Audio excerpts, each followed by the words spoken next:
Maybe Justin will raid us. Oh, what about That'd be wild. about my bit rate though?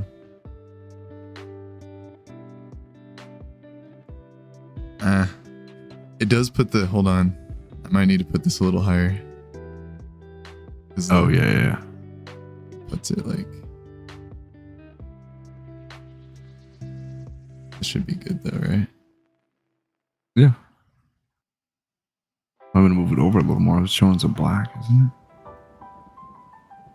Huh? Showing some black on the right hand side. I can't see. It is. That? Move it like that. Is that good? No, well, No, other way? other way. It's on the right hand side. Move it to the left a little bit. There we go. There we go. What's up, YouTube? Hey, YouTube. What's up? Hey, What's up? people. What's up? What's up? You might need to turn me down in Discord and OBS. Just bring that bar down a little bit.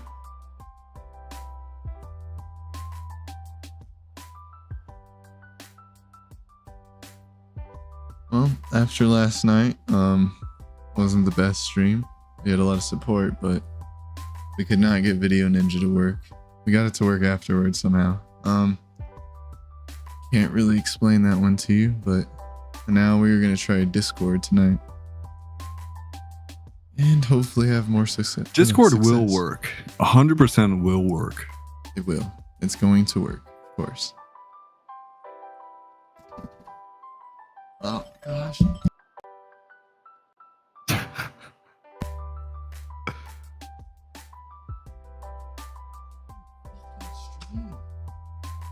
They don't lock me the fuck out. It's always an accident. Learn from it. Do it. Pay attention.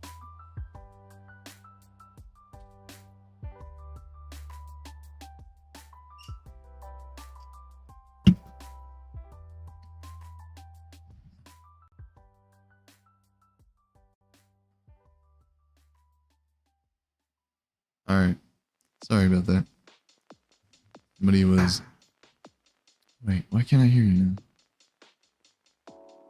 No, I server muted you, so you were. Hold on.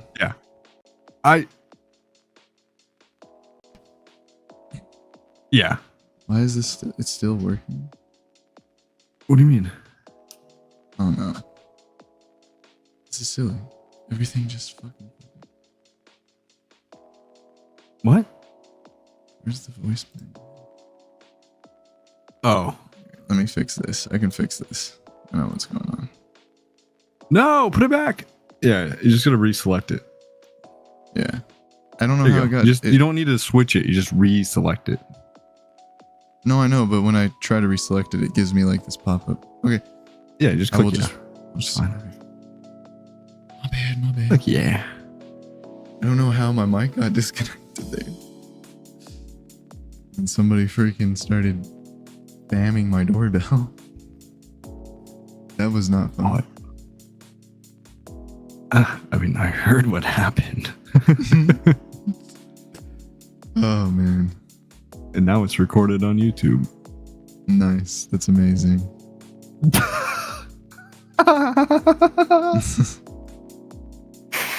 Oh shit. I love how Hello good and we're doing. welcome. Oh, This is the professional stream. We're professionals here. we're so professional. We're using Discord to bring up people. We're so professional. Or maybe this is proof that this is God's circus. Maybe we're proof of it. Artie. Maybe God is Oh, we're real. definitely proof of it. Definitely.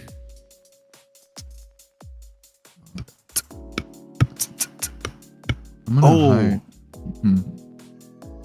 Forgot about something. I last night had ChatGPT create a story, or was it Copilot? Yeah. The prompt I gave it was, write me a short story about Jesusaurus Rex and how he defeated the Satan Man. And it wrote the story.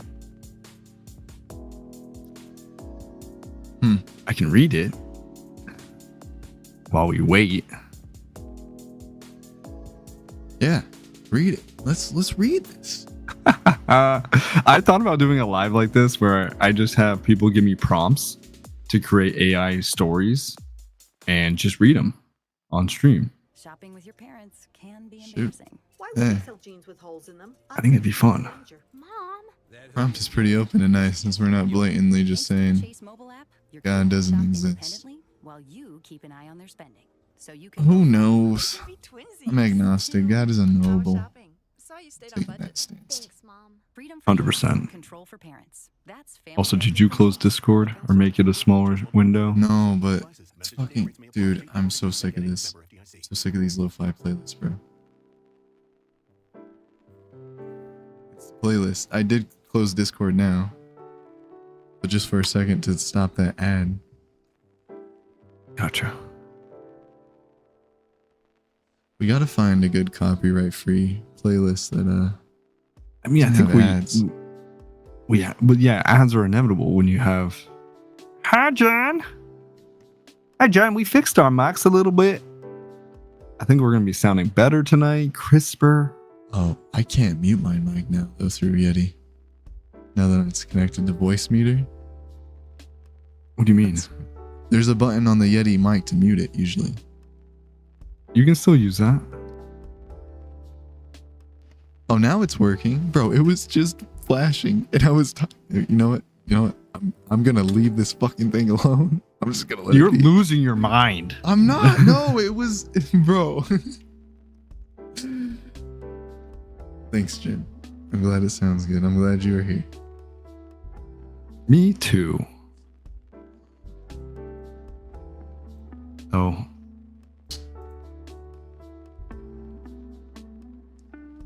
Yeah. Me too, Jen.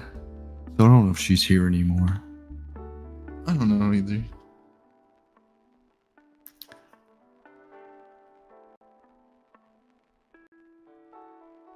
No. We should. I'll invite you to the server we're in. We're trying something a little different.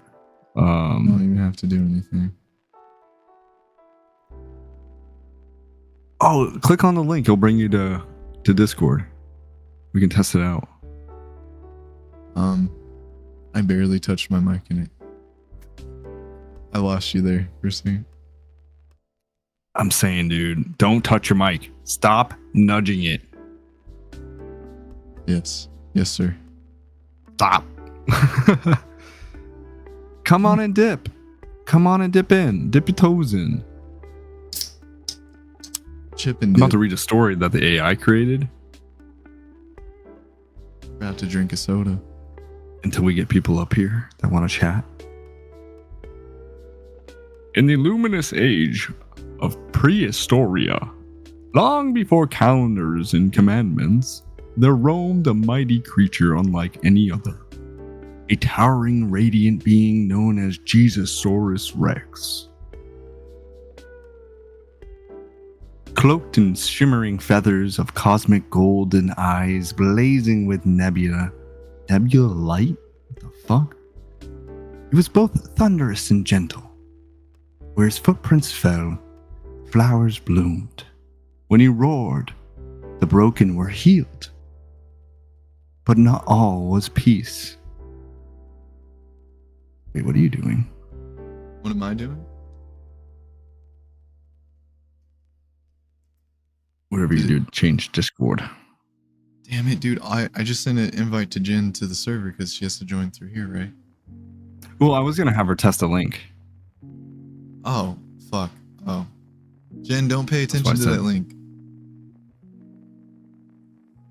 Jen, don't pay attention to my link. If you can hear Click me. the link in the chat. I mean, click. Oh, we should pin. Click that link. Put the We link should in the pin it. chat. We should pin it. Right. I'm gonna pin it. Just type in request up, like we have in the Or just copy the text in there and paste that in the chat and then pin it. Yeah, Pin.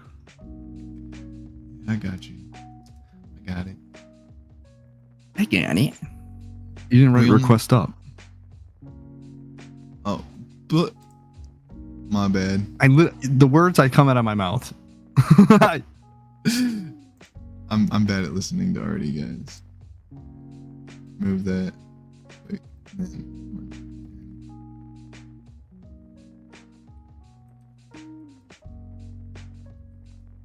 Yeah. But where was I? Hey, Jen. Hi, Jan. Can only Hello. Go ahead. Hi, Jan. Oh, the guest works. Beautiful. Yeah, I used the link in the chat, so I guess it's That's- working. Okay. Yeah. How many people can we So have the in this weird part first is show? that I can't server mute you, but we Oh. can just like mute guest if need be. We'd have Cam would have to mute him. Okay. Jen is our guest here right now. She used our link. She's the first guest. So how you doing tonight, Jen? I am doing good. How are y'all? We're good. Do you think this world is just God's circus? Oh, absolutely. But guess what? He's the only clown. You know what I'm saying? Well, I think my mic just peaked. What the fuck? Yuck. Yuck. Artie isn't having audio issues tonight, that's for sure. No, I am not. I am loud and clear. Pretty sure last night what it was me. Yep. Yeah. Yup. My computer was possessed. I was reading a story that an AI created for me, Jen, Uh-huh. and it's about Jesusaurus Rex and how he defeated the Satan Man. Have you read the whole thing yet, or? No, I haven't read it. I read the first paragraph. Sorry, you can keep going, Artie. You should keep going. Yeah, keep going. Yeah. All right. Maybe I should start over. In the luminous age of prehistoria. Dog? He doesn't like this story. It's He doesn't like the story at all. ruffling his evil spirit inside. All dogs they have evil Hey. spirits. Hey. That's why Jesus called that woman a dog. She was barking? No, because she has evil spirits. Duh. Don't you know it's like when Jesus put those spirits in the swine? He can obviously just put spirits wherever he wants them, in animals, you know, like everything is his little play toy. That's true. He's a circus master. Absolutely. All right. Where was I when I was rudely interrupted? Dog. In the luminous age of prehistoria, long before calendars and commandments, there roamed a mighty creature unlike any other. A towering, radiant being known as Jesusaurus Rex. Cloaked in shimmering feathers of cosmic gold and eyes blazing with nebula light, he was both thunderous and gentle. When his footprints fell, flowers bloomed. Where he roared, the broken were healed. But not all was peace. From the molten shadows of the lava chasms slithered the Satan Man. A twisted, fired-eyed beast made of charred bones, serpents, and long-forgotten grudges. Ain't that the truth? He whispered venom into the ears of dinosaurs, turning friends against each other and tempting Triceratops with forbidden blight tricks. One dark volcanic night, Satan Man unleashed his ultimate weapon, the Comet of Doom, set to erase all life with a fiery blast of extinction. Jesusaurus did not flinch. Rising from his mountaintop cathedral of vines and crystal bones, he bellowed a hymn so powerful it split the sky. A flock of doves formed a meteor shield, guided by his tail's divine swing. He leapt, roar echoing across the epochs, and collided with the comet midair, shattering it into a rain of glowing blossoms. As Satan Man tried to escape on his flaming skateboard of sin, Jesusaurus Rex cast down his sacred claw, pinning the deceiver to the earth. You have no domination here. Oh shit. You have no dominion here, lava tongue, he said with a voice that waterfalls over galaxies. And with that, Satan Man evaporated into a puff of sulfur and misplaced pride. To this day, some say the stars are lingering sparks from the shattered comet, and if you listen closely on quiet nights, you might hear a dinosaur-sized heartbeat echo through the cosmos. The end. That was absolutely beautiful. The Very well AI done. can spin up some shit. Yeah, that was a good story. AI generated. AI generated everything. Shit, I've thought about like doing lives where I have people in the chat provide prompts for AI stories, and then I read them. That's a pretty good idea. It could be fun. A little fun. It'll probably get old after a while. People might fall asleep, but some people literally stream to help people fall asleep. Yeah, that's what I was getting ready to say. I'll help you fall asleep, and then you get consistent, people watching. They're passed out on their beds, and the stream's still up.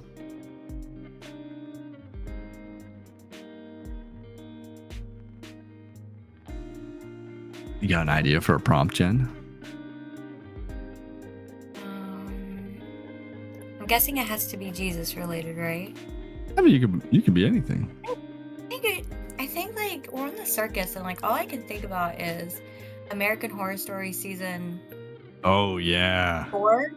So I'm wondering if it can make a good story about like kind of mixing the Bible with American Horror Story. You know what I'm saying? Yeah. We need a Jessica Lange monologue here. Let's see. Writing a story mixing American horror. Yeah. We got an ad. Before we get on the plane. I had a dream about this. Doesn't every airline do assigned seating? They do Mixing American Horror Story. What's it called? The clown one? Circus? I don't know. It's called Freak Show. Circus. Oh, Freak Show? Yeah. Oh, and the Bible. And the Bible. Oh, it did it.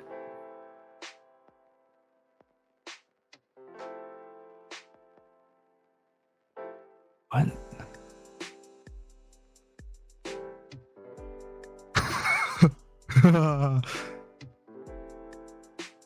In a sun-scorched tent on the edge of the desert town of Gilead, the freak show of wonders traveled not with elephants or clowns, but with miracles and menace. Ethel, the bearded prophetess, stood at the gate quoting scripture through a whiskey rasp. Lobster Boy, now called Simon the Fisherman, healed the wounded with his clawed hands in a cracked porcelain tub. And Desiree, the three-breasted Sybil, offered visions of not of fortune, but of salvation or ruin. One night, beneath a blood-red moon, a cloaked stranger entered the tent.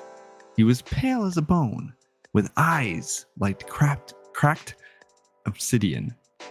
His name was Legion, and he bore a crooked crown of rusted nails. He whispered temptation in tongues forgotten by men. Troop grew restless. Paul, the illustrated strongman, wrestled his own shadow. Conjoined sisters Dot and Betty dreamt of splitting soul from soul. Only Elsa, what does this say? The self-proclaimed queen of heaven, stood firm. We are not cursed, she declared. We are chosen. Then came the miracles.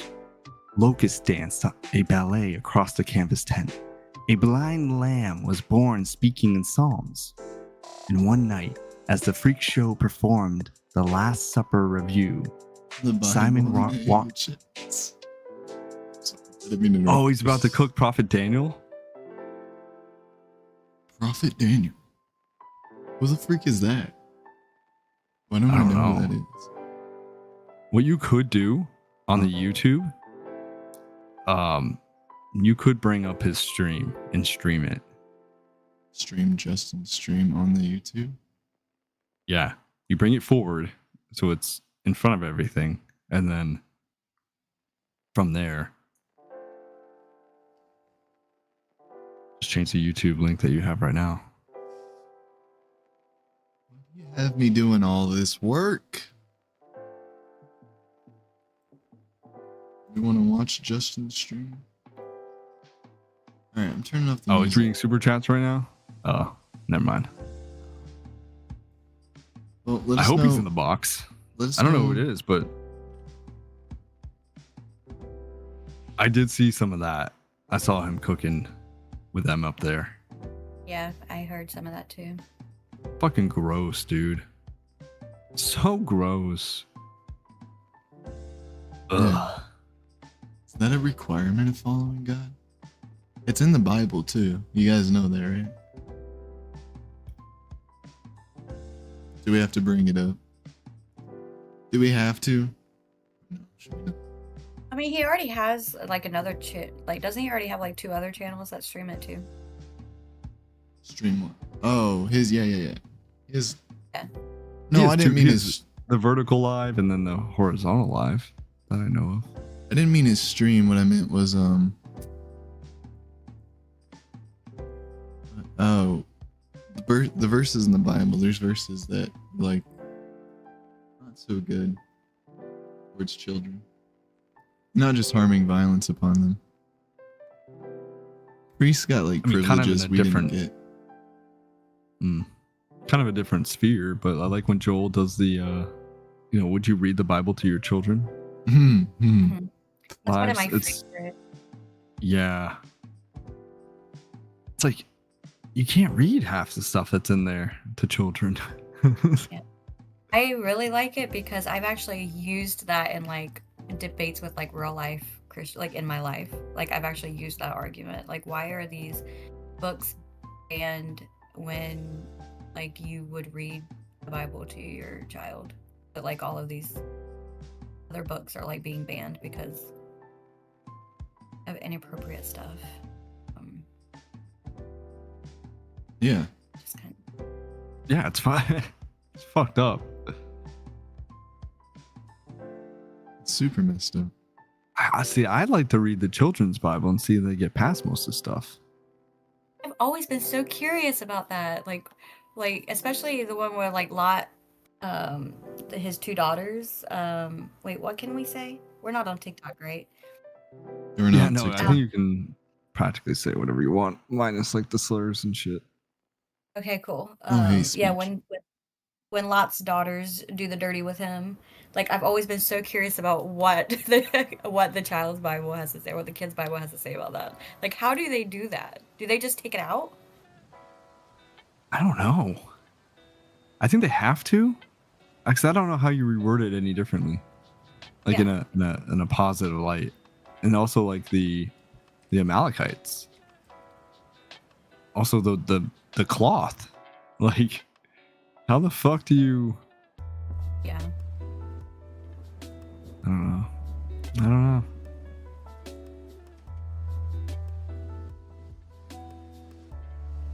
Yeah, everybody's watching Justin's live, which makes sense. Don't worry. How long has Justin been alive? For a while now. Yeah. Like 6. Yep. We gotta do it. They'll mosey on over somewhere else. You can hide that while you're doing those things. See? Oh shoot! It switches the screen, doesn't it? Oh yeah. Of course it does. It's gonna just capture the window. Why wouldn't it? We'll probably go 6 hours. I don't know. You know, who knows? Who knows? Everybody's watching Justin. Doesn't he only have like 600 people in there? There's tons of people in the community. There's 2 streams going live right now on YouTube, and I think they both have like 600 people, if not more. I wonder if like when he's ending the live, maybe I could go in there and be like, "Hey guys, like we're over here. Come to the Try. Deconstruction Junction." And then maybe they'll rate us. They'll listen to you. Listen to Jen for sure. You always say that. You always say people listen to me, and I don't know why you say that. Why People is do it not showing listen. all that? Oh. It's bad. Sorry. People do listen to you.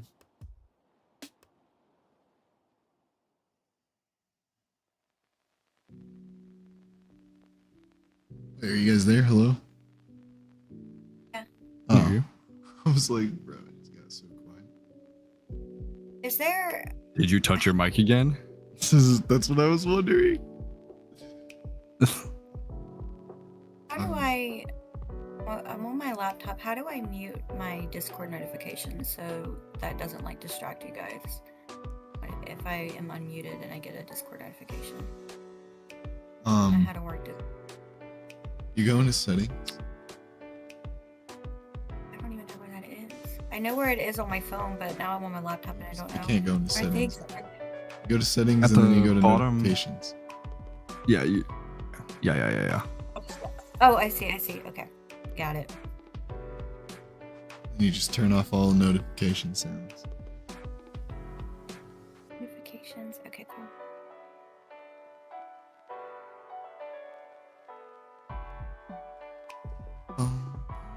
Yeah, I don't know. Like, this is just how it goes sometimes. There are nights where it's not as popping as other nights. And last night wasn't the best night, so maybe people are like, oh, why would I want to go in there again? Yeah, he's got 900 people on one live.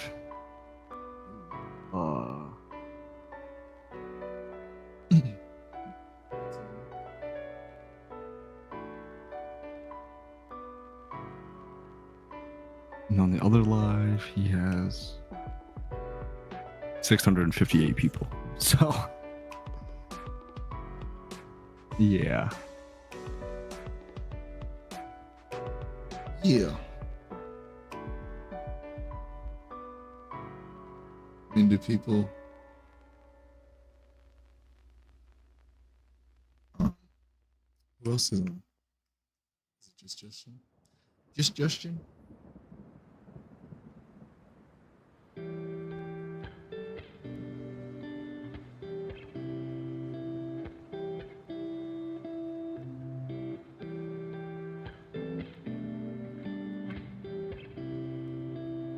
Oh, I'm also... The YouTube is like a different format. Really used to.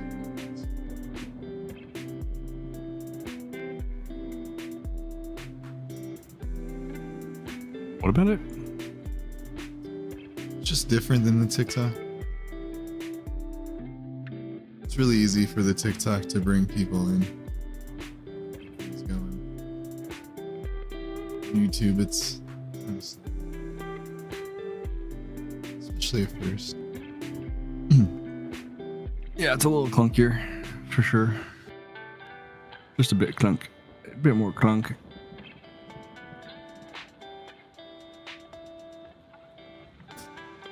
Jin was saying that God's the only clown, but aren't we the clowns? We have one in office. Ayo! No politics. He is a clown. He very much is a Fucking clown. clown. Yeah.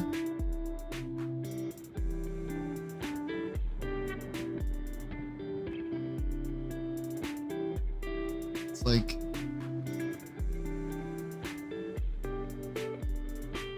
God doesn't exist, right? We have a lot of foundation and grounding for a reason to be here. Science and other things. There's a lot of logic, a lot of things that make sense. But if he does exist, then I don't know how this world isn't a circus. We're all just an illusion. Because he doesn't make sense in the context of the reality of our world. So, Especially an all-loving God. No. All-knowing as well. No. all gaslighting? Maybe that. Oh, yeah.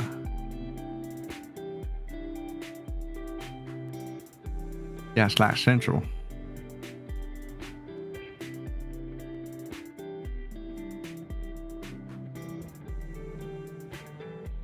What's Hey, up, Kevo? You could join us on the Discord now. It will work. We fixed Video Ninja, but not until after the lag. That was really crap. We could try it again. It wouldn't hurt, Video Ninja? but later stream. Yeah. It works for Justin. Oh yeah, it can work. Yeah. That was wild. It was a fever trip. I was getting angry. I was getting really I felt upset. I was tripping balls. Not like that people couldn't hear me. I was pressing every button I could. I guess I was pressing too many buttons. Yeah, you were clicking everything and nothing out same time. Oh, okay. Okay. Everything and nothing at the same time. Like God. Like God. Maybe I am God. Ah. This is my circus. Yeah, yeah. Yeah, yeah. But we're using Discord now. This should work a lot better. It's a lot cleaner. The audio is better. Just kind of limits us a little bit. People have to have Discord. Is Kevo one of the ones who they were like talking to each other in the okay, I gotcha. Can only 4 people be in this voice chat though? No, I increased it to 8. Oh, sweet. And I can always leave. No. If need be. Yeah, I don't know I don't know how the server works. If I can do this. Why would we have you leave first? Unless you need to leave. That's fine. 420. I'm just here for the ride. Just here for the ride. Duplicate the waiting room. I think when people join, we'd have to create 2 different links though, I think. Though I think we could create a link to the Discord in general. Yeah. Yeah, yeah. Yeah. It worked And really then- good for me. It was really easy to come on here. Yeah, it's super simple.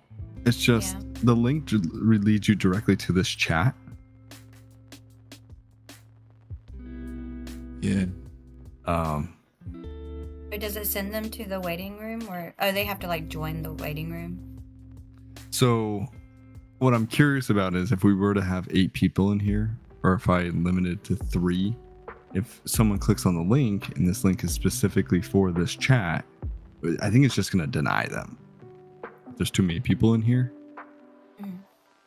But if we limit the amount of people, but send the link to the Discord as just like a normal invite and not specific to this channel, they can just join the waiting room.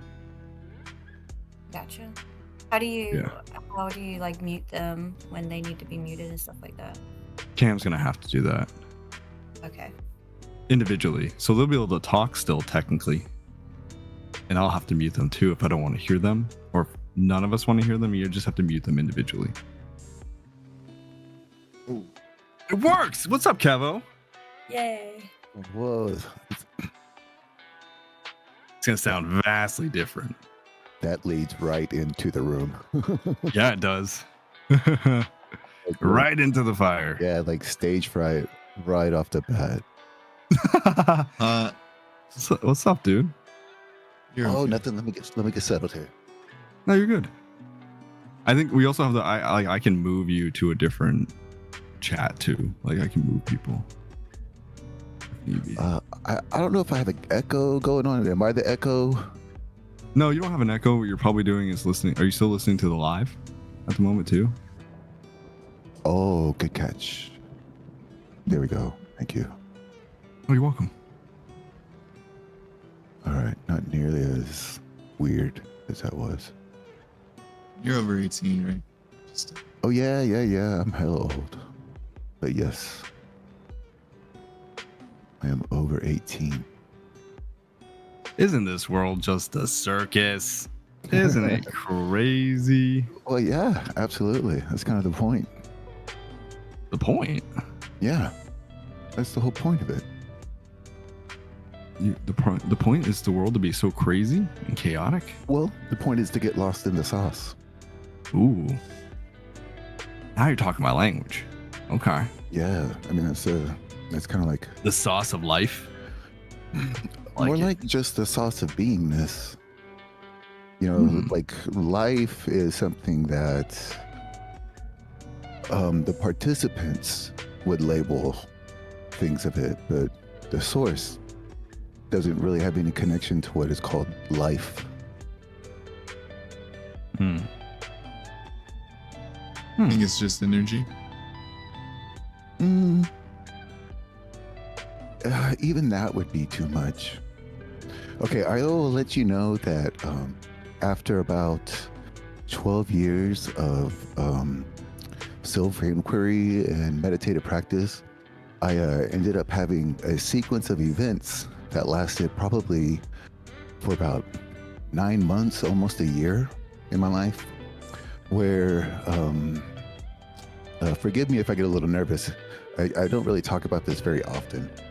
Oh, take your time, dude. So I was sitting there one night, and this was after I went from like 170 pounds down to 150. I'm 6'1", and so there was a really, really intense like 9-week spiritual practice, and like I threw everything that I had at it, and I gained no results from that, and it was kind of frustrating. And so one night I was trying to go to sleep, and the seeker, the seeker trying to find God or an experience of whatever it was, just would not shut up. Like I just could not get that side of me to just stop doing it. And I ended up going into the bedroom, sitting next to my wife, or laying down next to my wife, and that's when I had this really crazy experience of something that the books will call like the heart cave, or like the heart cave. Yeah, the inner heart cave. You will find Sri Ramana Maharishi talking about this.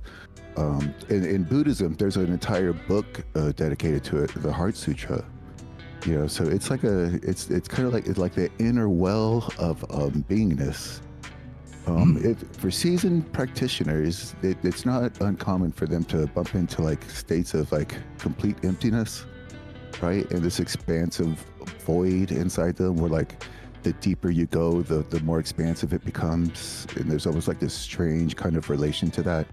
And the more you lose yourself to it, you know, it seems like the deeper you go. And so I found myself kind of descending into this place because I saw something that kind of reminded me of like if you could imagine a golden coin at the bottom of a body of water. And I found myself kind of descending to that, and there was like a kind of a point of no return, because I could tell that what I was experiencing as vision was not really coming from my own eyes, because my eyes were closed, and I remembered the kind of blood, the inner blackness that it reported, and I could hear like the ticking of the ceiling fan going over, and I actually reached out to make sure that my wife was still in the bed with me, you know. And as soon as I realized that I was kind of safe, and even if the senses are saying this, but I'm feeling something else, then I'll just go with it. And then I just kind of dived in, and it was like a theme park ride, and it hit. Interesting. Yeah, it was nuts, and it hit a bunch of crazy spaces in there, and like each part of it could be, 30 pages of writing, because it was these things where you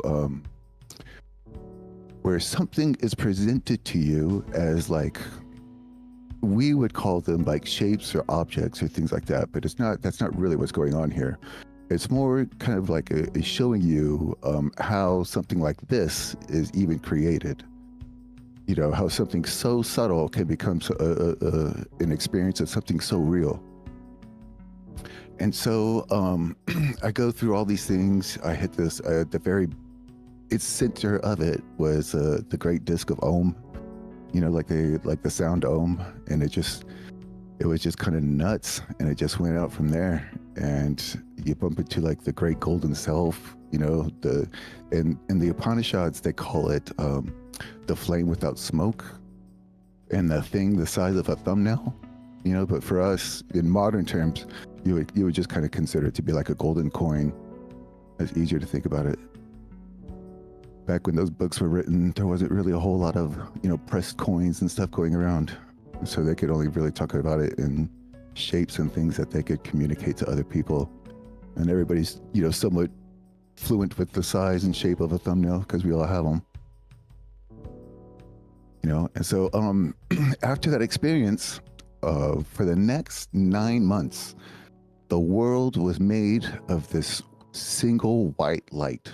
Like everything was made from this one, like kind of focus point. And I struggle to even call it like the creator or the source of the experience, because even that is like, it's two things. It projects a thing as if I know for a fact what this thing is, and that that this thing is actually an object or whatever.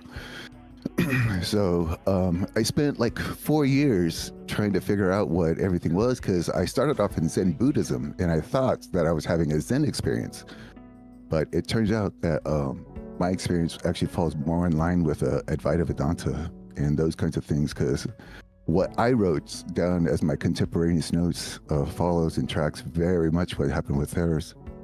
And so it's just a little bit more like that. So like the Buddhist gets all tripped up around the emptiness, right? And gets all drunk on it and stuff like that. But the Hindu would say beyond that place of emptiness is actual God and creativity, right? That emptiness is actually fool's gold. If you continue, then you will actually bump into causality and the experience of how it's done. And so as I was going away from this inner well experience, I remember looking back over my shoulder in kind of a way, trying to just look back at the scene, whatever this object, that presented itself to me was. And it looked like so wild. Have you seen the MRIs that they give them for like when somebody's learning something new? And there's like that branch that goes through their mind, and when you're trying to recall something, you almost have to walk to a certain place in your own mind to recall that information. Because on a local level, like in our brains, there actually is a place where that information exists, and so it looked, if you can imagine, like a tree just bigger than anything, like just the most obscene upside down tree you could ever imagine. And that was it. And that was the last experience I had to leave and sleep, because there was no way I could get back to my senses. I didn't really know how else to leave. That was the last experience I had to live, and it ended up sleep. And so for the next 9 months, the world was made white. 6 months after that, though, I went and saw a bunch of shrinks just to make sure I wasn't crazy, because that's definitely a possibility. But turned out that I was just normal and just having some pretty crazy experiences. And so I just kind of continued on. And so from time to time, I have some pretty wild experiences, of like singular sides or multiple sides of this one experience. But it never really left me. That's super interesting. I mean, it is. I mean, the brain is an enigma, right? I mean, Yeah, it's pretty wild. It's our own brain, yet it does things that we truly can't comprehend. And you would think that with our technology and just, again, purely being our own human brain, that we'd be able to figure out everything that goes on with it. But nope. I think it's well, because from that experience, I don't really believe that consciousness is localized by the mind the way we experience it. Like we look at it as like with all this science and data, and that certainly does have a place, but it's not like the big end truth. It's not like the truth of a moment or the truth of time or anything like that. Most of anything that's science is technically the past, and so consciousness isn't really concerned with things that are of the past. Yeah, I think it has to. I mean, with our brains, we do live in the past quite a bit. We rethink things, reevaluate things, right? And we're always trying to think of why things have happened in the past and what it means for potentially the current even moment in the future. Even in the present moment, the only thing you know about the present moment is what just happened. That bleeding edge of the now is actually what I experienced in that space. And Eckhart Tolle talks about it a little bit, like he talks about the golden now and stuff like that. This is very much in line with that, like smokeless flame and all that kind of stuff. And time is kind of like, as we experience, is not at all what time is. Right. I can agree. I mean, we are, because everybody's only able to see the time. Yeah, right. And so in that bleeding now is whatever time that is, like my time, from my perspective, and all the objects that belong to my experience aren't necessarily available to your experience, even if we're having the same experience. Oh, totally. Yeah. Right. I mean, I agree. Everybody's brain is wired differently. 100%. Yeah. But that bleeding edge of the now is the same for everyone. Yeah, I can get there. So that's I think if you kind of go down this rabbit hole, you can almost sink yourself into like a brain in the vat, some hard solipsism stuff. Oh yeah. But This is kind of where it goes. Like just past solipsism is where this exists, or what this is. Like the world, even the planet that we experience doesn't really exist in the way that we experience it. Yeah, I mean, it's fun to think about. I think it's not something that people should hyper think about, though, in a way. Yeah. Like it's like going day to day, trying to live your life, trying to be in a community, just trying to survive, right? Oh, yeah. Like these questions, like they come up in these spheres of conversations that really don't mean anything. It's when you try to relate that to a god of a religion, then it actually takes some form, right. I think. Yeah, I would agree. I kind of agree with that. You know, most people have these kinds of experience, you know, and then they either create a religion out of it, or they lie about experiences like this and create a religion out of those lies. You know. Yeah. But that's why I only really read like old texts, and I was never really interested in like getting back to society and stuff like that. Like, society can fuck all. Like, not to be, whatever, but I'm not really, it doesn't really bother me that somebody would be like, oh, but what do you have to get back to life. Like, I'm not even remotely interested in that. Yeah, what life are you talking about? That's subjective in itself. I mean, exactly. So what life is to you is different to me. I mean, right. And so I think like, it's how you determine whether you're a good or bad person, right? That's like I think that's really, and that's subjective in itself, and I think that's really the biggest thing. Yeah, I don't even worry about that. No, you kind of have to be really selfish. This is a completely selfish thing. To like be a sannyasi is like the heart of selfishness. Like, I spent pretty much all my time avoiding family contact and big social circles and shit like that. Like, I was on a mission. And so I didn't mess around with the family. I didn't mess around with building a career or doing a nest egg for retirement or any of that stuff. I just chased God like my whole life. Yeah, that's a life I don't think I'd ever want to live. Oh yeah, personal, yeah. Right? If this kind of thing, if this doesn't interest you, then it certainly isn't for you. I mean, it interests me to a degree. I just don't go around thinking about the afterlife, right? And I think that's because I'm not religious. Oh yeah. If you kind of grew up like in a secular place, that you already have a bonus. See, the funny part is I didn't. I was baptized. Wow. I went to catechism. My grandparents are very devout in their religion. Really? 100%. See, yeah. I grew up Mormon, and then when I guess the kids call it deconstructed from that. So I was kind of atheist. I went to high school in northern Japan, so I bumped into the great emptiness. Because my girlfriend at the time was teaching me about Zen, and I learned a couple of techniques around it and stuff like that. And so when I started doing some meditations, I started bumping into things where I was like, maybe there is something more to just being in this, like, I don't want to say like negative kind of what do they call it? I think it's special pleading, though. I think that's almost saying like we can, because we are the way that we are, we're able to reach a higher place. And if you look at the creatures around us, they're not that far different. Yeah, of course they are very much wired different, but right. If you believe in evolution, as I do, like, we all come from a being that was similar to all of us, or like a common ancestor, excuse me.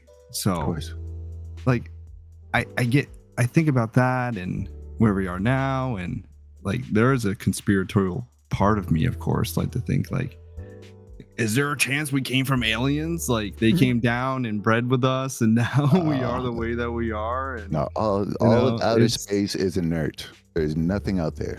It's just inert stuff. You don't think there's aliens out there? You don't think there's other beings? Nope, there can't be. I'm not saying like the little gray dudes, of course. I'm saying like at least possible anywhere else in the universe.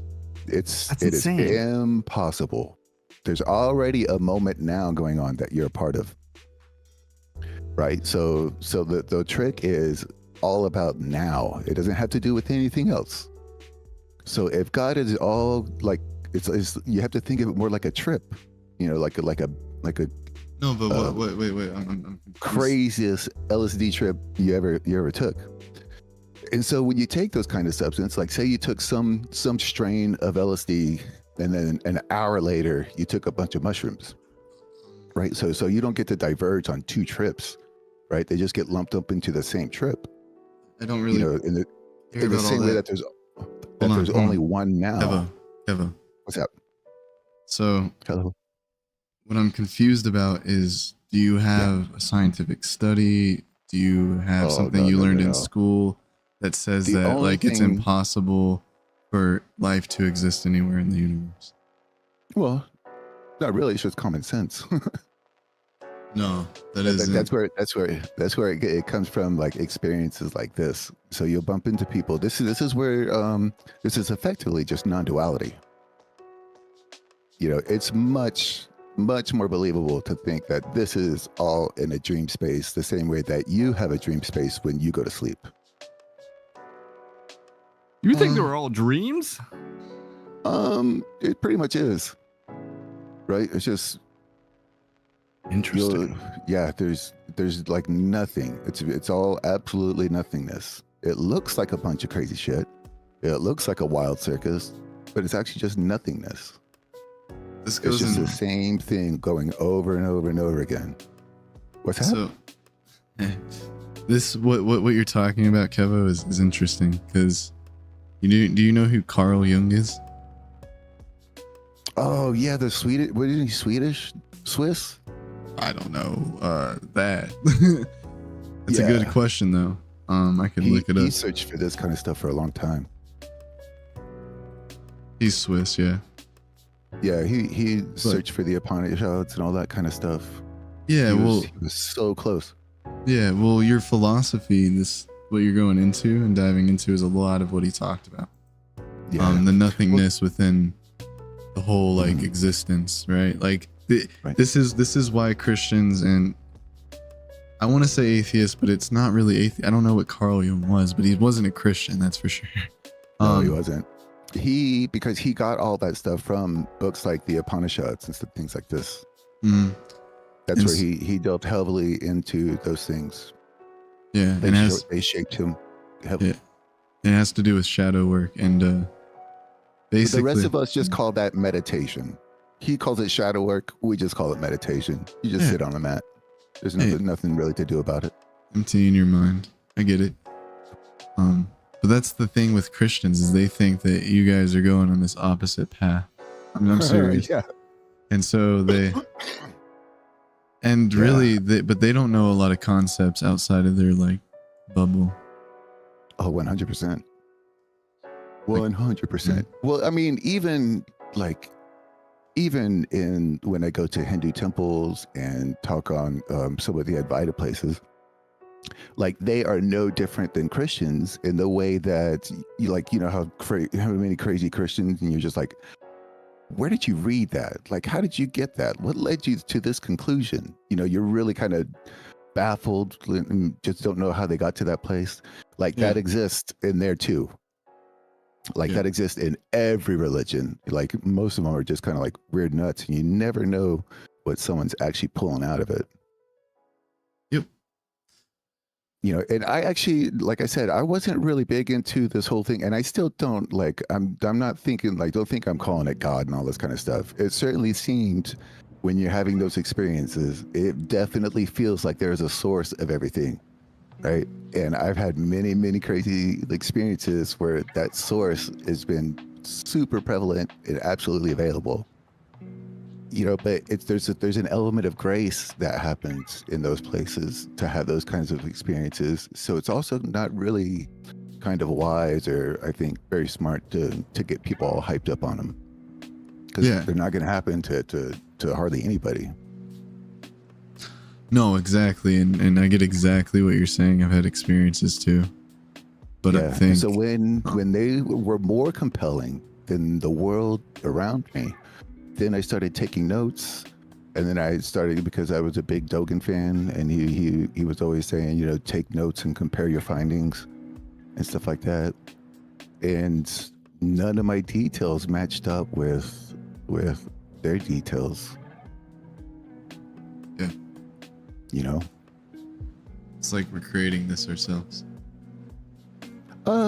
Yeah, in a way, I guess. But we're more like sentient reflections, and we don't really have a horse in the race.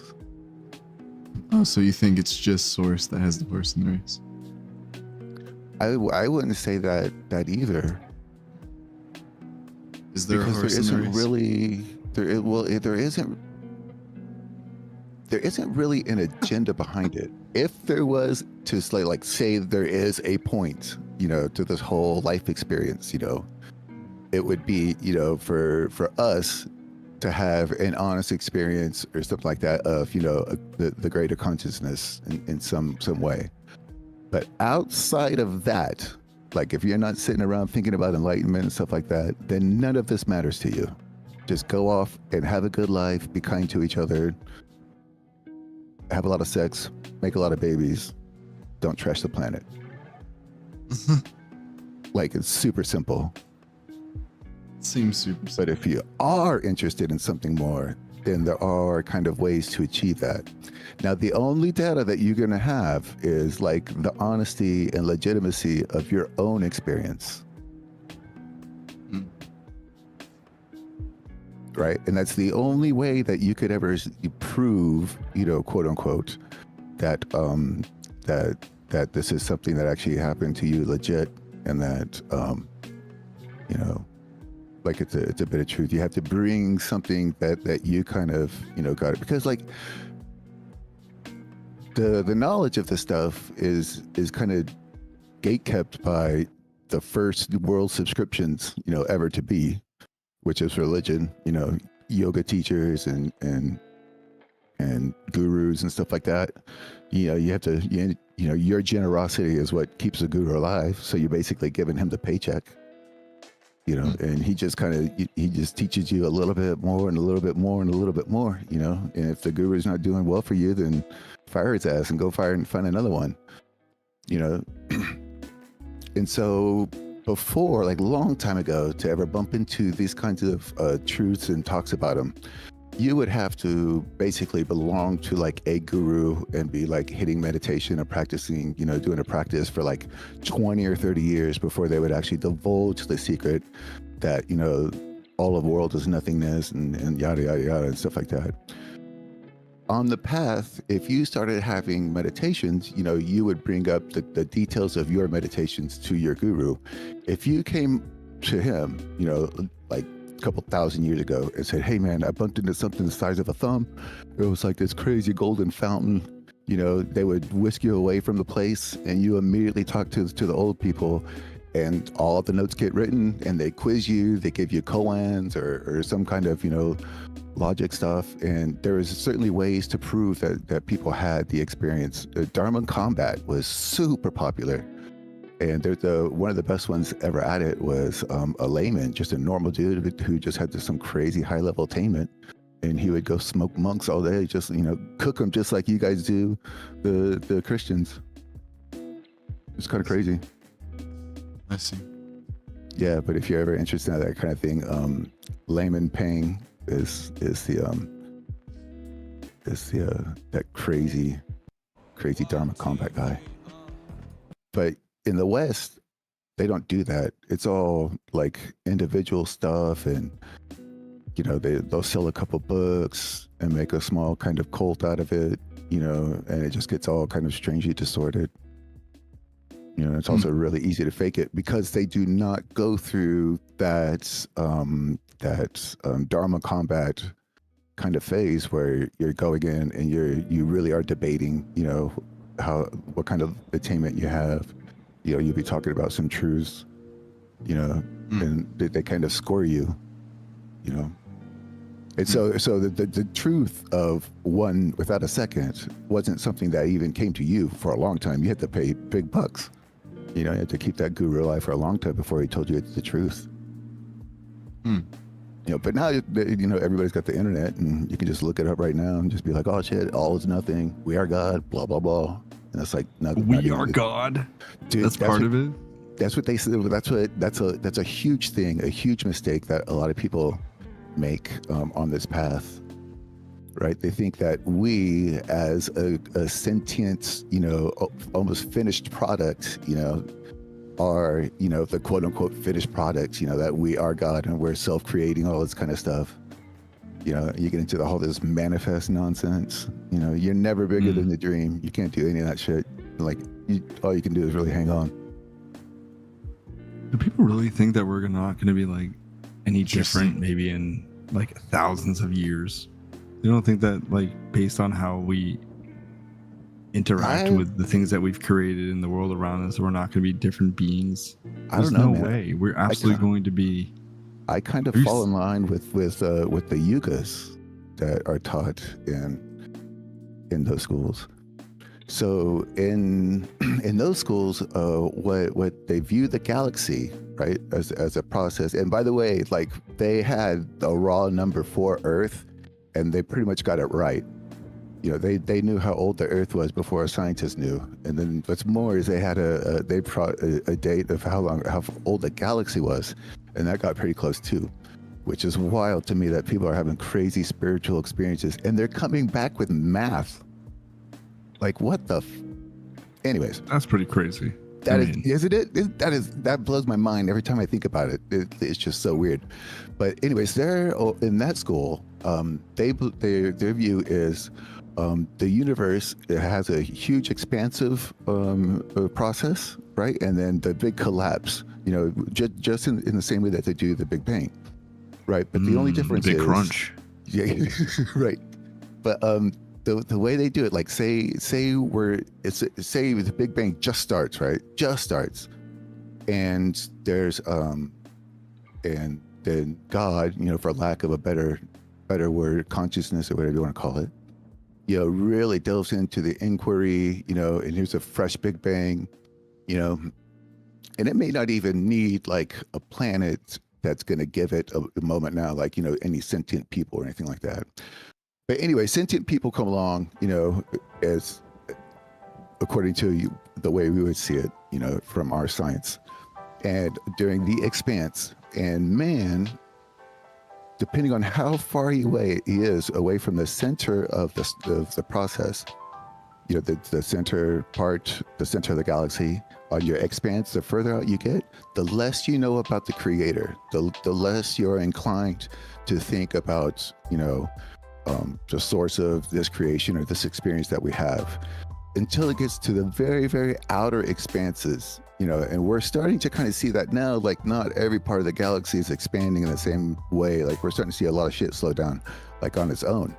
Right. So the theory here is, as it collapses back on itself, and the universe begins to kind of compress and shorten up, smallen up, man rediscovers, you know, its connection to God and now and the earth and stuff like that, you know, and that's where, you know, Atlantis and all that kind of nonsense comes from. And other places and other times when other yugas, right? So what we view as like crazy mysteries on Earth, and who knows, you know, they would just be like, oh yeah, that's a previous yuga when people were more enlightened than we are now, because we're still in the expanse. On the crunch, on our way back in, the majority, you know, become more enlightened, and finally, when you're so close to the center, that, you know, the connection to God and the eternal is so prevalent that, you know, taking an existence on the planet doesn't even seem laborious. I think we're gonna be off Earth by the time that even happens. That was so much. You just kind of gave That us was like, crazy. way too much. Sorry, No. sorry, dude. I mean, he was talking about the yugas, right? Is that Yeah, the yugas. I can't. yugas? Or deny it.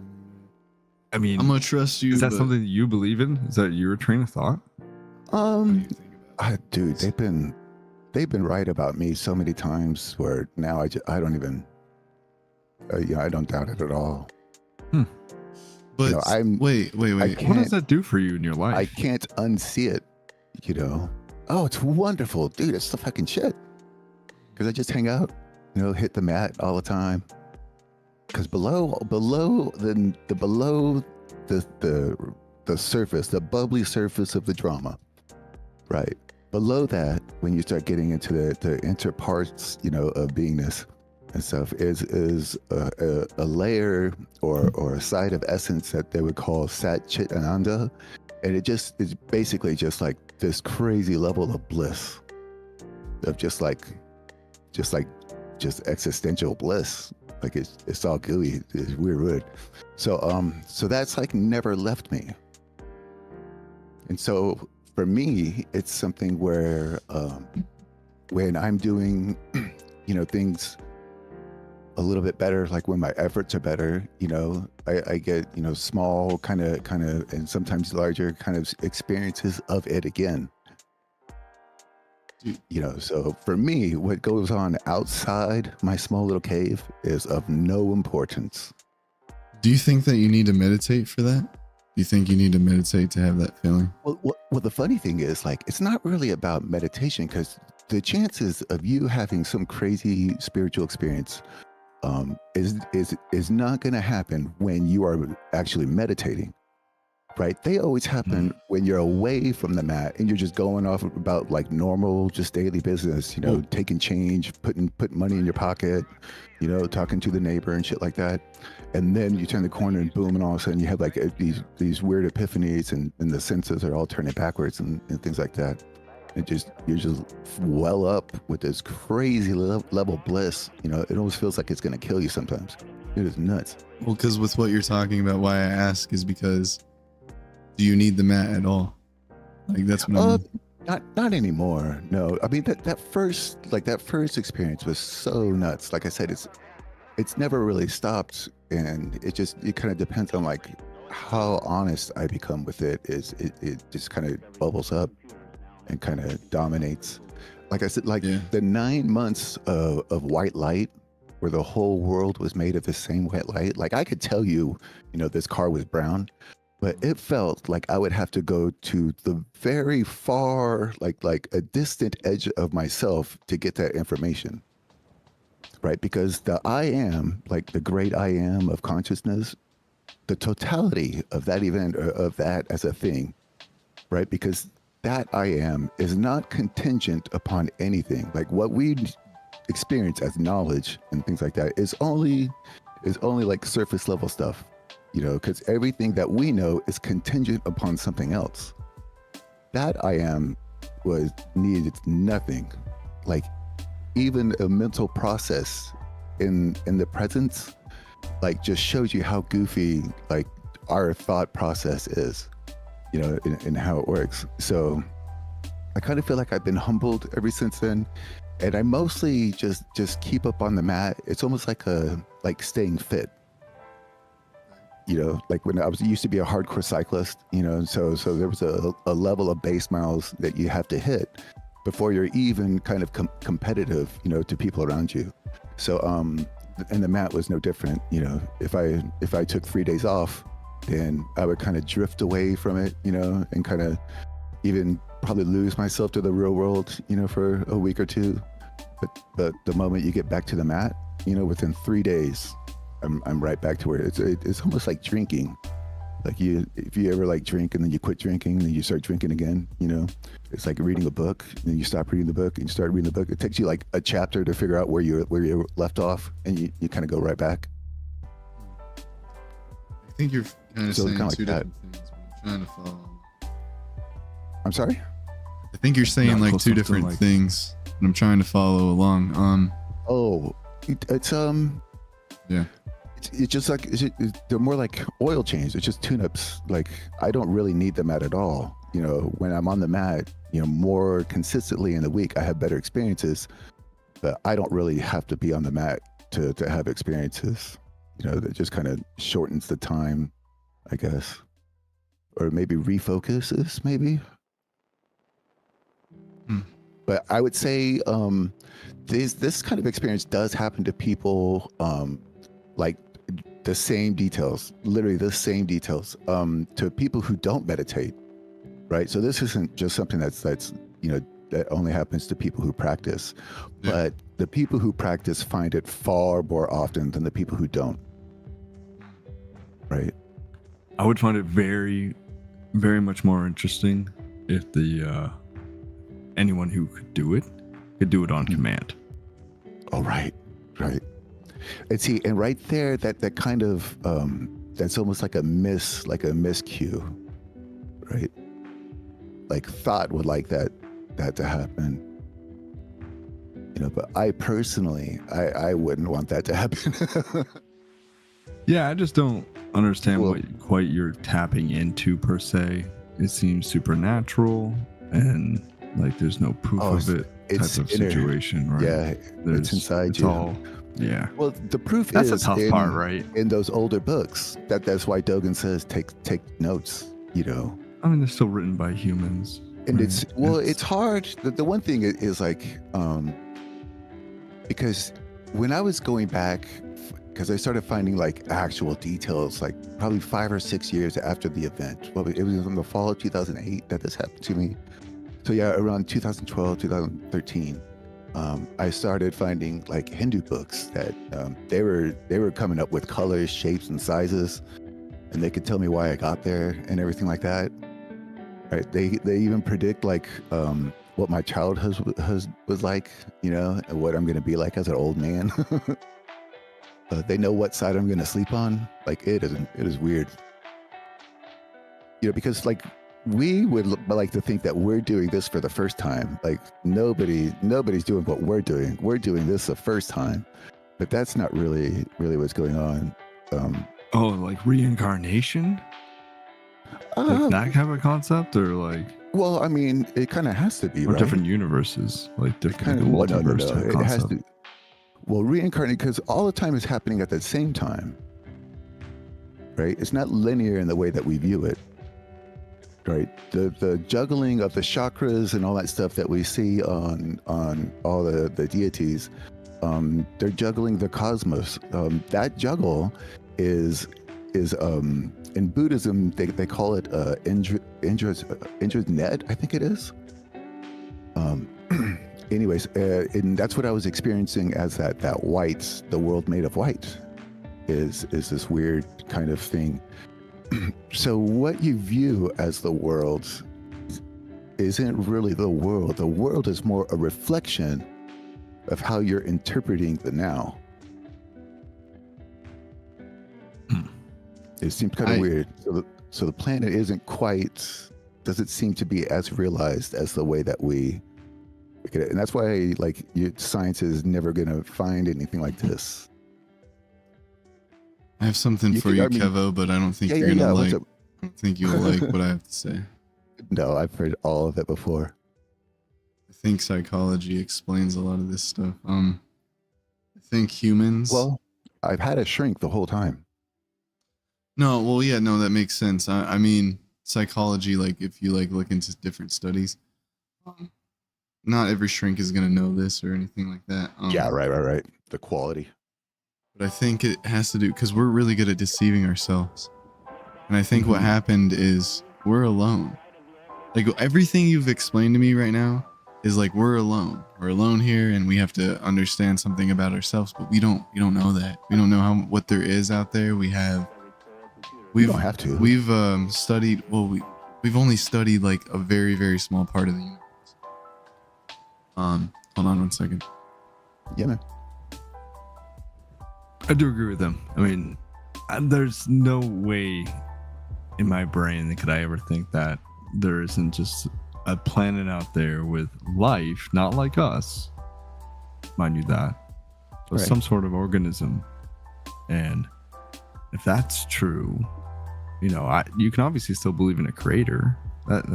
That's fine. Like believing in a creator, being a deist, it doesn't really do much for me, right? It's more the Abrahamic aspect of it that I don't think has more of a societal driven like purpose that I don't agree with. I don't think I found Abrahamic religions to fall short. I don't think Kevo is trying to say that there even needs to be a creator for necessity. I think Buddhism more focuses on self, trying to get to a path with the self somewhere, right? And trying to get the self to be liberated and free. Yeah, exactly. Do you know that's exactly what this was. This was moksha. Well, yeah, because I've looked into different concepts. I've also so do you know much about samsara? Yeah, so like I get what you're saying. The thing about all this is it's not that it can't be true.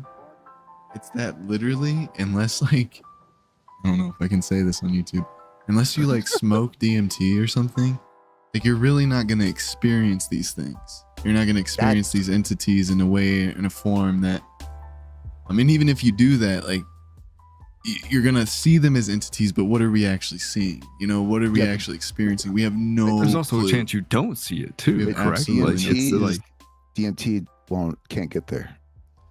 Well, it can't. DMT falls short. Well, that's untrue because it's a chemical that's in our brain. So it's actually a key because it's involved in life, in birth, in dreams, and in death. So because it's involved in all three of these processes, there is a key to that thing, right? But we don't understand maybe. I anything don't know about about that. it. You should look into it. Here, I'll give you a guy. I've looked into DMT stuff. Joe and, like Rogan. psychedelic. Like I've done No. psychedelics. Oh my gosh, Andrew Galloway. that poor guy. that guy. I right after this happened to me, I had a really good buddy, Scotty. He's since passed away. He was a cyclist friend of mine, and he would try to sneak psychedelics to me because I told him that Ooh. psychedelics don't really hit the same way that they used to, and he was calling That's bullshit. illegal. And so, yeah, I know. We had a very great friendship. It was awesome. So, he would either put it in my water bottle, or he would have it rolled up for the break, and we'd go smoke some, or what have you. And every single time a trip, like the trip doesn't come close because the trip is localized to the mind. Like it's right. You're still kind of wrapped up by everything that the mind knows about the world. Like this was below the neck, as they say, right? Because I was in the heart cave, in the heart space, and it's really hard to kind of understand what this is like. And as I said earlier, it's kind of not responsible to tell people, you know, en masse about, you know, this kind of thing, because it's not going to happen for most people. Even for most seekers, they're not going to get there. Right? Yeah, that's an kind of element my question too. grace It's like, that how do you happens. get there? Like, It's just- how You can how does one practice. even get there? Like, try to, like, even if they force it though, you're saying like they can't even like Well, there's certain come things to that the you, experience. there's certain things that you can do to kind of accelerate, you know, What, hot yoga? how you get there. Oh no, hot yoga's not good too. Like the best tool that you have is actually just karma yoga, and that's I'm not even talking about like the actual asanas, like the physical movements of it, more the mental kind of practice where you're kind of appreciating everything, even if it's not going your way. You know, you appreciate it and just kind of offer the experience up to someone else, right? Just don't take it so personally. You know, just kind of keep moving, you know, and do your thing. And that, like, karma yoga in that way can be pretty transformative. You know, that's in the books, they call that like the secret to get there. Interesting. Secret what? The secret way to get there is like the secret fast track. Oh, sacred. Well, they call Sacred. self-inquiry the direct method. But there are some things that you can do to kind of, you know, kind of bring it about to, you know, say, but ultimately the experience that kind of breaks a person always has an element of grace to it. Like it was, you know, like I said, like I was like kind of like on a theme park ride, you know, in the heart cave, and who knows how long I was down there, right? I just found myself drifting down there, kind of like a space between awake and asleep. Mm. It was wild. And so I took a bunch of notes, you know, and then I talked to a couple shrinks, and it turns out I'm normal. Don't have any bipolar disorders. I don't have any multiple personality things. I'm a very normal individual. And so then I took my notes and I hit the library and went to go compare. And like I said, I wasted 3 or 4 years in Zen. In Zen, they could tell you like what's happening, but there's nothing that kind of helps to get back to at least a normal life. Right. Whoops. My bad. Because I eventually did have to start working again. Yeah. Oh, I'm sure. Yeah. I Yeah. mean, did you So- only go see a psychiatrist, or did you not go see a doctor? Or Oh like no, an I had optometrist? I had a general practice person. How are you, And Kirsty? Hey, Kirsty. And so they did some of the stuff, like hooked up some nodes to my head. So I had to sleep with that thing for a day or two. I laid down on a machine. They did some scans, but nothing. Turns out I'm just normal. And like Huh. this experience wasn't really anything unique either. Wait, do you still see it to this day? Like it's. Oh, dude, yeah. I still like this kind of that experience never really stopped. Like No, I when meant the lights, like the everything Oh yeah, being a yeah. bright Oh, light. see, if I like read the Upanishads like a chapter, and I sit there and I do some meditation, like I'm gonna be drunk. Like I'm gonna be like I'm not answering my phone drunk. Like it's gonna be insane, and it's super super dope. You know, but I have to kind of be around, you know, for a little bit. It's, you know, they tell you to don't get drunk on the emptiness. Like it's not really something that you should be abusing that way. This is wild. It is kind of crazy. But even in those books, though, they talk about it, and it's exactly, dude, it is exactly how they say, but it's nothing the way that the mind thinks of. Right? Like there's Adi Shankara talks about the string that comes off of like one of those gyro balls that they used to play with back then. You know, it's like the string coming off the ball is like the beginning of a man, or the beginning of a man's essence. And he's not wrong, because like around the disc of Om is like a bunch of sheaths that kind of surround it, and they kind of get engaged with it. And so when you think or get exposed to something, or some kind of event happens, you know, there's a spring and an arise that comes in you, and it just sends some stuff out, and you don't even think about it, but just like rings in a pond, like it kind of reverberates back to you, you know, on the disc of Om. So even the most subtle things of life, you know, the wheel of samsara starts turning, right? And you're already bound by karma, you know, because at that point you are going to have reactions, and you're going to have to make the decisions, right? And then that's just the beginning of the chain. It's a lot And similar so- to the concept of sin. Yeah, probably. It is. Deep down, some of the Abrahamic stuff. Yeah. I mean, Christie's I guess you could say some of it gets there, but they don't even talk about the same shit, though. See, that's the weird thing about life is, to my cousin, his experiences are so far beyond like what you're saying. Like, I'm sorry. He had like the most wild, bizarre experience. I wish, you know, he would share it with people, because I don't know if it's Was he real or like- not. Where he's But- like talking to things. Oh yeah, before he had this experience. Oh yeah, but that's because he was on certain substances. I don't want to mention them here. Exactly. Even on YouTube, I want to kind of watch that. 'Cause Yeah, this I don't was wanna- drug free. I did not do any drugs. This was better than any drug I've ever had.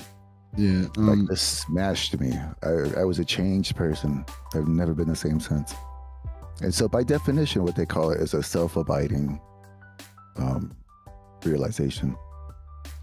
I've had that though too. I've had a certain type of experience connected to certain people, and like there's stuff that I wouldn't have been able to make up within the experience or manifest within myself. But at the same time, even after all this happened, it was like, there's no way it's Christianity. There's no way it's this. There's no way I can even know what this is. I should just go back to what I was doing before, which is just accepting I don't understand or know. Just accepting that and like living my life. Because as I've gone through experience and just experienced things itself, I've learned to let go. I didn't need, that's why I asked these questions, because I didn't need anything externally, like anything at all. Like, Yeah, it's like, I wasn't. Yeah, as people pass away, as things move on, it's like, right. that's just the way of life. It's just a way of Yeah. being, like you said. Yeah, I was after answers. I Yeah. wasn't gonna just sit around and accept it that way. I was chasing after very serious answers. I understand. Yeah, But- just sitting around like you're proposing that was a hard pass. That I mean, what you're talking about there, that's just basically the slow school, right? I mean, I'm more a fan of the fast school where you spend every day, doing more to get there. Do you know what You don't think do about you know that. do you know what binaural audio is? Yeah. That stuff Have is you ever wild. done that? No. I've done a lot of that. I used to do that in the past. You say like I took the slow school path, but that's not true. I did a lot of different things. Oh, no. I didn't say you took it. I said Oh. what you're describing as slow school. Like with I the don't know you well enough to Christianity. say what it is. Oh, no. Okay, I'm sorry. You just okay, lost me there a so- little bit. The slow school Yeah. thing. But like So, just believing that, I think he's what he's saying. It's just like believing that life is the way that it is, and Hmm. there's nothing truly higher to it, and just accepting. Oh, it's not it. that I believe that. I that's just don't know the if it's slow knowable. path.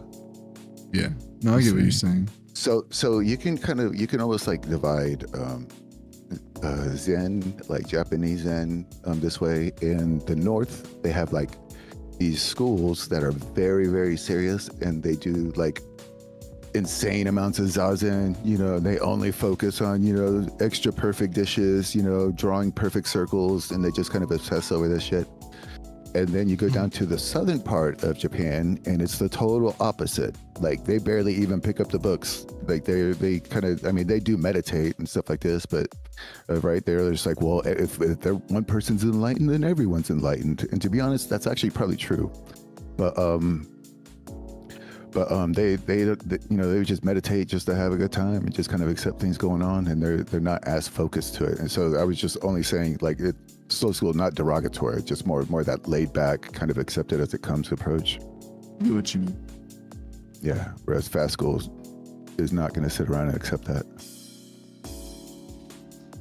I think there's a reason to think about it to a degree, but also just to more like realize like this is just a finite life, and if there is truly nothing afterwards, then you try to live it moment by moment. There's also nothing now, though. Right. Nothing now? Yeah, like everything that we experience now is like the same thing, just kind of just viewed through like a almost like a kaleidoscope. That's what Kevo's trying to say the whole time. That's Carl Jung's whole philosophy, is that we're already in the nothingness, and that you can. It's the same as manifestation, though. It really is. It's once you engage within the shadow self, the alter ego of yourself, that then you can overcome things, mind over matter. It's essentially the same as Jesus's teaching and everything. It's not. Well, no, that's not like that at all. But it really is. That's what Jesus taught. Mind over matter. There's nothing like that going on here, though, is what I'm trying to say. But that's like what is overcoming samsara and yama. When you overcome the will of samsara, it's not because you broke free of the karma and became perfect, because you can't do that. You can't break free from a spell. It's because you saw past the spell. Oh, that's the whole things point. are already perfect. But then it's contradictory what you're saying, because the whole point is what we're in now is a wheel of suffering that needs to be stopped. You must get into the center of the wheel and sit in the center of the wheel. Yeah, get closer to your mic. So I'm really close to my mic. But that's okay. You're like bringing up some dogmatic points, right? None of that is really much into Advaita Vedanta. I mean, we could, but it doesn't have to be. See, the thing is, like, do you know who the Buddha was and what he was trying to accomplish? Yep, but I did not accept nothingness as an answer. Well, that's not what it is for the Buddha either. It's not That's where Buddha ends.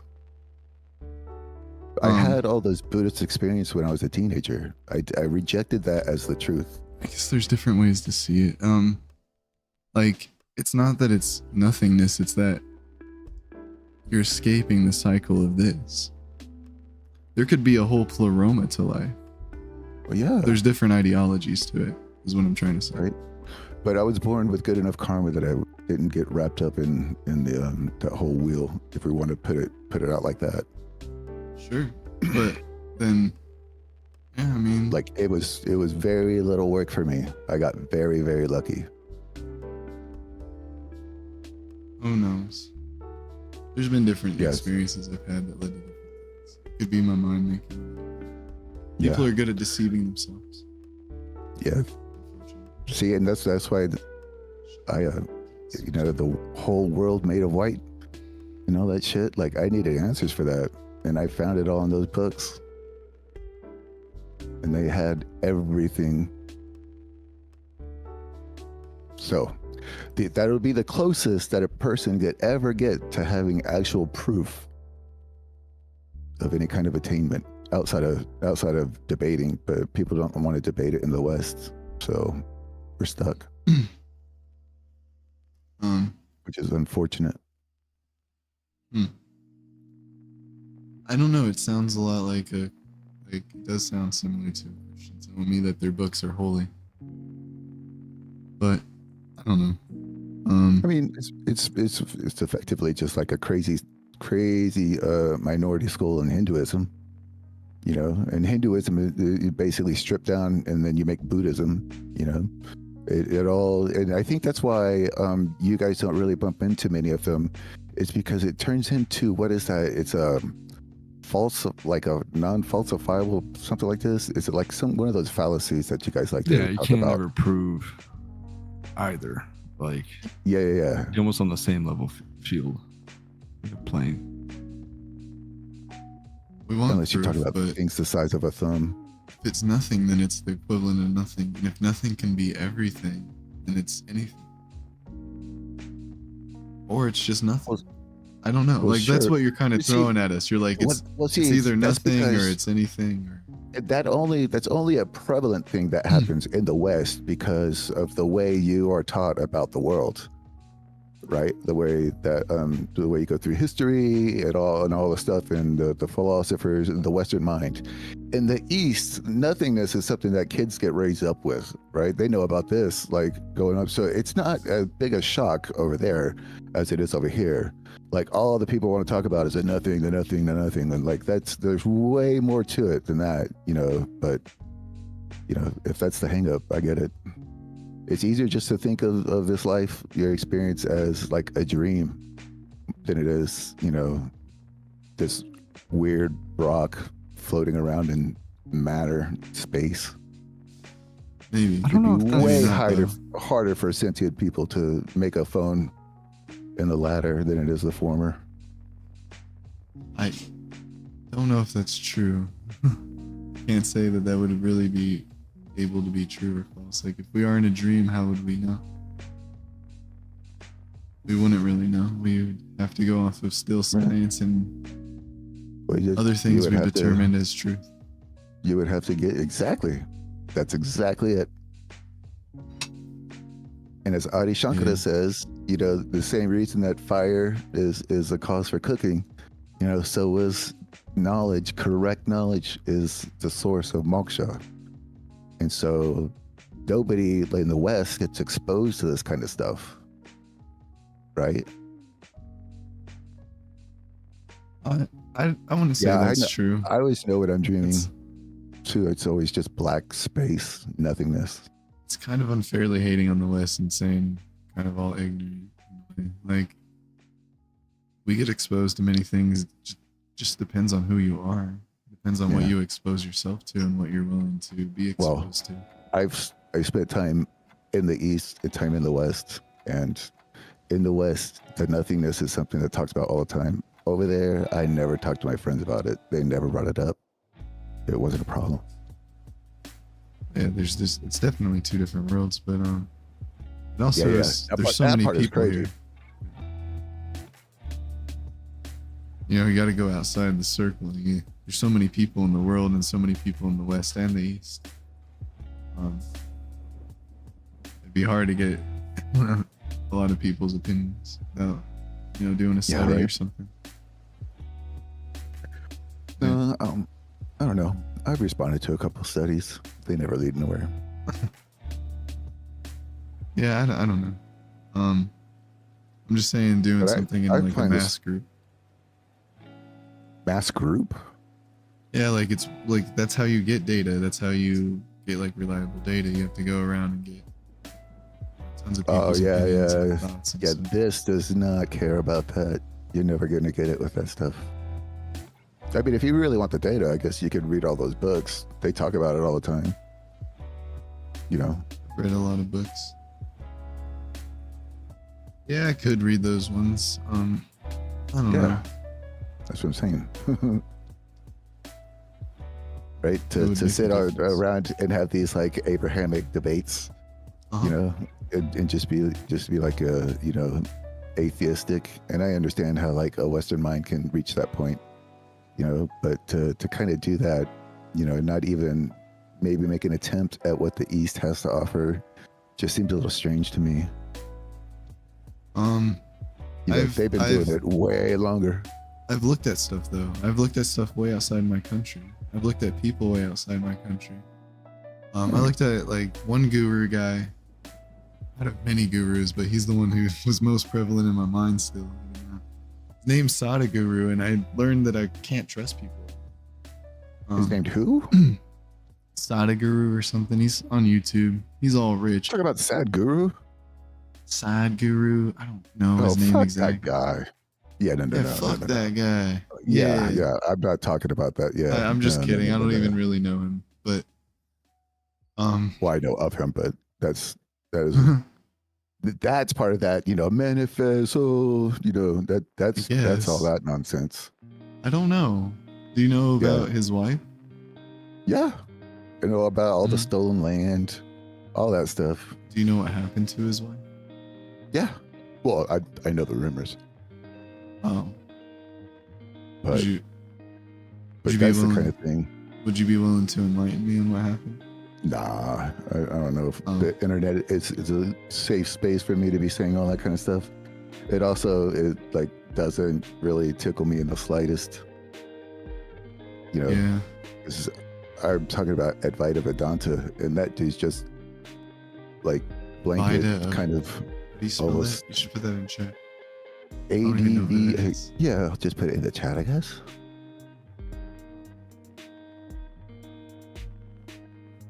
They're definitely more peaceful people, but I think a lot of peaceful people hide masks. 100%. So there's that too.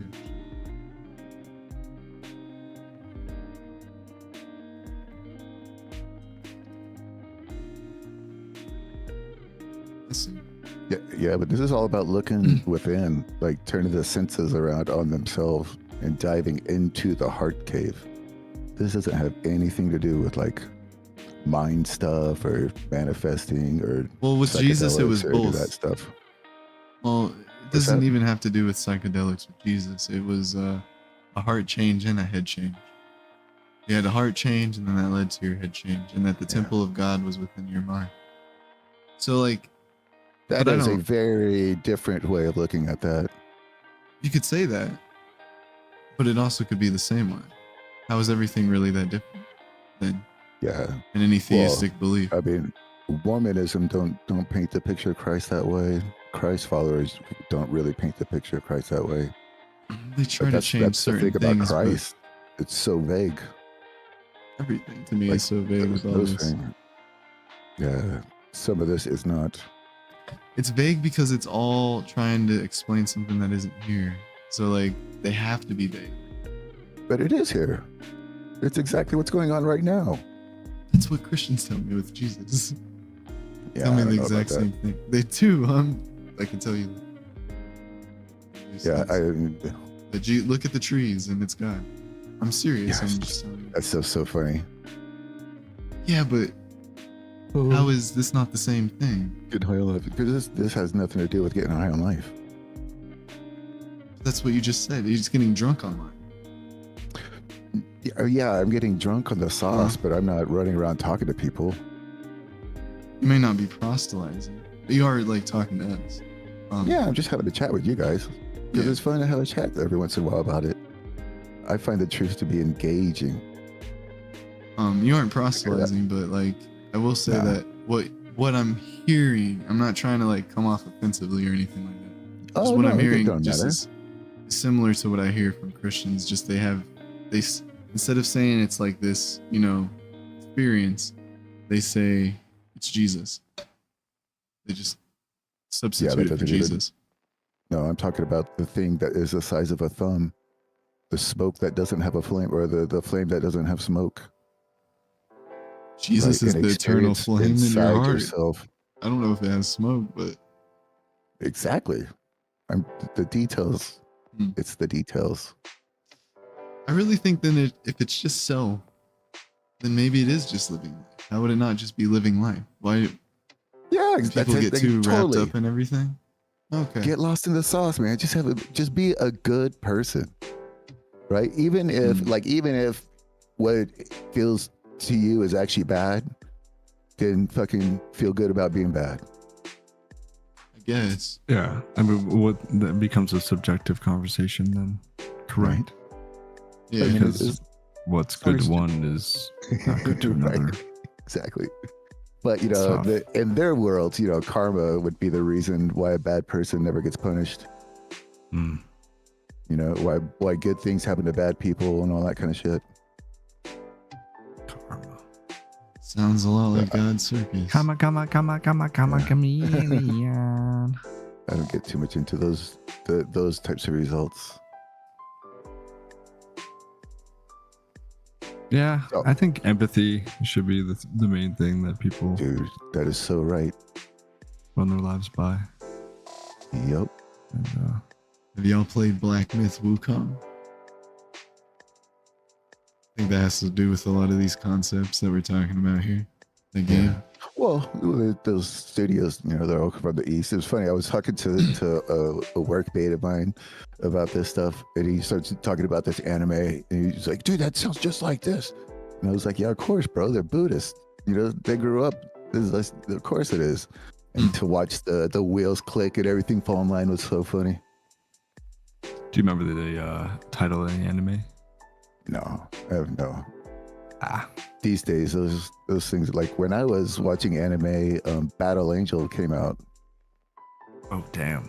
like the first one, the real first one, like Akira, Vampire Hunter D, Battle Angel. That's all that was out. That's all that Blockbuster carried. Huh. Yeah. But yeah, so yeah, check out some of that Advaita Vedanta shit, man. It's pretty nuts. What I experienced is like exactly what they're talking about. Sure. And the mind is just relieved of certain stresses that were like playthings for the mind before, Yeah. like the wonderment of time and what happens afterwards, quote unquote. I wish somebody would come up and talk about how the world maybe isn't God's circus. Maybe they disagree. Maybe they think this world is perfect. But it is. Not for It can't be us. both. Sure. It can. It's both chaotic, a circus, and perfect. It's perfect It is circus. the perfect chaotic circus. Oh. It's a crazy concept. to think. I don't like what sunlight does to people when they're in Yeah. it for too long. No one's bigger than the dream. They don't want people staying around this place for that long. I mean, Eventually what you if get they're tired of working hearing in the yourself. sun and not have a roof over their head. I don't ever get tired of hearing myself. I don't know, man. I'm almost 50 years old. I'm getting pretty tired of it. I think I might be mostly like 30,000 tired years of- old. Yeah. What time does it really exist? True. I might be like 5 billion years old. I'm 5 billion years old. Get Yeah, off my dude. lawn. During that experience, there was a bunch of past life shit that happened. I didn't really focus on it too much. Right. Only this now. It's the only thing that matters. Oh, Anyways, Yeah. like what I'll we're let you doing. guys go. Alright, yeah. Enjoy the stream. If you got people, I don't know if you got people hanging out waiting to get on, but They would just hop in here. Oh no, they can actually just join in if they want. Oh, that's right. Right. Yeah. It takes you get right on stage. Right on in. Well, yeah, thanks for coming up, Kevo, and feel free to come For back. sure. For sure. Appreciate it. Maybe we'll catch up in the future. Be safe, folks. Yeah, you too. Later. Cheers. Good night. Well, that was interesting for sure, to say the least. Definitely interesting. Yeah. Definitely interesting. I've looked into a lot of concepts. None of them have convinced me. A lot of them. No, it doesn't really convince me that there's a creator. I mean, it's all meditation. And the human mind is, again, an enigma. Yeah. Yeah, we don't know what we can create and what we can't, I guess. Yeah. What we can do within our own minds. Apophenia and a lot of other concepts are very prevalent in this, so we can trick our own minds a lot. It's like when you see a face in a car light, like a headlight or tail light, or in a tree or something like that. That shit's pretty cool. Shower curtain.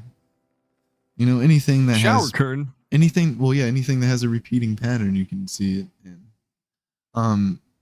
Even things without that, but it's basically it doesn't have to be repeating. but you can see it in a shower curtain.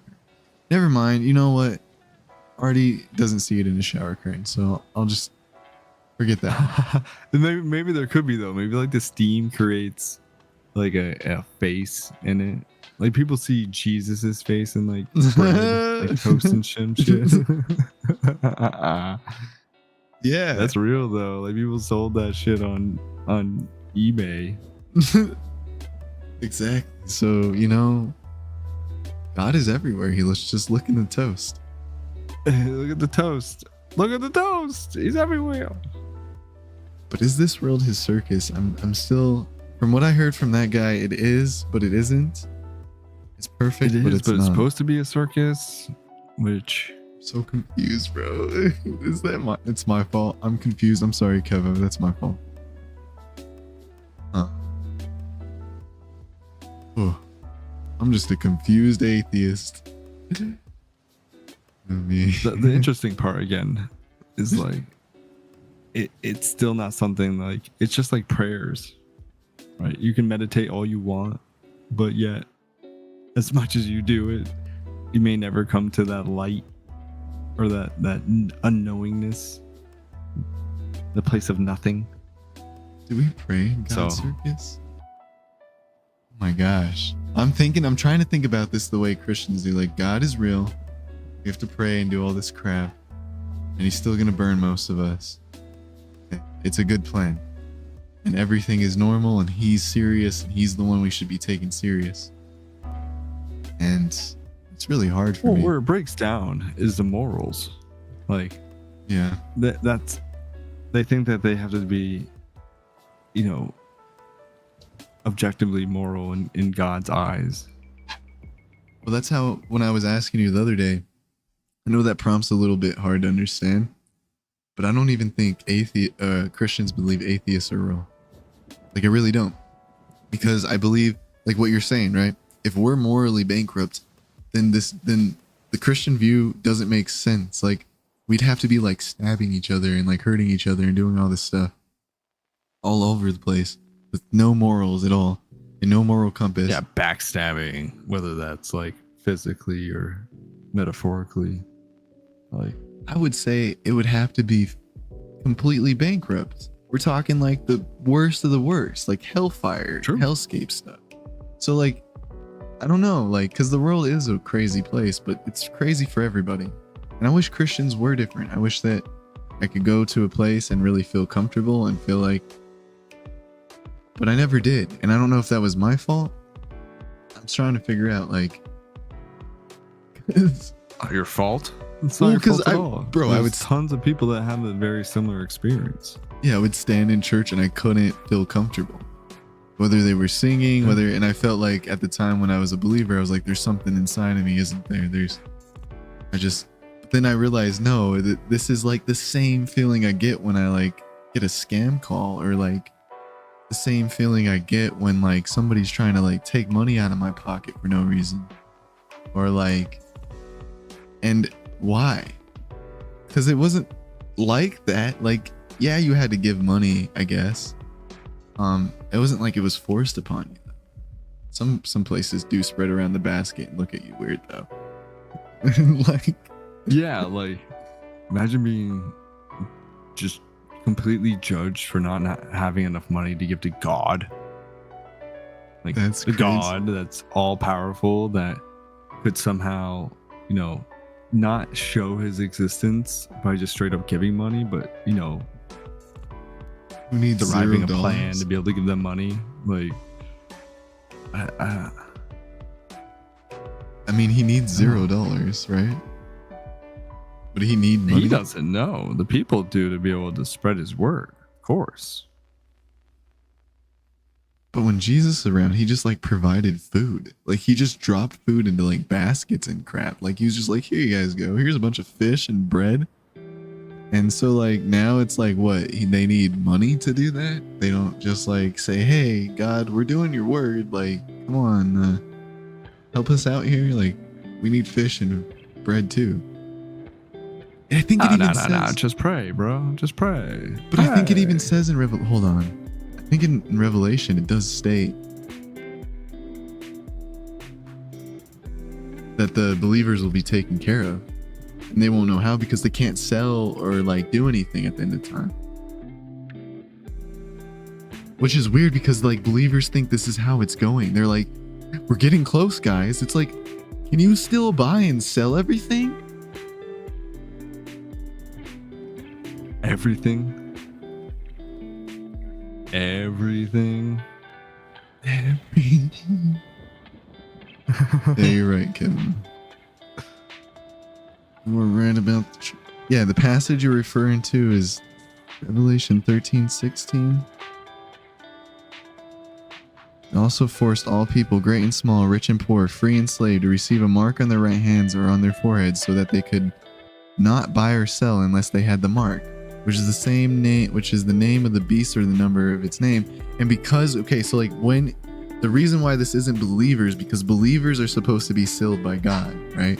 They're supposed to have the seal of God upon them. So they wouldn't have this seal. They'd be the only people not deceived at the end of time. Whereas God just lets everybody else just be deluded for whatever reason. So we can burn them in the barbecue. Ha! He really likes barbecue. Need a barbecue. He loves his barbecues. Kevo says that, bro. Dude, maybe, possibly. I don't think so. There's so many interpretations. It's What happened to crazy. music? Oh, You can't hear the music now? I don't know. At my end. It's still playing. Oh, you can? Okay, good.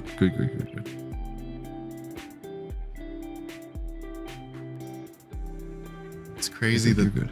the only copyright free that I've really found that's good is all of these ads, but keep muting them. You can't escape them. You can't.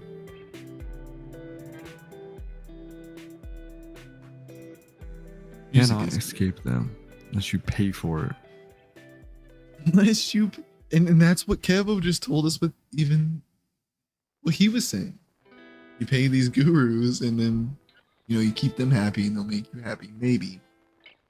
That's the power dynamic. That's with everything. Maybe the master makes you happy, but you're the slave. So who cares if the master makes you happy? Right? So it's a crap system. It's rigged from the ground up. Which is why I see it as a circus. If you involve gurus and shit like that, I feel like, Dude, but politicians, I mean, come on, let's replace them with anybody true, that they all- is trying to gain tons of corruption and power. Because corruption comes with tons of power. Unchecked power? Hey, I'm sure that's true to an extent, Kevo, but like, look, I can't even say that I trusted myself when I was doing all this stuff. I think I learned how to trust the real process and the facts and to not be scared of those. And when I wasn't scared of those, watching all the stuff I was watching, looking into all the articles I was looking into, reading the books I was reading, and reading the little like things online on Bart Ehrman's blog and other people's blogs, and finding, I even know Christians that I follow, but they're just not inerrant Christians, that are scholars. But like, it's, you just come to a point where like the facts start to make sense, and maybe that's God deluding me, which is why it would be a circus, in my opinion. It's, like, who wants to be deluded? Like, why would I want to be under a delusion if I'm just searching facts? Like, I'm being punished. I started out as a Christian doing this, not as an atheist, so it's not like, I don't know, it's just weird. It's not like I was atheist or trying to run away from God. I was trying to drive harder into it. The Bible turned me away.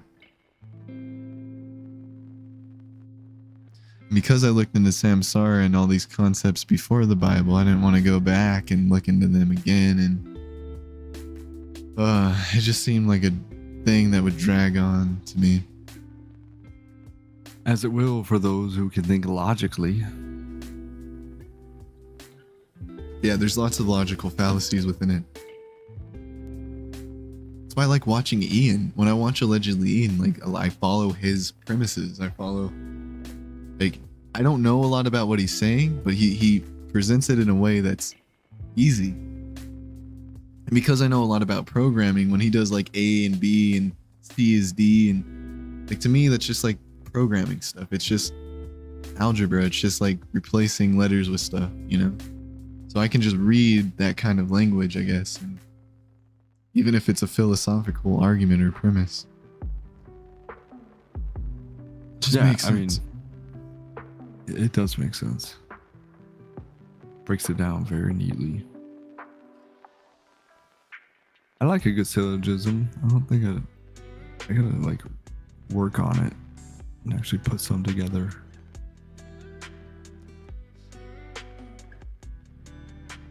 You We'll did, see. Kevo. I think. I don't know. I don't even know what you're saying now. Kind of forgot. We were talking about so much stuff. But you said a lot of good things, Kevo. I just think some of it was also like one way and then another. But that's up to you to find out. Maybe it's not. Maybe I'm just seeing it that way. I really liked a lot of what we were talking about, though. You didn't turn any... Bro, you can't turn me away from stuff that I don't really like. But this isn't the first time it's happened. I was doing even HemiSync stuff. I was doing stuff that like... Because there's a whole thing called the gateway experience, right? And you listen to these things while you meditate. It goes into this, but it's creepy to do because like, I don't know if I recommend it, because the CIA wanted to know all about it, so you can read it on their website. It almost feels like brainwashing after a while. It feels the same as a lot of other stuff. Like they want control or something. I don't know why of people. Maybe because we're too powerful. Why we want control? No, I know why people as a whole want control of each other, you know, and why they deceive each other. I've read certain books that explain that very clearly. Why the government wants control of people. They're already like the powerful ones, you know? They are God. That's who I see as God. Nobody else. They've always been God. No, well, yeah. If you go far enough back, yeah, definitely. You know, I don't know if you'd call it politics per se back then, but you could equate it to it. Here, Kevo. Sure. This may not help. Maybe I sound like an asshole, but when you say that life is a reflection, I can follow that. But if it's a reflection, then we're reflecting something instead of nothing. If we're reflecting nothing, it doesn't really quite make sense, because then we would be nothing. Nothing would reflect nothing. How could it reflect something? I don't know how that would work. There'd have to be the something. Is it God? Is it his circus? I don't know. My mic cut out.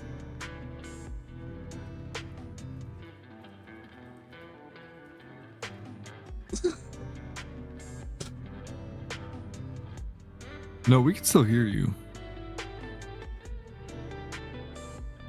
We can still hear you when that happens.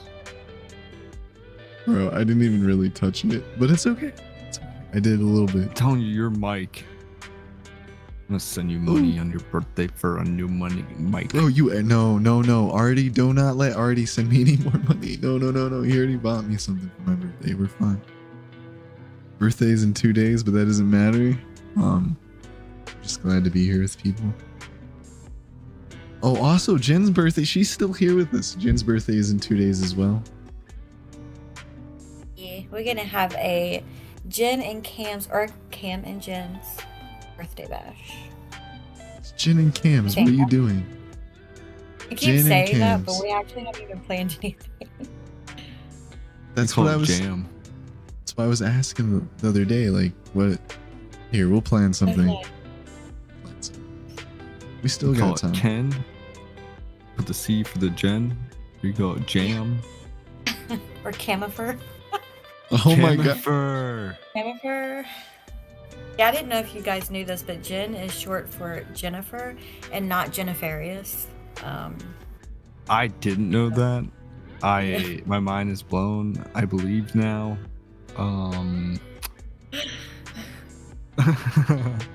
You are very Jennifarious, though. Jennifarius. Yeah, that's what I used to always say to Christians in chat whenever they would be like, I'm praying for you, Jennifer, even though my name is just Jennifer. And I would literally tell them, Jen's not short for Jennifer, it's short for Jennifarius. Because I think I'm so funny, you know? I think I'm so hilarious. Jen's jokes have grown on me, I do admit. They are pretty good.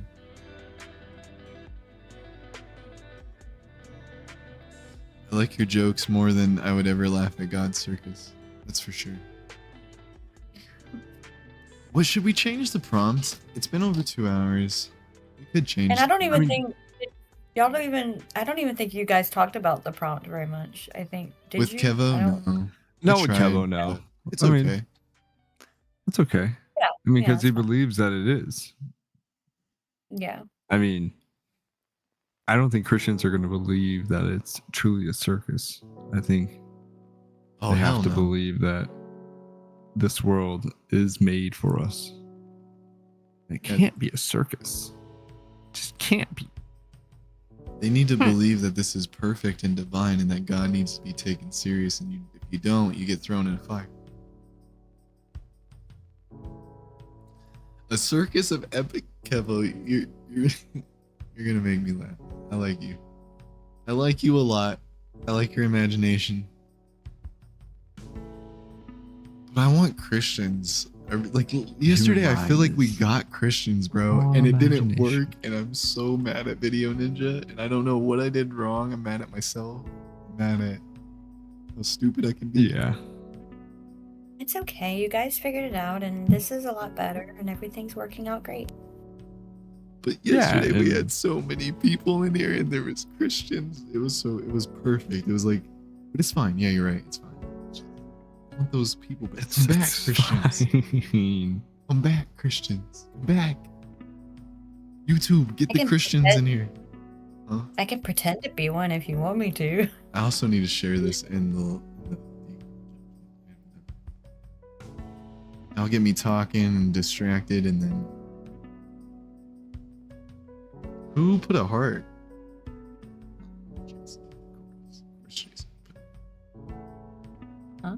Who put a heart? What do you mean? Where? On the Discord. My announcement.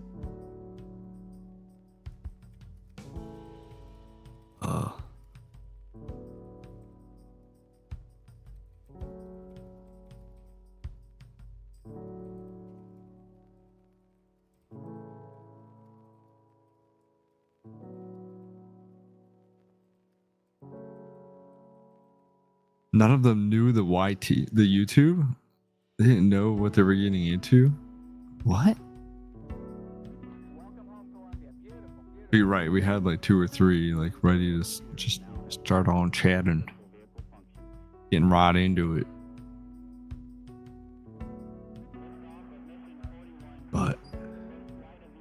other people, they're busy right now.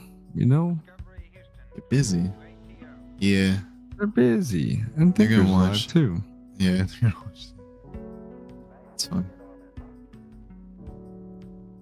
Maybe our title is too long. That was pretty-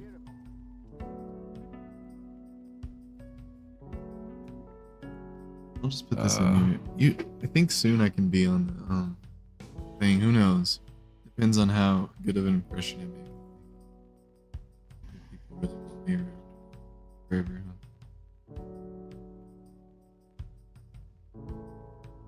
Yo. Trying to keep them in the room. It's hard. They like to go watch their inspiring sophistry and stuff.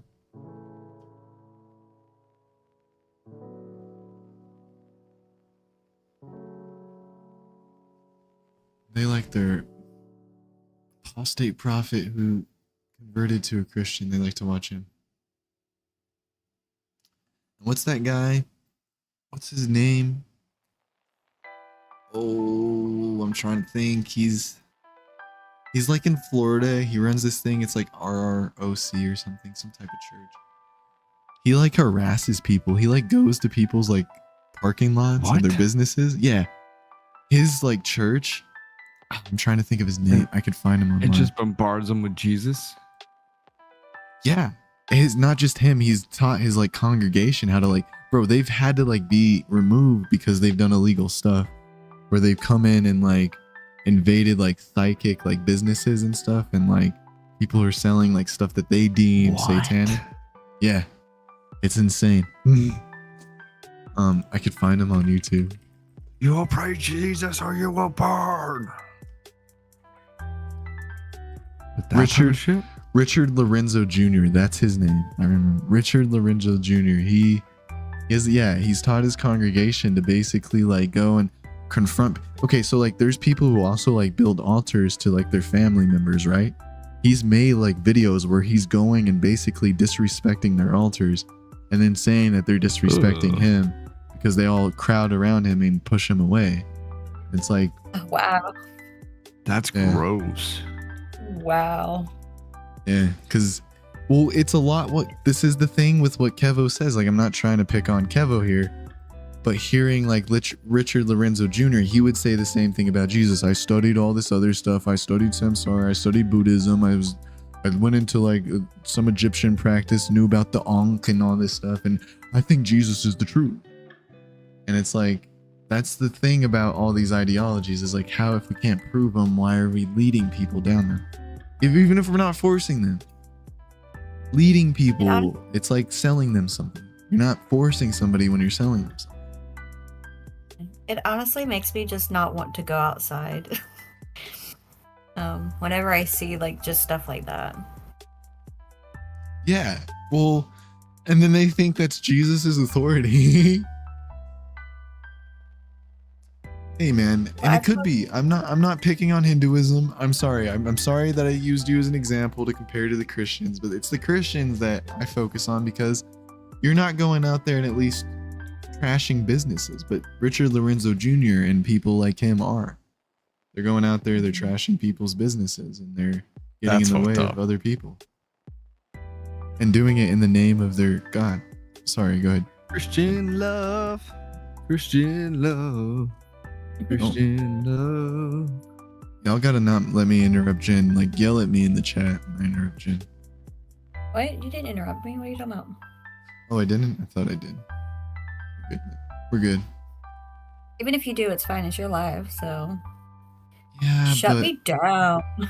I only want to interrupt Artie. I'm just kidding. It's true. It's No, I don't facts. I've told y'all about the park that I go to. There's a church right beside it, and they if you go there like during the Sunday morning sermon, they have speakers that they hide in like the woods. There's like woods in between like the actual park and the church, and there's speakers in the woods that they blare the sermon on. What? Like you like so I go like I just walk around this park because it has like a nice like track around it. And so I go there, I just walk around, and when you're like passing by the church, all you hear is just them blaring the sermon out like into the park. Crazy. And I honestly like Noise pollution, folks. Like, well, yeah. not everybody wants to hear that shit. Yeah, I don't know like how they get away with it. I'm sure like if enough people complain because again, like it's a public park. They cry. I've seen it. I've seen Nicholas Bowling. I've seen people on YouTube who go and bother gay people at Pride. So they bother homosexuals, and basically when the cops come, because the cops come in their videos, they're sitting there whining at the cops, crying at the cops about how it's not fair that they're not allowed to freaking bother people and shout at them and with loudspeakers and stuff, and argue with the cops. And then eventually the cops usually get them to leave, but without like a ticket, without any like repercussions for real. So then they go just do it again. Yeah, just continue on. You just continue on their merry way, trying to fucking scare people into Yeah. their religion. It really just makes me not want to go outside. Like I just hate stuff like that. Like there's like when festivals happen and stuff, and like I don't know. It's just I and it's actually, go ahead, sorry. I'm sorry. No, you're good. I just deal with it like somewhat on a daily basis. Like I have this guy at work, nicest guy, sometimes a little. I'm not gonna say it. Keep it. But he is super devout, and anytime like we have a conversation that's a little more in depth than just talking about work, he gets into like talking about like what Jesus would do and things like that. And I want to bring up so many points, and I just think in the back of my head it's like it's not the right place. This is work. Just kind of be the bigger person and just let the guy talk sometimes. And I don't know, part of me feels like I should actually say something. And we have had conversations in the past where it's gotten to a certain point. Like when he was he literally said that natural disasters were because of the fall of man. And I'm like, do you not even understand how narcissistic that sounds? Like to think that we as humans, and this is before the point that I could really like get an argument formed, and still probably in the back of my head I was like, this isn't the right place to really have this like full-fledged conversation. But like it's so narcissistic to think that we as humans could even impact the world that we live on to the point where natural disasters happen that kill thousands of people that probably weren't even aware of God, especially babies. Like it can't even make sense. Or to even take it off the shoulders of God. Like it's his responsibility.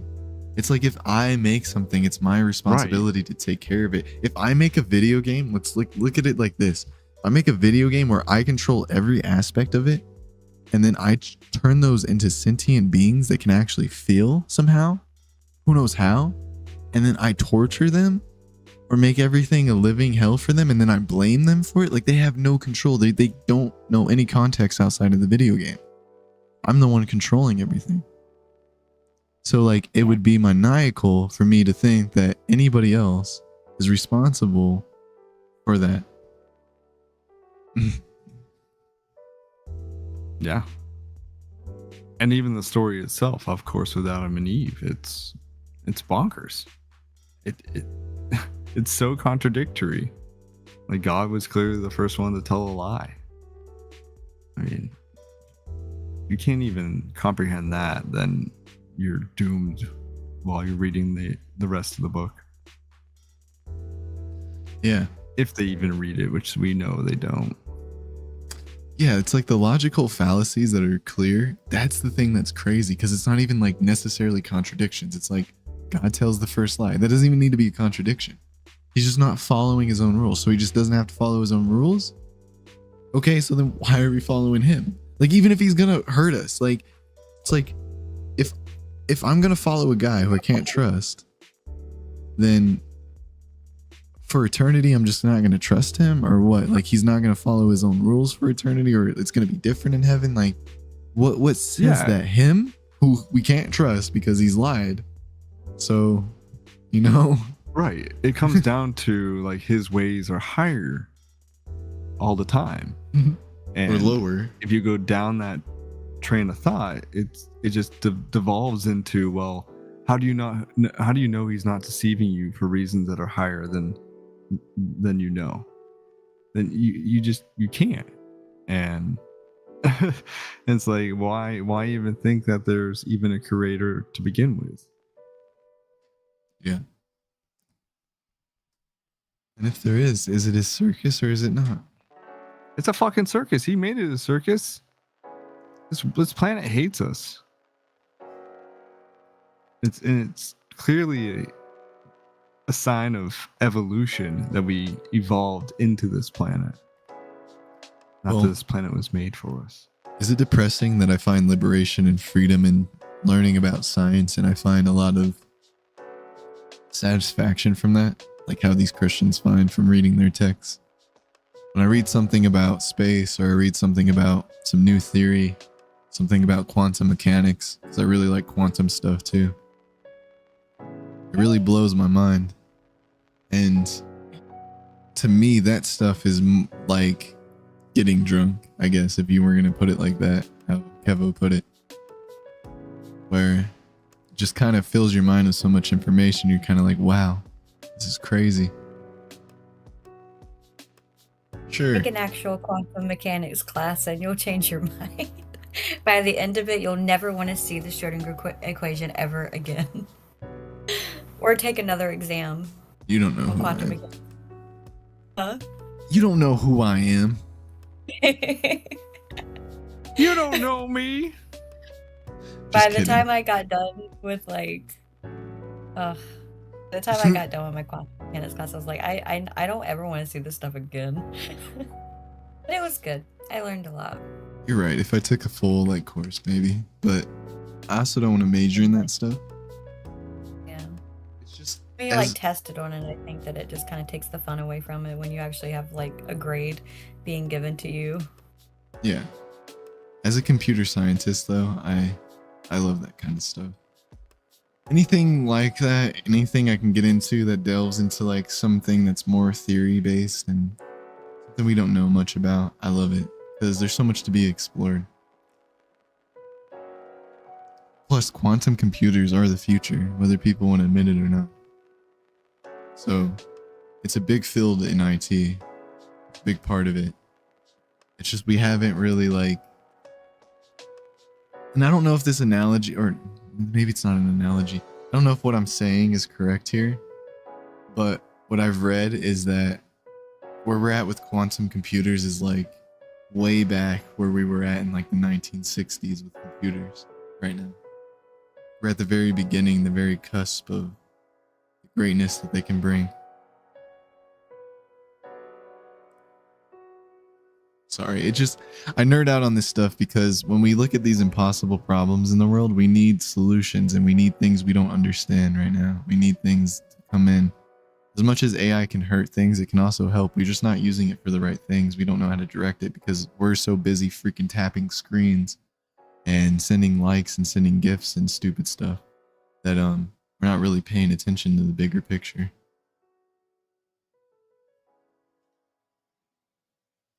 Sorry, I hate it on TikTok. That's true. Pulled a relic It's there. very true. We're so sucked into our social medias, it's not even funny. Like, Meanwhile, we're trying to YouTube, you may not call it social media, but it is, of course. Yeah. Like,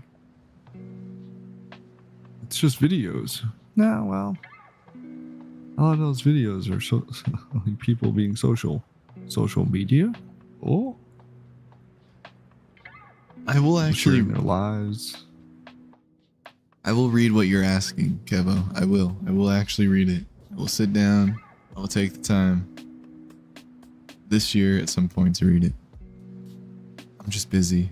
So it's hard. It's hard to even read the books I want to read right now, much less what people are recommending me, which I don't know if I want to read until I get into it. busy trying to survive In the these mean circus. streets. Yeah. This mean circus. I mean, that's what it is. How could it, even if God doesn't exist, let's leave that out of the question, right? Let's forget the prompt for one second. This world is a circus either way. We have a dude who's in charge who literally has been convicted of certain crimes, certain really bad crimes, and it's like, what? We're gonna follow this guy? Not that who we had before was like the best. You know, he's falling asleep half the time. He doesn't know where he is half the time. They're sharing stories about his son that aren't good. But like, then we go to this, and it's I like, was like, God. Huh? Get it? Sorry. She said, sounds Yeah. like God. well, yeah, and then my family believes that this is supposed to be his divine plan, and it looks like a freaking clown show. It's like, dude, Yeah. even if reality would break down right now, and all this was supposedly true in the way that they said, it's like, I'm not gonna yell at God. I'm not gonna be mad. It's like, I'm gonna think God is stupid. I think God is like the dumbest thing to ever exist, and like he doesn't make any sense, and that he just wants to be the biggest narcissist. I'm sorry if that comes across offensively. I'm not trying to be offensive to anybody. To me, it's like this guy really doesn't get it. He doesn't get his own thing. I've read Revelations. That's the biggest book I have a problem with. If that didn't exist, I could probably still be a Christian, because if God wasn't going to burn most people, it wasn't even about me. I was saved. I was in this shit. It was the fact that I couldn't square it away with other people. I couldn't square it away with the babies. I couldn't square it away with the most innocent of people in my eyes. And maybe I'm wrong.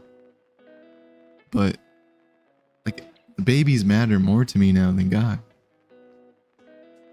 The people matter more than God. Maybe that's silly, but I'm not with the guy who wants to hurt things that are really too young to even understand anything. Whether they're innocent or guilty of anything, it doesn't matter. Like, you should have comprehension to the point where you understand that it's evil to do that. Sorry, I had to get that out. No, it's fair and true. Yeah, it's like, Absolutely.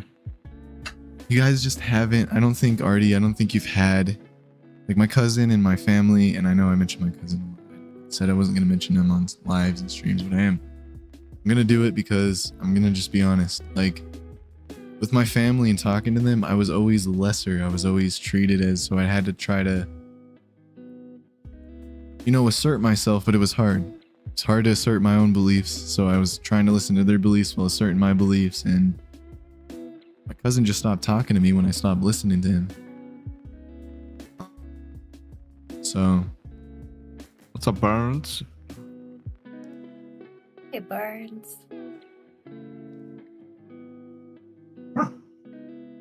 yeah, the idea of We're just heaven, chit-chatting. yeah, it is grotesque and cruel, because even heaven itself, it's like, who gets this? Like, why do some people get this? Like, it's this exclusive non-inclusivity, because there's not, you can't have them. They're not mutual. So you can't have both. Like, people think you can have both. You can be inclusive, I guess, to the group that it's exclusive to. Sure, but you can't say that you're inclusive if you're exclusive. If your group is for VIPs only, it's for VIPs only. It's more than that. It's I mean. not a choice. It's not a choice to be convinced, at least. They gonna come through soon. What do you mean by that? They ain't gonna come. What you talking about, Burns? We ain't doing anything here. We just chilling. It's We're hot just though. chilling.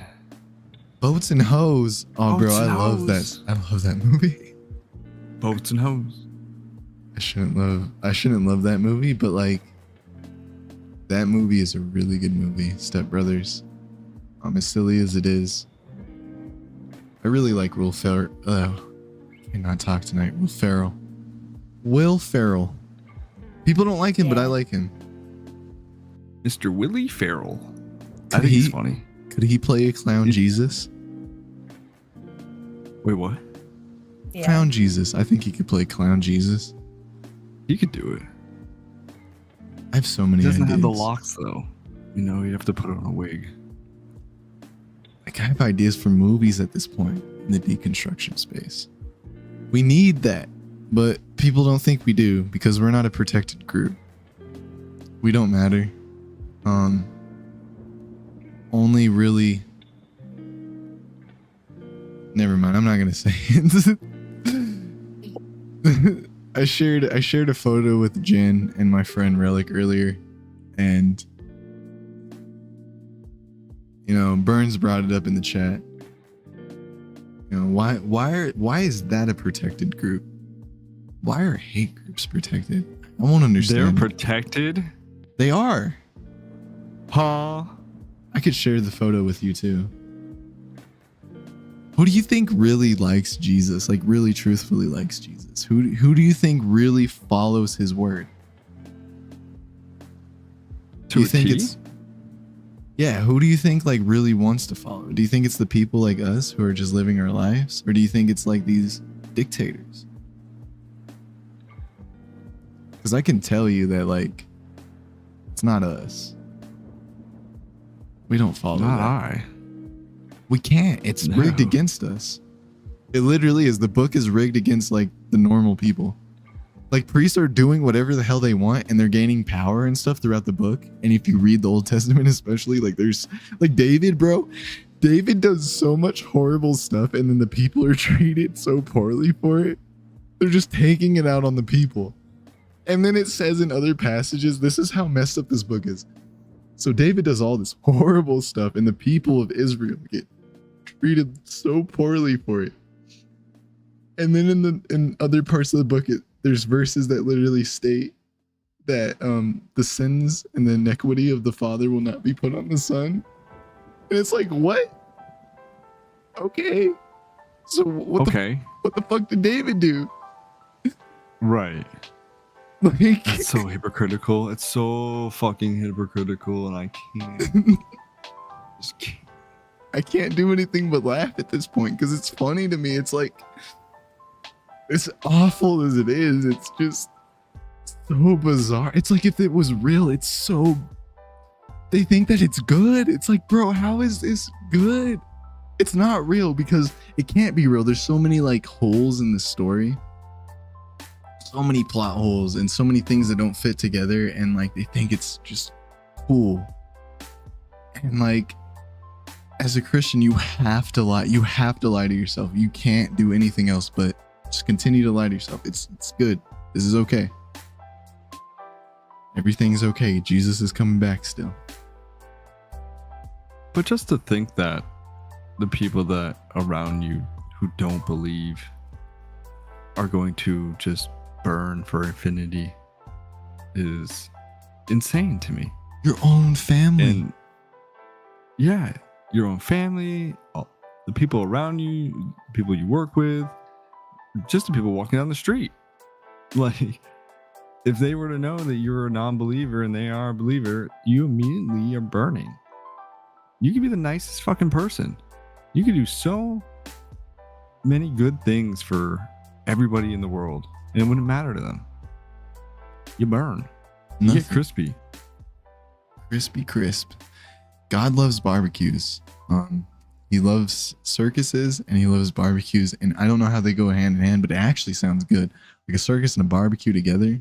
As long as we aren't burning, it'd probably be good entertainment with good food. You know, you get those big ass turkey legs at the circus, right? Like, Oh man, now you got me hungry for big ass turkey. I would eat a big ass turkey leg right now.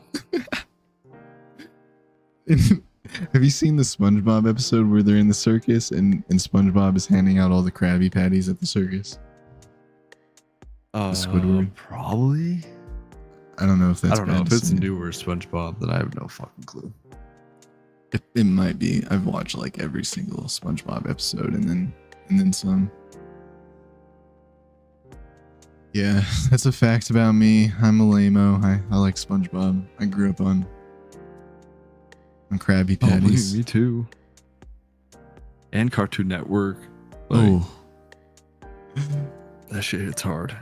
oh, Personally, I was more of a Courage the Cowardly Dog. type oh, person. Yeah. That's just me. That shit freaked me out a little bit though as a kid. That's why I liked Give me it. give me the willies. I love the uncanny valley aspect of Courage. It's so good. They like hit it right, like perfect. And Courage himself, like being so like he's always like freaking out. Man, I grew up on all that. Foster's Home for Imaginary Friends. You got Ed, Ed and Eddie. You got Ed, Ed and Eddie. Oh shit, Oh yeah. brother. and Johnny talking to his, you know, his little Jesus, his imaginary playing friend. I'm sorry, but you got Johnny in there. That was Johnny real to Bravo. Johnny. Johnny Bravo was also a good one. He was a little bit Thank of you a very freak, much. but Oh. oh. Oh. also liked Powerpuff Girls. You know, maybe Oh, I'm dude. Oh yeah. Classics there. Dexter's Laboratory. yeah. Yes. Right. That was the best. Cow and Chicken even. Although that's a little bit Oh, older. whoa. I forgot about Oh Wait, shit. what? What is that one? Cow and Chicken. Have you ever watched Cow and Chicken? I don't know what that is. I thought Oh, maybe. yo.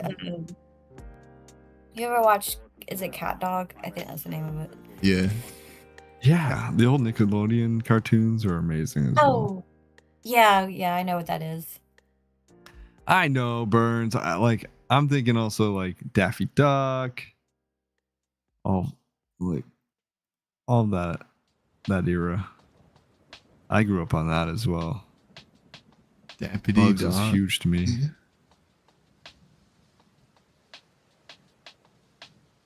Man, y'all bring back all this nostalgia. Mhm.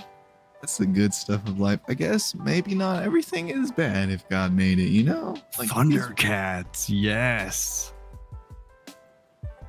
He-Man? Fuck yeah. He-Man. I don't know. I I was a Skeletor fan. Power Rangers. Bro, no. So with Power Rangers, my mom... Ultron. Oh. Power Rangers, my mom, she was forced to, when I was really, really, really young, like 2, 3, 4 years old, she's forced to record every single one. If I missed it, it was recorded. Even if I didn't miss it, we had it on tape. Recorded it live while it was playing, commercials and all. The poor way to do it. And so, even when I missed Power Rangers, bro, I was watching that shit. That was like my favorite show for a long time. Oh, Funny- same, bro. It's actually Halloween sad. was a big thing. It's actually happy and sad, but before he passed away, I met Jason David Frank at Comic-Con here in Colorado. So, a little fun fact, I guess. Sad that he That's a passed fun away. fact. So sad. Hopefully, he's with That's Jesus sad. now. Getting pegged. I have no idea. Probably. Hopefully, Is he's there pegging actually in not with heaven? Jesus.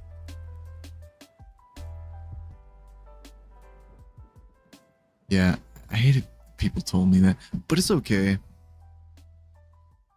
Why? Why is life like this? Why? Why? What is wrong? Well, it's just like, even when you don't know the person, even when you meet somebody, like there's not a lot of people that I look up to in my life, okay? And the white and the green ranger in Power Rangers, like, he was a badass. So, it just sucks that that life takes everybody good. Or bad, or in between. Yeah. kind of goes hand in hand with the problem of evil, in a way. Yeah. It's like Why would only an it evil go? God to truly take away the good people and keep the bad people in this world. Tugboat and So earthquake? I'm sure Christians would be like, oh no, they're meant to be there to show an example of the evils.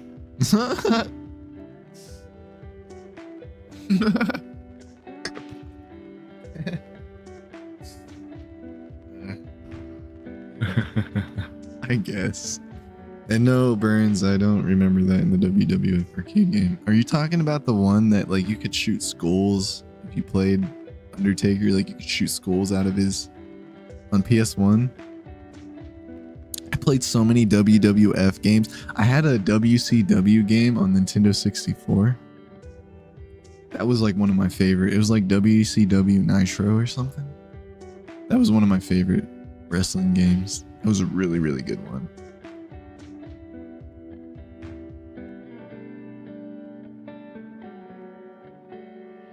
In fact, it was better than a lot of the PS1 and PS2 ones. The only PS2 game from WWF that I really liked was Bring the Smackdown, I think. One where you could go backstage and just beat people up with like sticks and stuff. What? Oh, bro, that was the fun part. You could just go run around. And it was like this open world game. It's like WWF became like this open world game. You could just go everywhere and like you could just throw them outside the freaking ring and then throw them into another room and then you could go into another room and then you could go into another. It was crazy. PS2 era was kind of crazy with some of them. It was really good. There was an N64 version of I think it was maybe WCW. I can't remember, but 25 cents. that was a badass wrestling game. Wait, which one? It was an N64 version. I can't remember exactly what it was called.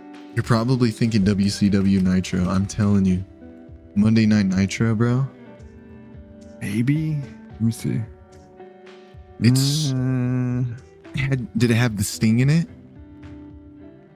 I mean, it had all of them. If it had Sting and I'd have like to look Stone up Cold, N64. or not Stone Cold, because it was like Goldberg and like maybe Stone Cold. It Steve had Goldberg, Austin. yeah. Bro, I'm telling you, WCW Nitro was the one, and there was a one after it. Like there was two of them. There's WCW Nitro, Monday Nitro, and then there was like some other one. I forget the freaking actual name, but it was some. They were so good, and what? Burns is going off in the chat. I don't know what's going on there. Oh, he's rating thinkers. I think that looks familiar. I think you're right. It is this one, bro. I'm pretty sure you're right. Ah,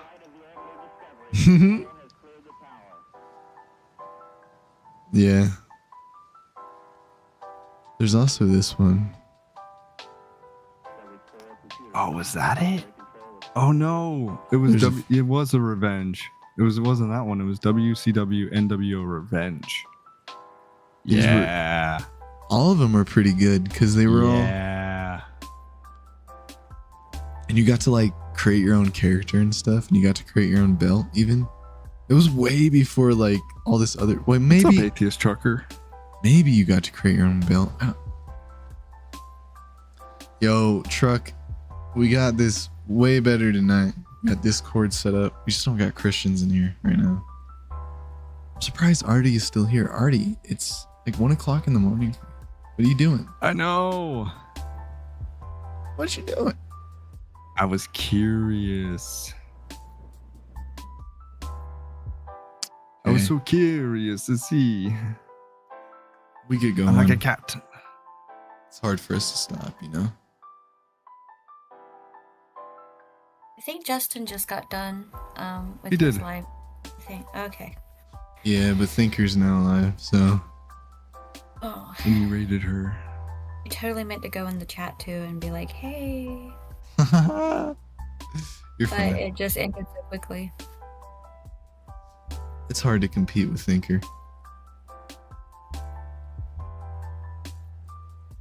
Tis hard. Tis hard to run the same schedules. But where else will we do it? 'Cause everybody else But does she's it. live all the time. All the Yeah. She's it's actually very impressive. 24/7.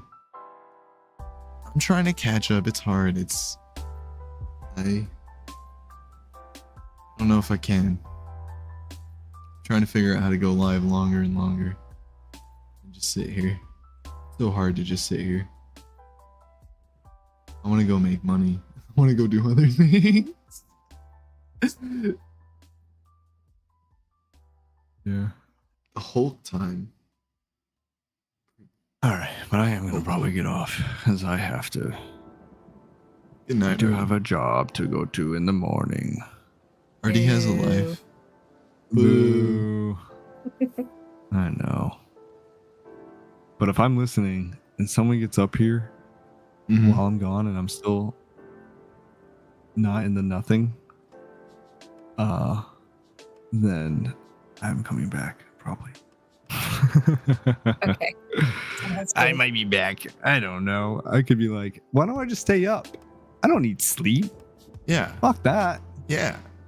Fuck that. Right? So cranky. I would so hate myself tomorrow He would. on so many levels.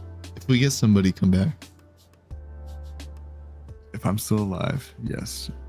You're If not I'm in the even in bed, nothingness. You're not in the nothingness. not a part of the not a part of the nothingness. Shit. All right. You two have fun now. Hopefully you guys get somebody up here. I'm probably not going to stay for much longer either, but I'll stay for at least a few more minutes. But good night, Wow. Artie. 2 minutes. I'll let you guys talk about that. That's Boo. what Red Bulls are for. God damn. Boo Artie. Boo. Boo. Boo Artie. Boo me. Boo me. Boo me. Good night, Artie. You have a Alright, good good night. night, y'all. You go into the nothingness. Peaceful. I go Come back. CP Seeps. Bye bye. Bye. Why would you leave me though, Jen? It's not. You're not tired. Jen isn't tired, everybody. Don't listen to her. She's gonna stay, and somehow we're gonna get somebody to chat up with us, right? Maybe. We're so desperate. Can't you see how desperate we are?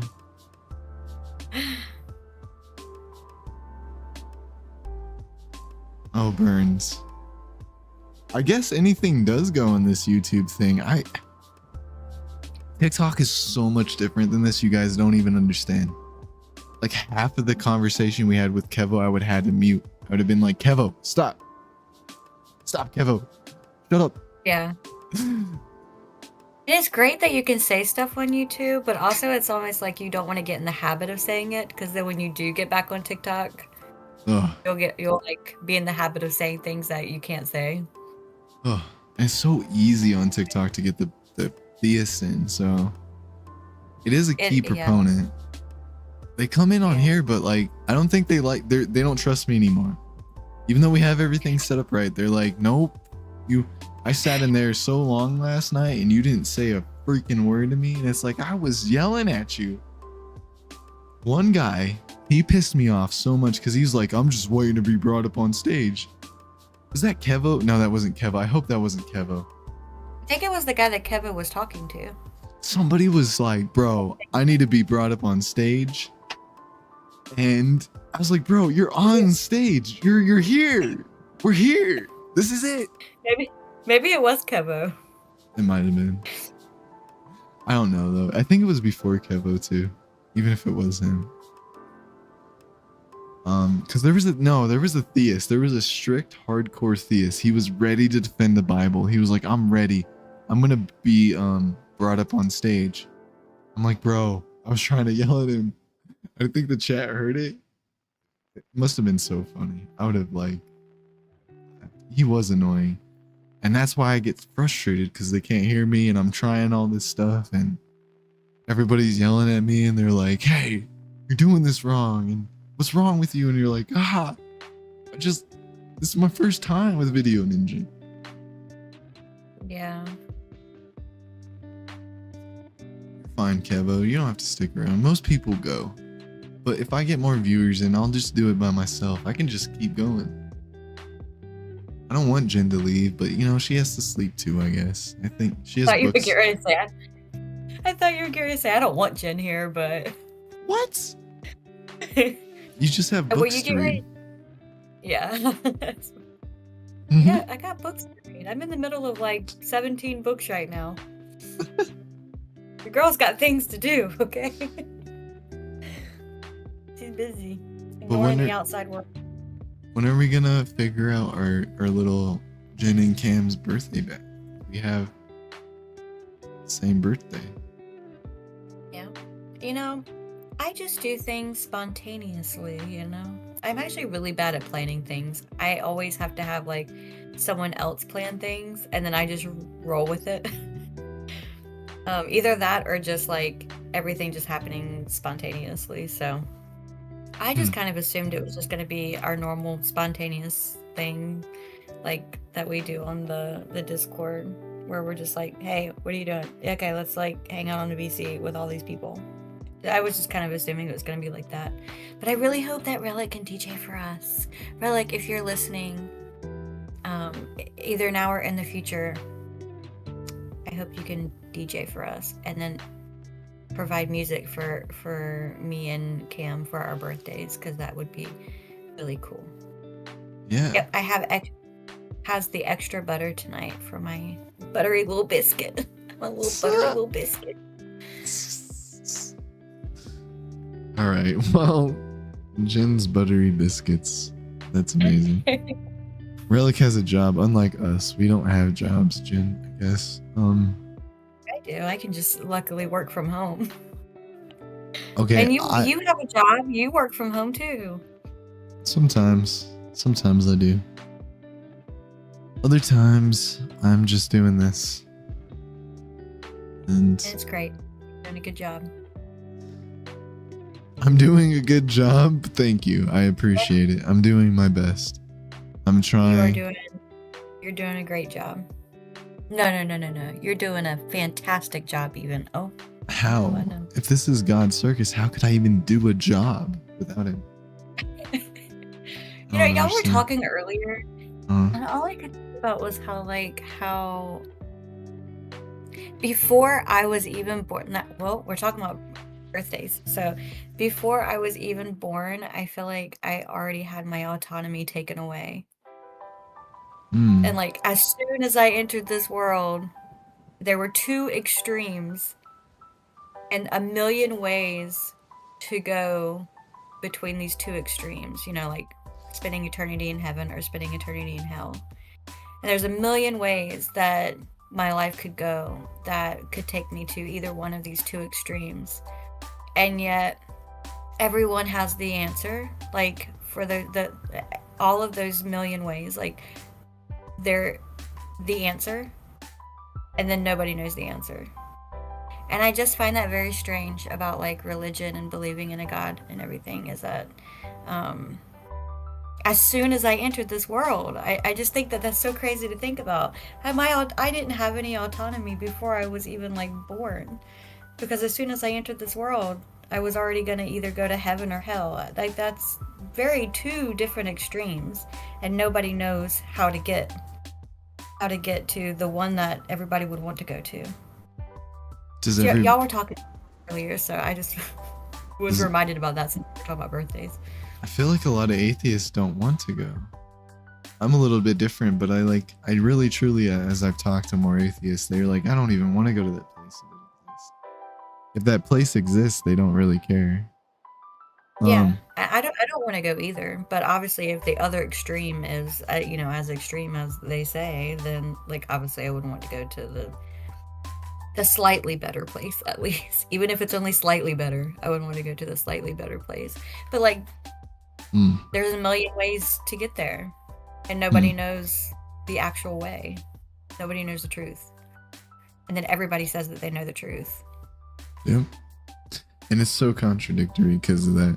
Because if you can't like have one answer, like if it's just Jesus, like somebody will tell you it's Jesus, right? That's what they'll try to do. Boil it down to Jesus. Jesus, how?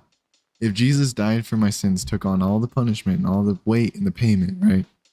Then I don't owe money. Like if he paid, then there's no way for me to owe money now. There's no way for me to like have to owe, like, does that make sense? I don't know. Yes, it does. It does make sense. So throwing people in a fire at the end and saying it's still their fault and all the drunkards and all the people screwing up. It's like, bro, do you want to save these people? No, obviously you don't. Obviously you don't want to save the lowest of the lows. You just don't give a shit. According to this book. You care one passage, but then in another passage you're like, nope, all you who screwed up, you know. It's like, did he pay or did he not pay? I don't know. I think he didn't pay, because if he did pay, then we wouldn't have to pay, because if I pay somebody else's debt, they don't have to pay. I guess they could get back in debt, but is that like actually just screwing up? Yeah. And why would that, like, if you've paid it off eternally, like if you paid off the sin eternally with your blood, then like who would even need anything else? Why would they even need some other anything? I'm trying to understand. Oh yeah, Burns, I know. I was a Mormon. Mormonism is basically Americanized Christianity. So, in like a weird way, before they did the Christian nationalism stuff now. And also, Kevo, Jesus doesn't make sense. But hey, didn't you know that Jesus died for your sins, but also he's alive and he continues to be alive today? But he died for your sins. Yeah, that is low quality. That is the low quality, and yeah, that does not make sense. He took a bad weekend off for your sins. Took a weekend off from his eternal job. It might have even been good. Like, wouldn't that be like a good break to have? You know, like 3 days away from all the bullshit. 3 days away from all the glory and the praise and all the infinite like sameness. Mm-hmm. You get to go be with the heathens. You get to go be with, like, you know, people who don't like you, who think you're uncool. You get to go be with the cool kids for like a few days.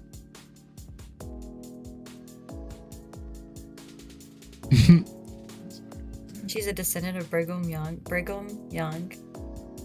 That's how you say that first name, right? Brigham. Why does that not sound right to me? It is right. Brigham Young University. Yeah. BYU. BYU.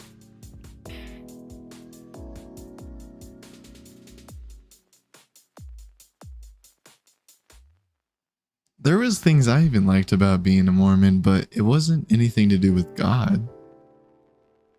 Like, it all boils down to people. But then the thing is, like, it's not real. So like, when you go meet all these people, it's like you're all putting on a mask. You're all just like putting on your best suit. And then what? Like, talking about God? Nobody really talked about much. Never really get to know people. You never really get inside there. You never really... They think that's all bad anyways. It's just good to let Jesus in. He's the only one who should be inside of you. Right? Oh yeah. So... It sucks that once Artie left, we're finally starting to get people. Because this makes me want to keep going. Makes me want to stay. You guys are actually listening. Oh man. I wish Artie was here. But it's fine. What? He has to sleep. I just like Artie. I'll be so disappointed. Jeez. He gets sick of me, but I don't get sick of him. Burns, do you hear this? He's so disappointed that it's just me and not Artie.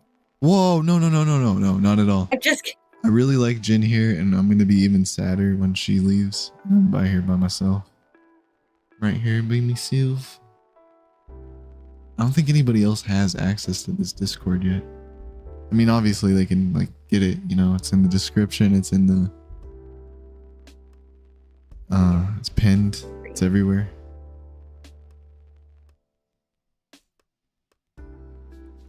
I know, Burns, it's it's always it's nothing but when Jin leaves. It's a sad day. Sad time. But we get through it. Propaganda. What? Burns said just propaganda as always. I got a few people to wish me happy birthday, and Justin's like, so every year on my birthday, I stand up in front of my whole family, and I'm just like, all I would like to say right now, I do this every year, and they know it's coming. I stand up before them, and I say, I would like to just say you're welcome to each and every one of you, because today is the anniversary that the universe was graced with a wonderful presence that just brought so much light and joy into the universe and continues to bring so much light and joy into the universe. I would literally go on for about 10 minutes just letting them know that they are just so welcome that I'm here. Okay, Jesus, calm down. Calm down now, okay? We all know you're divine. So at the party last night, I did indeed do that, and my aunt was just like, okay. Literally, your reaction is their reaction too. They just look at me and they're just like, we don't want this. Can we leave now? Yeah. No, that's how it goes.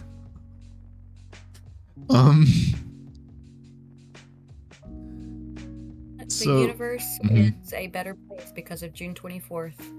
All I'm saying. On your birthday, not on mine though, but yeah. On both of our birthdays.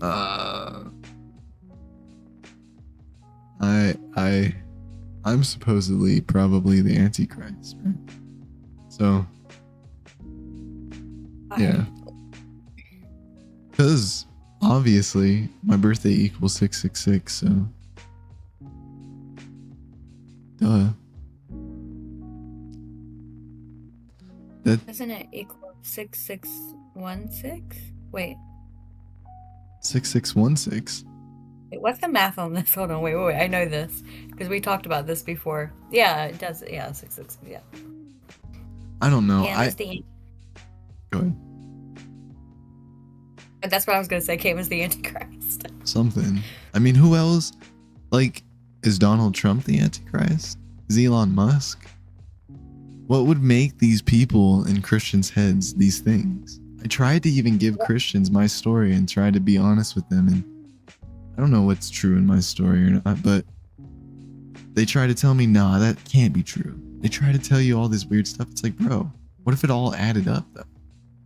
Then what? Would you still tell me like, no, you can be saved? You're the man of perdition, but you could be saved. Okay. Like, who is that guy even? Is it Nero? And what was his life like? Was he just screwed? Like, would that feel good? Wait, I think wasn't Nero like a bad man? And that's why there was a whole book written about him. Oh yeah, he was awful.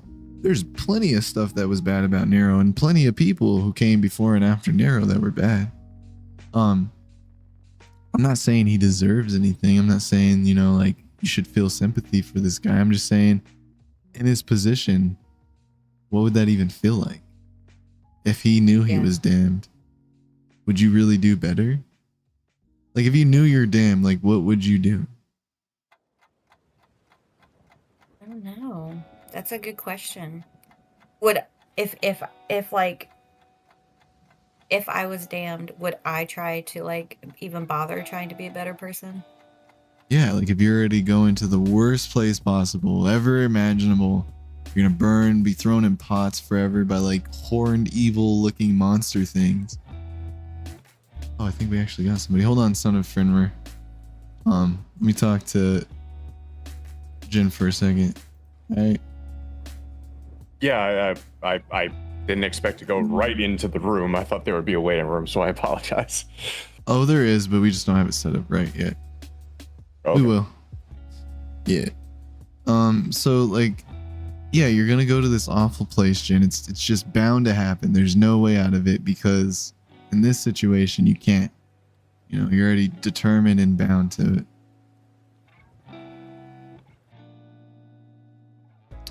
Would you even try? Yeah, would I even bother trying to be a good parent? I honestly don't even know if I can even answer that. Like, I feel like this is one of those things where, like, I truly wouldn't know until it happens.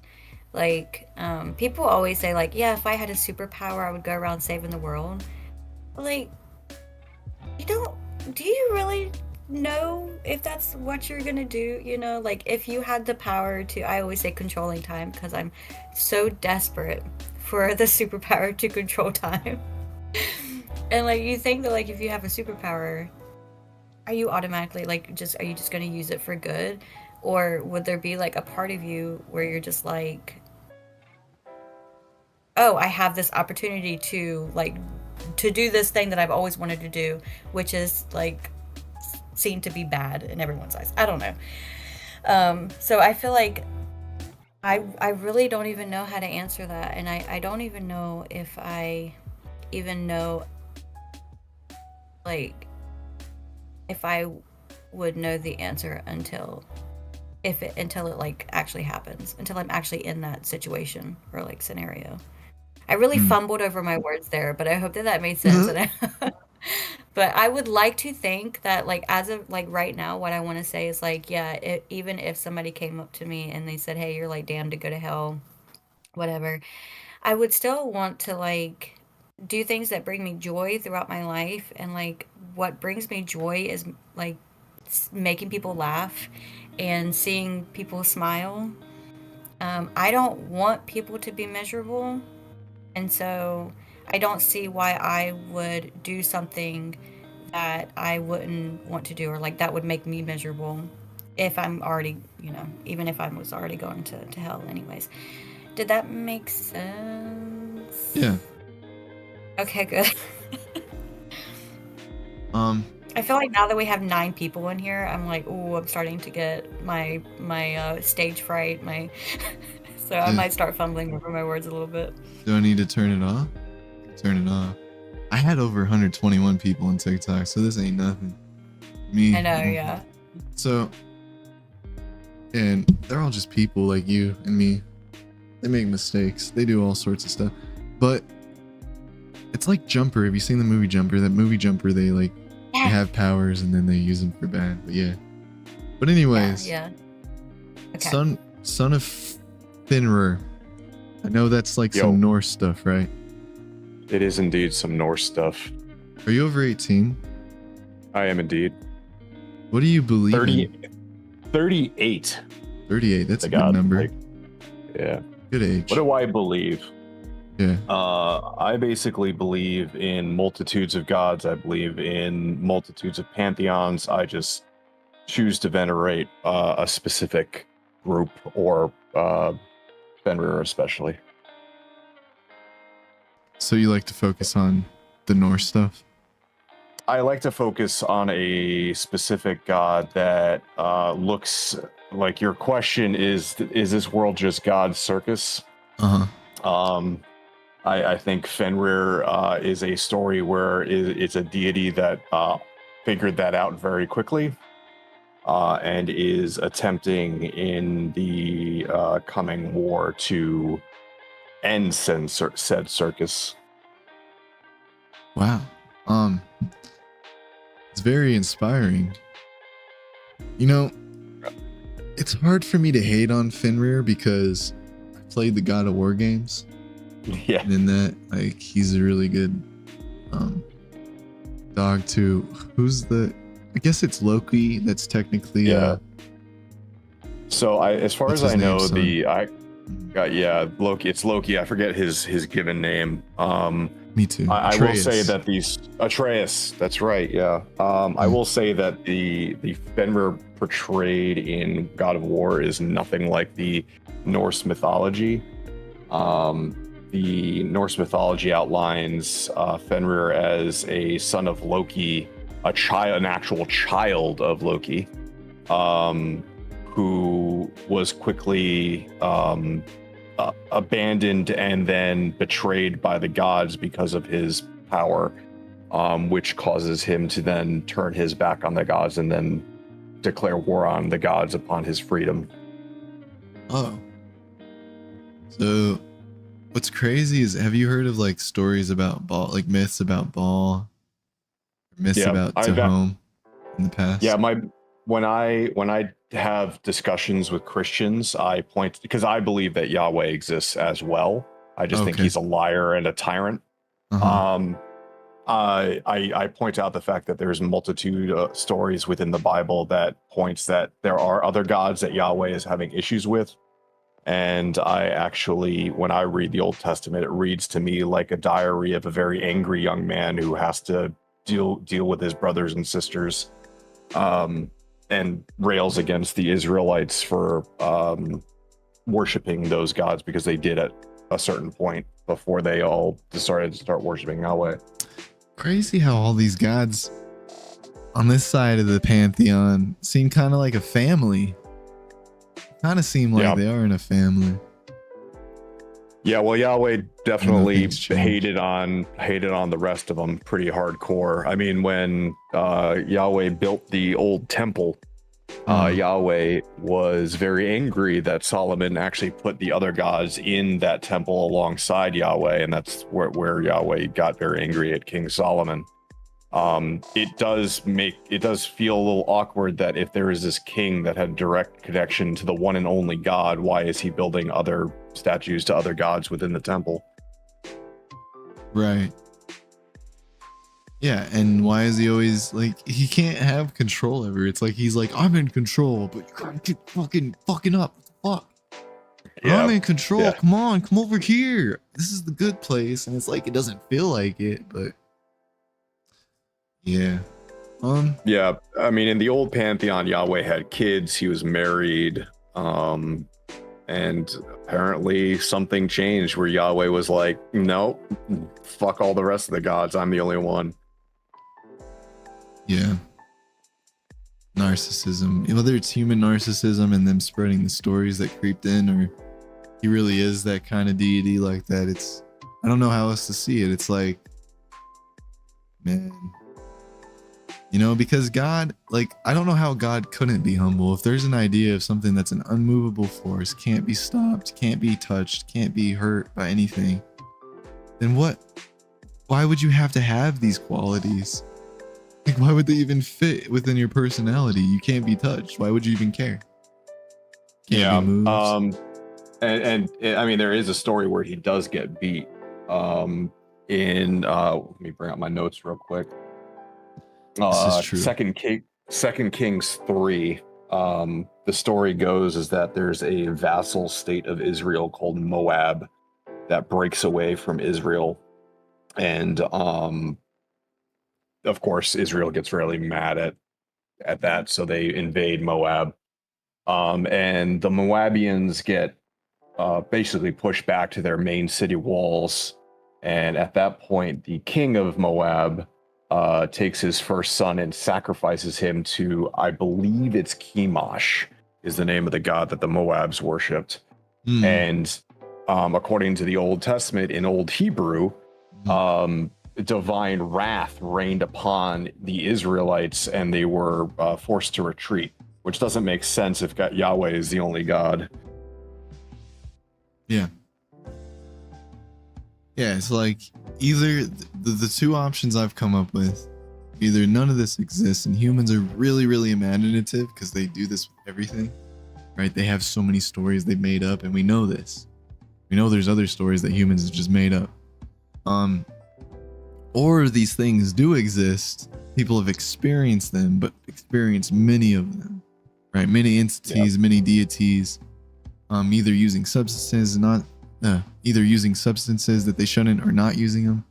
And so like I think as it could be either one is over time, because like I've looked at like a lot of archaeology, a lot of history, and when there's always these substances involved in the rituals and stuff, and so it's not they're just clear-headed. My theological predecessors loved their shrooms, so yeah. And I've you know, when you experience life yourself, you know, you're doing the same things essentially these people were doing. You know, you're going through life, you're experimenting with stuff, you're figuring things out, you're trying to figure out what's true and false. You're going to have some of the same experiences, but does it chalk it up to God? I don't know. Because I've had wild experiences, but it's so different and vast from other people's that it's like we can't connect. Can't like, as I've had experiences that would be equated to a God experience, using certain things, but it has no Norse gods or no Yahweh or nothing involved in it. So I don't know how to explain that, because it all came from inside. It's all about self and a key to self. I've had what I would consider a couple of spiritual experiences. I'm not going to get too depth into it, but I wasn't on anything when I entered. Ever hear of Newgrange in Ireland? Look it up. It's a beautiful site. It's basically an underground site where they used to burn their heads of state and nobles in ancient Ireland before they were even Celtic. I think they were called the Seashell people. I forget the name of them. But it's basically an entire complex that's been outlined with quartz. So it, like, when the light hits it, it just is like a white beam on a hill. It's absolutely gorgeous. But you can go inside of the thing. And I definitely had a spiritual experience when I went inside of it. And they turn all the lights off while you're inside. It was a beautiful, beautiful setting. Maybe I got to experience it. It's gorgeous. Did you look at the picture real quick? Because it just looks beautiful. Yeah, that thing is gorgeous. And you can go inside there. And on the I believe it's the winter solstice. You see that you see how there's that main entrance, but above the main entrance, there's another, like, what seems to be another door. Yeah. During the winter solstice, the sun beams directly into that hole, and it lights up the entire inside of the place. I see. Could bring this up for the chat. Chat, you guys should just look up Newgrange, Ireland. There's this little passage in the stone you can go into, and it does really look nice. It would look way better in person. Yeah, the entire area is also surrounded by other graves. Right. Weirdly enough, all of the people that were buried were related, and it seems like the main person buried there, either their father and mother were brother and sister, or their father and mother were brother or father and daughter. So that's fun. Right. There was a lot of that in the ancient world among nobles, keeping that bloodline pure. Yeah. Huh. You know, and that makes sense. It's hard to think any of these things could be provable, you know, is the thing. And maybe with like certain scientists we haven't explored, or certain sciences we haven't explored yet, we could find out, but I don't think one of the interesting things that I've learned about that's a huge difference between some pagan faiths, Norse and Greek being the other one, two of them that I know of specifically. None of the gods created the universe. The universe was created and the gods came later, which is a pretty big split from especially like Christian doctrine. So the Norse faith believes in multiple universes or multiple realms, And I think that kind of interestingly fits with the multiple universe hypothesis, as well as not saying that the universe was created by any god, but the gods came from the creation of the universe. Yeah, you know, and even an atheist, like I've even contemplated that and just been like, oh, that could be real. Because what I thought at one point after starting to really deconstruct, I was like, you know, maybe these things are real because so many people believe in them, right? So many. It's like, I don't want to believe that they're all just deluded. It's hard to believe that. It's like, maybe there is something to this, but it's not how they think. You know, maybe we created the gods. Maybe our cognition created the gods, just like our cognition is able to imagine all sorts of things. Maybe they need us and they're dependent on us, and we don't understand that. Yeah, I mean, that's the way that gods work in like D&D, for example. Like if a god doesn't have any believers, then the god dies. So that's an interesting concept. Yeah. Do you know what egregores are? Egregores, no. It's a concept in esotericism. So like basically like it's a thought form consciousness. That all these things essentially are real in their own thought form, right? That doesn't mean they're the answer or the ultimate thing, even if they state they are. It's exactly what you're saying. And if nobody's there, then it's not really an idea, right? There's no thought form. If there's no collection and people aren't engaging with it, then it's not a real thing. It's like it's like when a show dies, you know? We think shows don't have lives, but nobody's watching anymore. Nobody cares. It's not really around. It's not really in people's heads. Makes a lot of sense. Yeah. Can like the concepts of ethics be brought about if there are no minds to think about them? Yeah. Yeah, exactly. Like if we're in nothing, can there be something? You know, does God need anything, or do we need him? Her, it?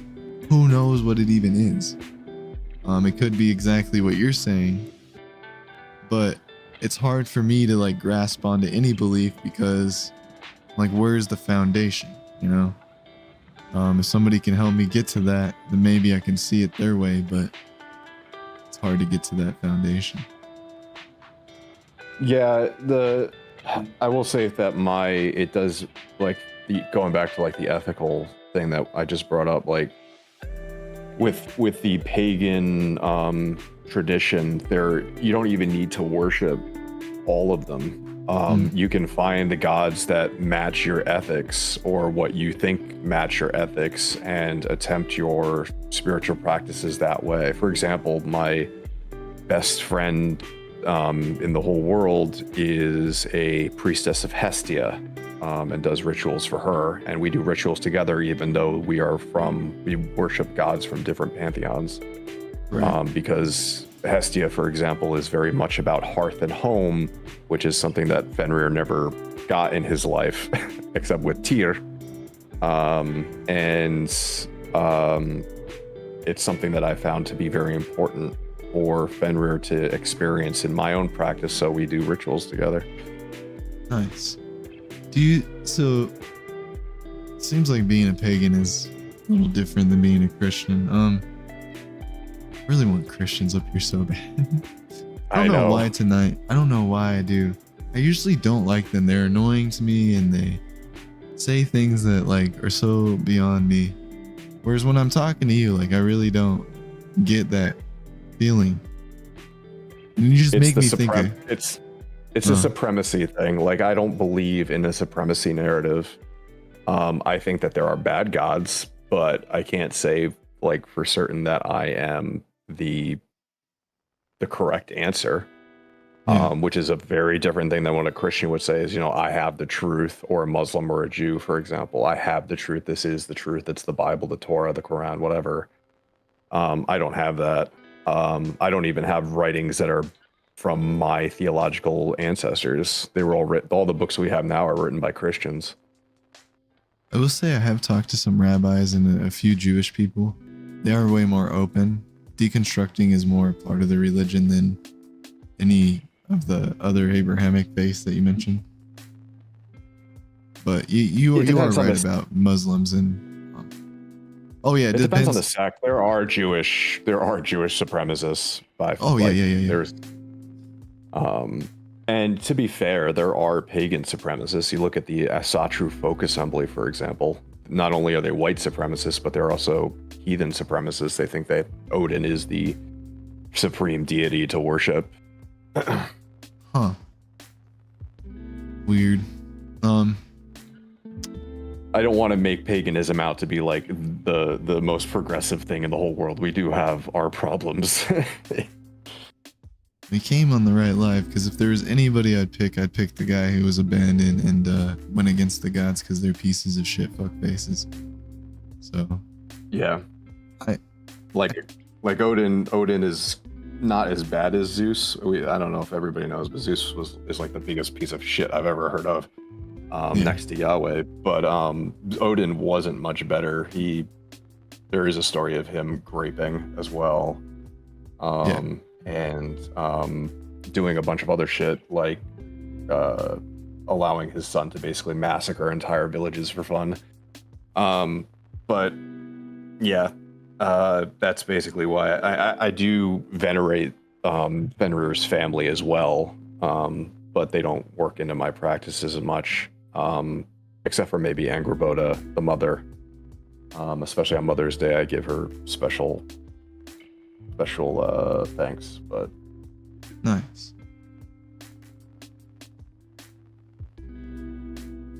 And it's probably silly that this is all making me think of God of War. I know it's different, but yeah, there are spin on it. Yeah, I mean, if you look at like the Marvel movies as well, a lot of people think that according to the original myth, Loki and Thor are brothers. It's actually Loki and Odin were adopted brothers. So that's a big change. My favorite story in all of Norse myth is the fact that Loki is both a father and a mother. Loki got busy with a horse and gave birth to a horse 9 months later. It's a pretty funny story if you want to look it up. Yeah. There's also the idea later when Loki and Odin get into an argument, they start flighting, I think is the term. You ever play Assassin's Creed with the Vikings? Valhalla? Yeah. Yeah, I've played some. I've watched my girlfriend play more than. Do you remember flighting? They actually put it in the game. It's basically like a precursor to rap battling. That you do poems and rhymes to insult your opponent. Yep, I would watch. I would watch my girlfriend, and she would be doing that. Yeah, trying to beat them and also outdrink them and stuff. Sorts of little mini games. So Odin and Loki get into this at each other, and Odin lays down an insult that Loki basically lived an entire mortal life as a woman, to the point where he became a grandmother, and Loki doesn't deny it. Oh damn. That's crazy. Yeah, it's like even some Ugaritic myths are like that. There's Ugaritic myths about El. He's like at this party and he pees and poops himself. And El was like the precursor to Yahweh. So like, it's like all these stories, man. Like, are you gonna take every single one? They would say that one isn't real. That one's not real. That's not the God of the Bible or any other God or whatever you want to say. That's not El. And that's the thing. They don't know where like these words even come from, unfortunately. I mean, even like there's a Jewish school / temple / living quarters near where I live. I think they run it as like a religious school. Very conservative Orthodox community. And what they do is they send out their kids to basically approach people and ask if they're Jewish and then start preaching at them. And there was a time when I was passing by their school, and they all circled me. And I started talking about Asherah and Baal and all these other deities from the same pantheon as Yahweh, and they had no idea what the fuck I was talking about. Yeah. Because it's like Dunning-Kruger. It's like this effect they play on their brain. They think they know it all, but they don't know really anything. And it blows their mind. You tell them all this stuff, they can't believe it. It's like unfathomable to them. They're like, nope, this can't be real. I already know what exists. I already know what's real. Your stuff has to be fake. Yeah. If they're Yeah, right.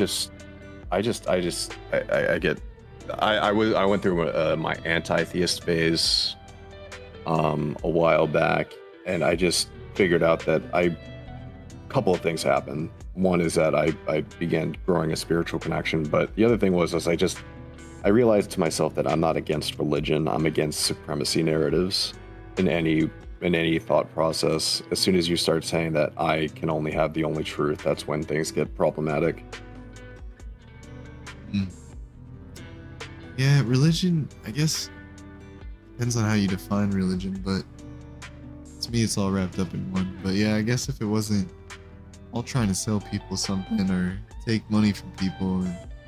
So we even had a guy, Kevo, who came up earlier talking about Hinduism, but he said some of these chat.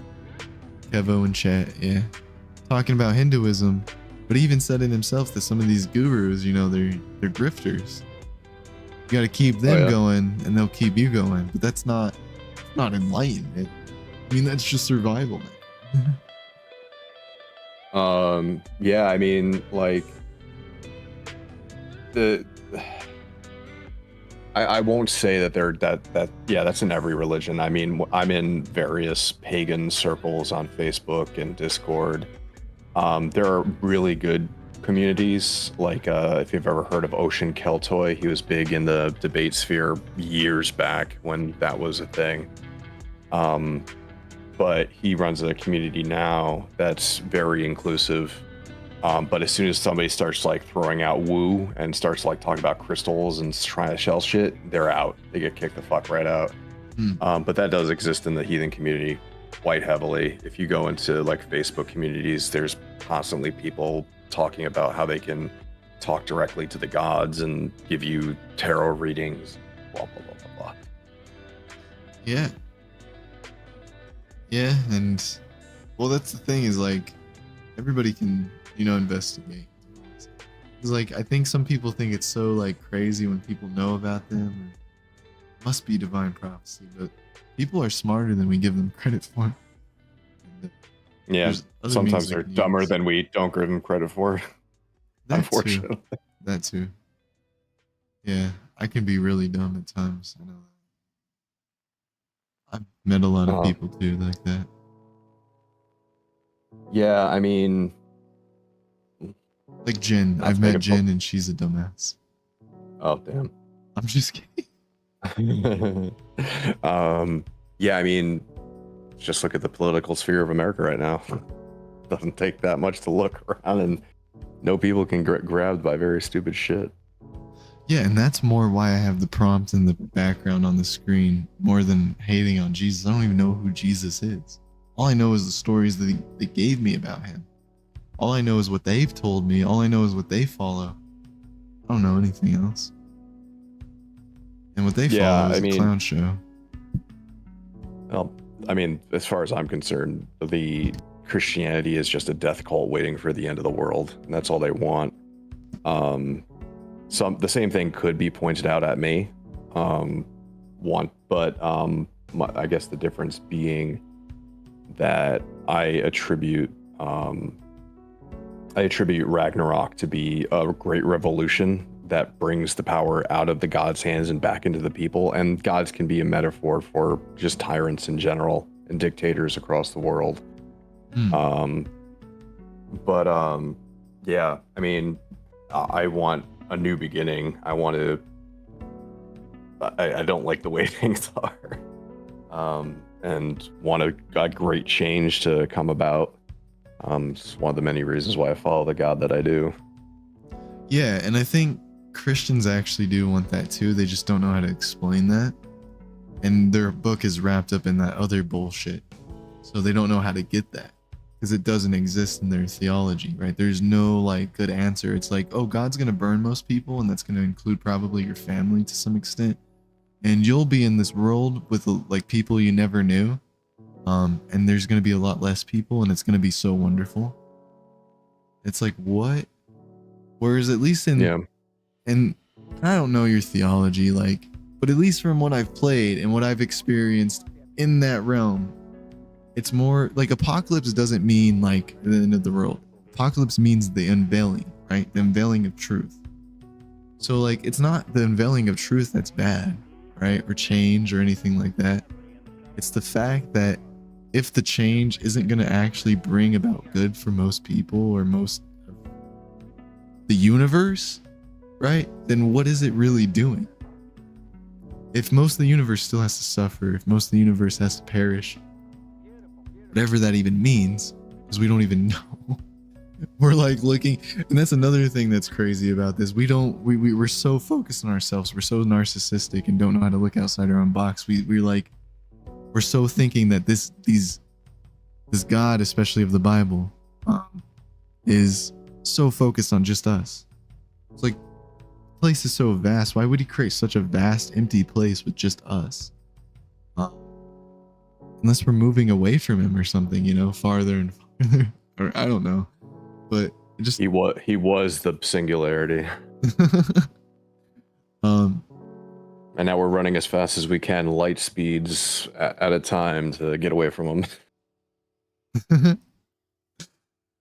don't know. It's all crazy because you could even the things I read more than the Norse and the Greek gods was the Saturnalia stuff. So I read all about Saturn and Kronos and different gods that the people in the Roman Empire worshipped, because it was funny how much their myths actually mimicked stuff instead of just seeming different, or you know, they just use different names and stuff. But yeah, there's actually an interesting hypothesis about how the Norse faith came to be.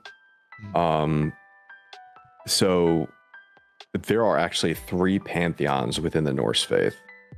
The Aesatru, which includes like Odin and Thor, the Vanir, the Aesir, the Vanir, which are Frey, Freya, and Njord. And then you have the Jotun, who are like elemental giants and elemental beings. And there's a thought that when Germanic people moved up into Scandinavia, they already followed the Aesir. But when they moved to Scandinavia, they moved into an area that worshipped the Vanir, and there was another group that worshipped the Jotun. And the Vanir worshippers and the Jotun worshippers were at odds. And so when the Aesir worshippers came up, they basically made an alliance with the Vanir worshippers and beat back the Jotun worshippers, because we do see some Jotun worshipping idols here and there. But it was an interesting hypothesis of how that came to be. Well. It's been a good talk. Yeah, I try. I always worry that I'm getting too stuck in detail and starting to ramble, but everybody rambles. It's just what we do sometimes, and because we know all these details, you know, details that I don't know, and you want to share them, and it's all good. Comes out like word vomit, yeah. And Jin was meant to be a Viking, I agree. 100%. We're women Vikings. Jin would be Viking a woman beat. Viking. I just love the Scandinavian countries so much. Yeah, they're gorgeous. They're pretty progressive. They're a little weird. Everybody makes fun of Finland for being weird. Yeah, they're gorgeous areas. I haven't gotten to them yet. That's my next country that I want to visit is Norway, to visit all the pagan sites there. Same. I'm actually learning Norwegian, and actually Cam started learning a little Norwegian too. So I want to like work in. So I do geophysics, and I would love to like work in the Scandinavian countries one day. So I'm just learning a little bit of Norwegian just for funsies. So if I do go, I can, you know. Do any of them have a super collider yet? The Scandinavian country, I think so. That's a good question. I don't know. I can look it up real quick. I'm on the case. List of accelerators. Nice, awesome. California has a bunch, not surprising. Germany.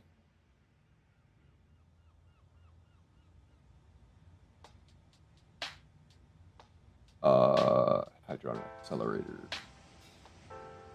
I'm looking for Hadron Collider, right? Isn't that? Yeah, there it is. Okay, Yeah, got it. I feel like they do have one. I feel like Hadron Colliders, here they are. Why don't they list actual locations? Are just giving me CERN. What's CERN? CERN, that's in Switzerland, right? Okay. Yeah, Sweden. No, Switzerland. It's Switzerland. Switzerland. And then there's Fermilab. Fermilab is in In Illinois. I don't know.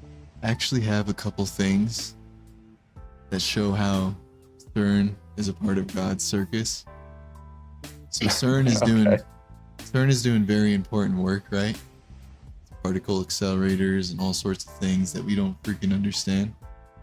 If you get deep into conspiratorial thinking, like my family has, they think CERN is the devil's hiding home, and that he's doing all this stuff, and that their logo is 666. And see how, like, the more I talk about this, the more it sounds silly. Like, it just sounds.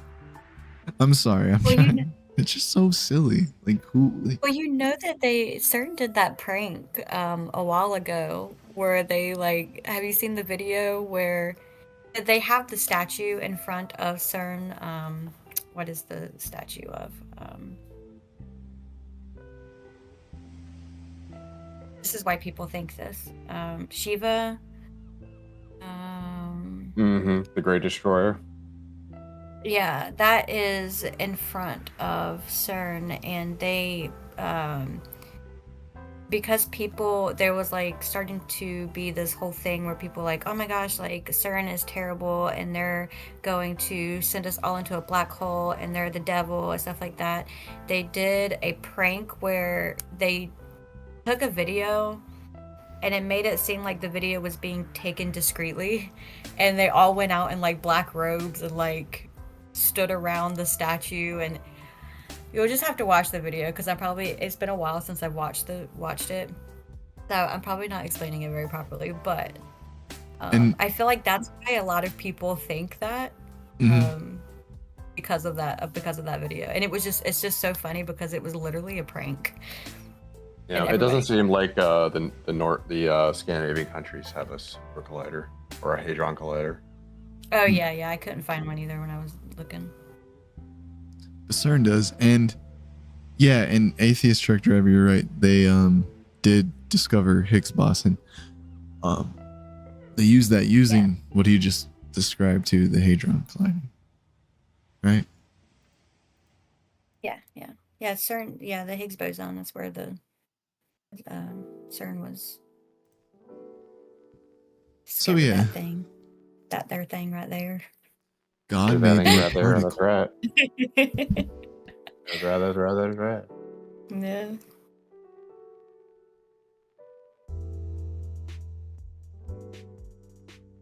Yeah. So you want to go to Scandinavia and just do stuff.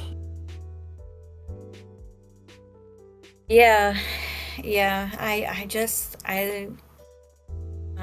I like snow, and like there's just something about going up as far north as I can be. Like, as the closer I am to the North Pole, I just feel like I would just be really happy, because right now I live in the South, and I hate the heat. I hate summertime. I just hate everything about where I live. So probably because I've lived here my whole life.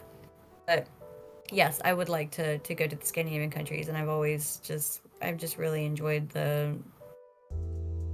I've enjoyed learning the language and all that stuff.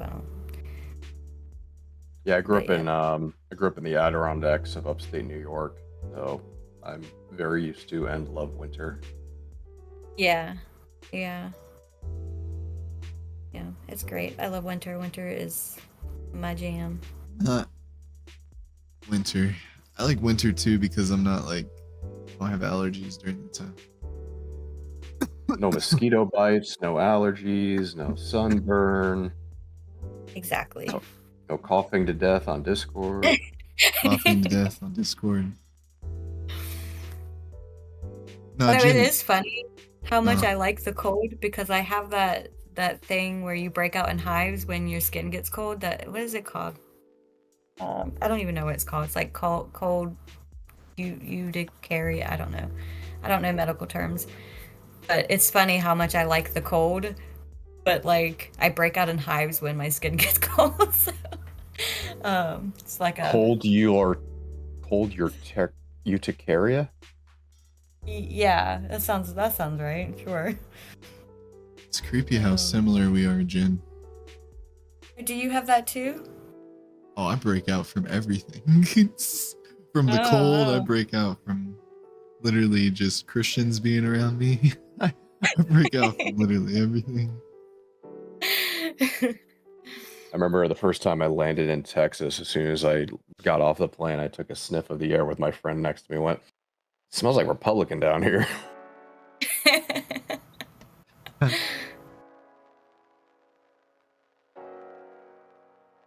So I want to move to the desert. Yeah. Ugh. desert. So does my boyfriend. He wants to live in the desert. In the middle of the desert. Ugh, Nobody's kill there. me. Maybe that's why. And- Maybe that's why he wants to move there. Oh, And no. I It's couldn't just live in the middle of the desert. I have to live in like an underground hut that's built specifically to keep it cool. Sorry, I just got to say that because I can't live in the Like- hut. There's did you see there's a documentary about that? I think it's in Australia where they're starting to build underground homes. Yeah. It keeps them cool. It's a Yep. good thing. I haven't heard that though, but I would definitely move to one. I have seen maybe a documentary where they had like little hobbit looking homes. Those were fucking badass. Little I'm hobbit putting homes. I'm putting the video in YouTube. That's the Sure. I'm under the eye on your chat, but that's the underground home thing. They build entire homes under these like desert hills.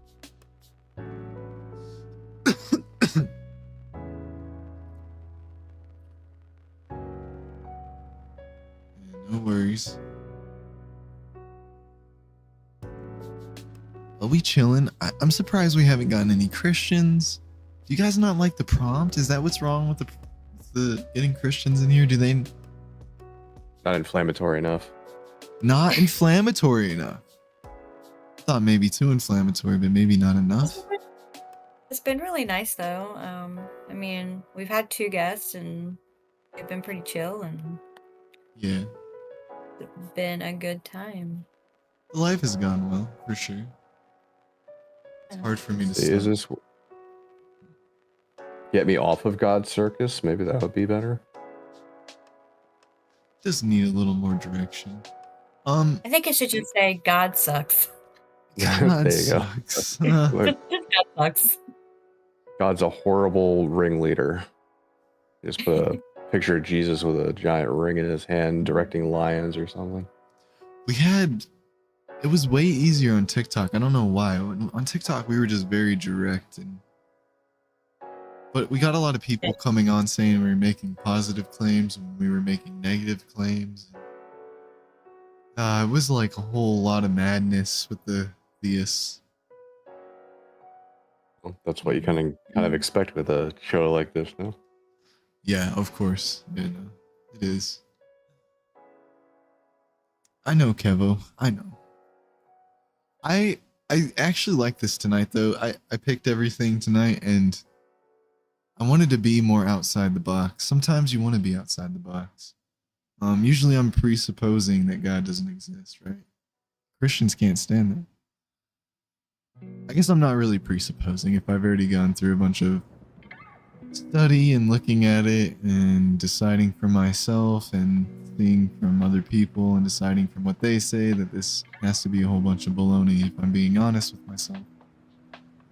It's more than just like, pondering it. I think the other problem you're having is that it is, well, 12:15 a.m. where you are on a Sunday morning. Well, technically Monday morning now. Oh, we can get people. We were here late last night though, and we had people in here. It's just we were on Video Ninja, and I was in the call as the director. I had my mic on, but it didn't work. Like they couldn't hear me. I like Discord better myself. Yeah, so we just did it. Yeah, we did it this way. It makes it way easier. But Maybe now we're not Christians getting don't use these. Discord. They do. We run.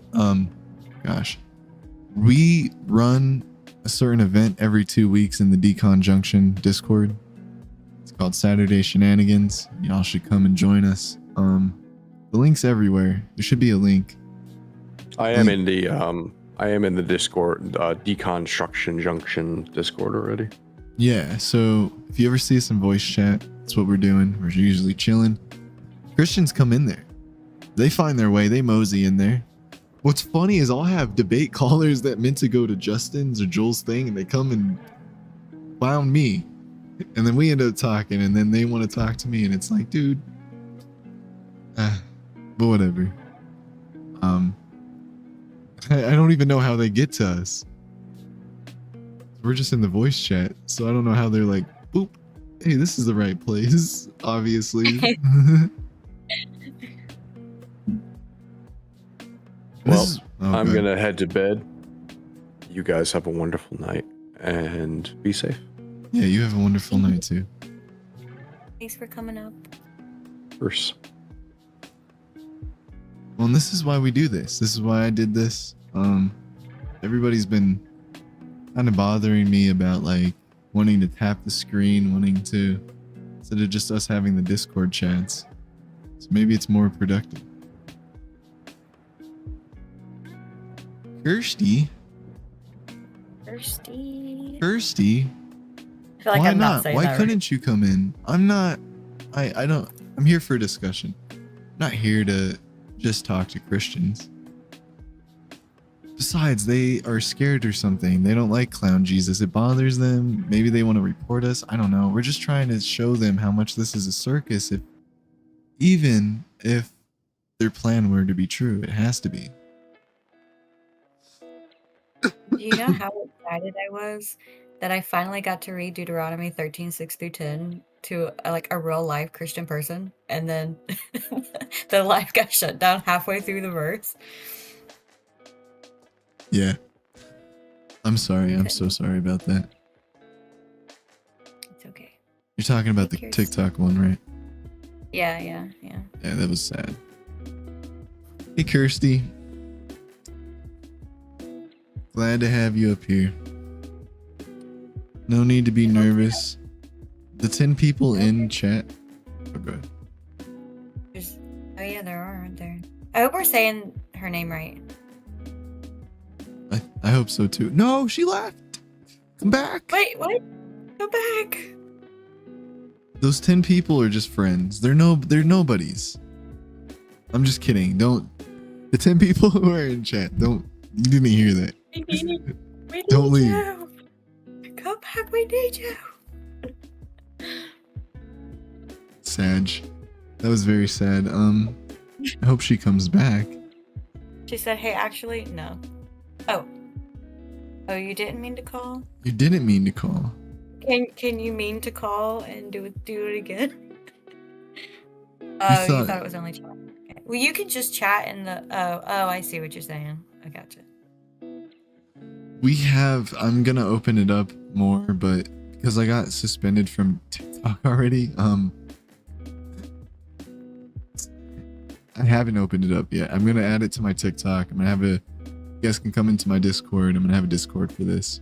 It's gonna be a little bit different than this one. We're gonna have this one just specifically for this type of stuff, whereas that one's gonna be more based on the brand that I'm building and around deconstruction. And so, but yeah, like TikTok is very weird. They're very vague, and I don't mean to put them on blast, but of course, they're just very vague. Like, apparently my live got taken down. I don't even know what may have been said. There could have been some stuff said. It's hard to moderate every single little thing, but it's possible there's something that shouldn't have been said.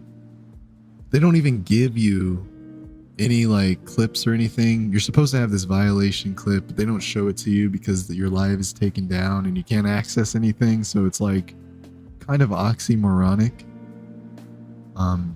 There's no transparent system or way to like actually improve or know what you did wrong. They just say follow these community guidelines. They don't mention anything about Christians, so it's beyond me. I guess Christians are a protected group, and we should protect the nice people. But not all Christians are nice, and we don't want to talk about that. I don't want to talk about the clown show and the circus that this is, and the people who God, if this were true, would have let into heaven. They're beyond bad people. Jeffrey Dahmer was beyond a bad person. It wasn't normal in his head. I'm not saying we should gatekeep, but we're letting babies, we're calling them wicked. Then we're letting this guy in? What the hell's going on here? Seems backwards to me. Yeah.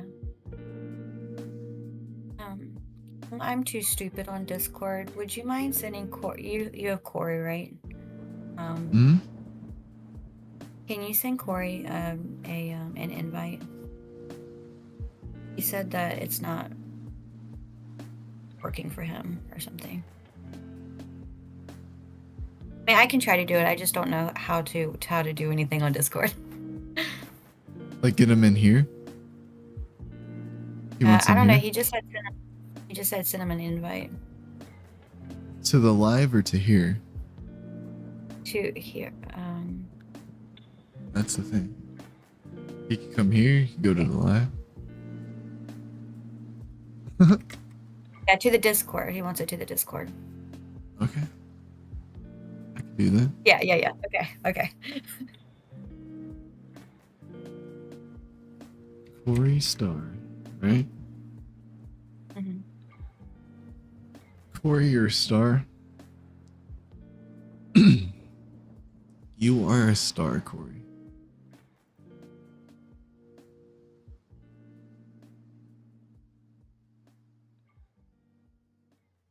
A saint? Ooh, that's a good.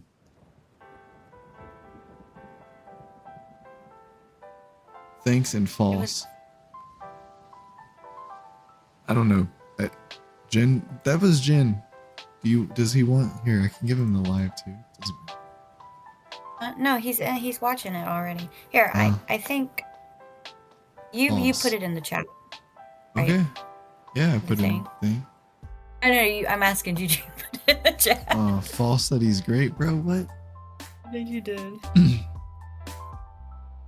No. I did. Right, Don't make us look like we're part of God's circus here, Jen. Stop.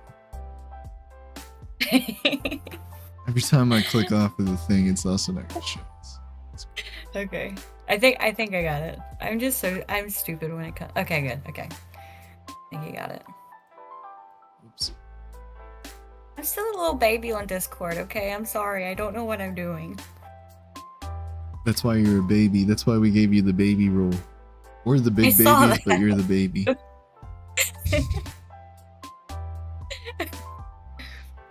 Just a little baby. Yeah, I'm trying to look that up, Chrissy. Was there a saint that said he would take the place? He would take the place of others in hell? Yeah, that sounds so familiar. Dude, so like hearing about a saint like that even though, right?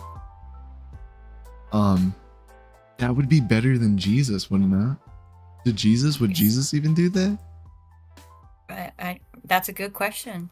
Would he spend eternity in hell to save people? When Jesus. How could he take the place of Oh, if he of was anyone else. God, how could he die? Like, it's the same thing with the death thing, and risking his own life and putting it on the. How could God die in the first place? He could only be in heaven, and that's the thing that doesn't even make sense. He's everywhere all at once, so I guess he would be in hell because he would be everywhere. Ugh. So his heaven is all like, I don't know how to comprehend that. He's hating his life while he's enjoying it at the same time. It's everything. But he also doesn't know that rabbits chew cud. Or don't chew cud, I mean, sorry. Gosh dang it. Listen to me, people. Do you even know? No. JK. Cam knows everything. Cam is super smart and stuff. He did that. He descended into the lowest depths of hell. That's not what I mean though, Kirsty. I mean trading his place, like not going to it, Yeah. like not traveling to it, like for a weekend, like it's a vacation. Like actually, just for eternity, like giving it up, what would be good to everybody else, like actually giving a sacrifice. That would be a real sacrifice.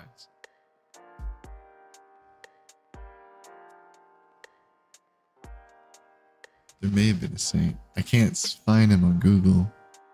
I heard that Blessed Mary Seraphina saw this. No, that's not it. I would think it would be a woman though instead of a man. Just being honest. I think if there Why? ever was a person to do something like that, a woman would do, because women do everything sacrificial. They put everything on the line. They have to hurt themselves to even give birth. I mean, I guess. Okay, you know, I thought you would be on my side with that one, but I mean, men also can No, do I am. stuff, but we don't I have definitely her. am on- no, I definitely am on your side. You're on my Um, side? Good. Yeah. I will be right back though. I'll be back in like 2 seconds. Oh, Corey's here. I did summon him. Yay! In the chat, at least he's been listening. Oh. I guess, Corey, I guess he was.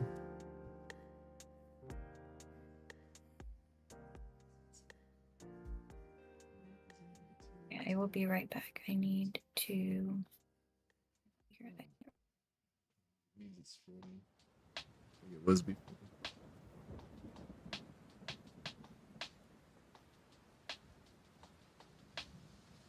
We did not. We did not figure out the saint's name. You think?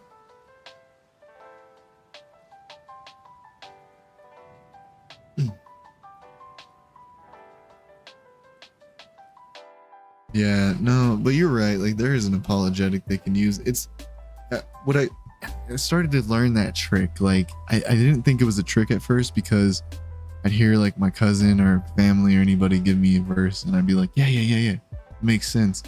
But when you try to take it out of context, when you try to isolate things like that just to use it for your own advantage, it doesn't really, it's not genuine. It's disingenuous. And that's really what they're doing. It's like it only matters when they want it to matter.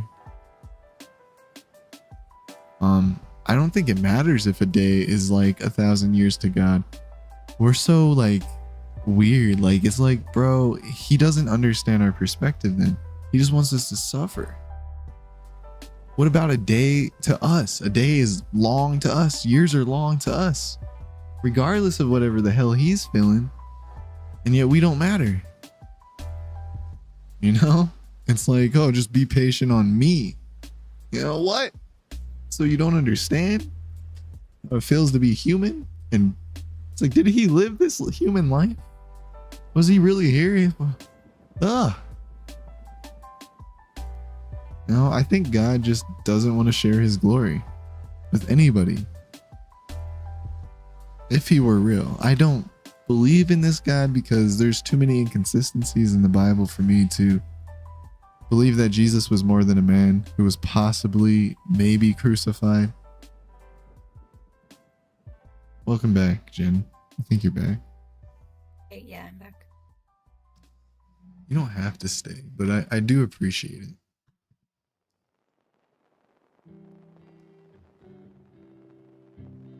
You broke up a little bit. I did not hear what you just said. It's my mic. My mic sucks. I said you don't have to stay, but I do appreciate it. No, I'm good. I'm wide awake now. Yeah. Yeah. Where's Relic? I don't know. He might be in Thinker's Life. Arguing with Christians. Meanwhile, he says he doesn't want to argue with Christians. That little liar. We know he does. Oh, I bet he is playing, dude. And actually, that sounds more truth.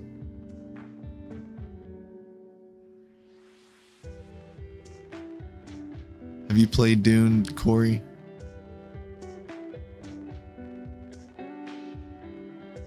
Been going for a while, but this is good. I like this. Even on the YouTube, it's not too bad, is it? Just gotta put in the time.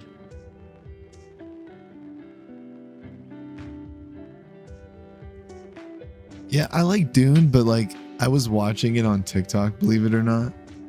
Some videos started popping up, and these dudes are like, as cool as it is, they're like underneath these bases, hanging from them, grabbing onto nothing, and I can't. It's like, what are these dudes grabbing onto? God? Like, what? So I'm down with it, but I don't want a game to be realistic, but I want to be so immersed in it that I feel like it is a real world where you have to really grab onto real stuff. You can't just grab onto anything. You have to think things through. It's like Zelda. I didn't like that about Zelda. You can just grab onto the side of a mountain and climb it. All you had to worry about was a circular bar of stamina.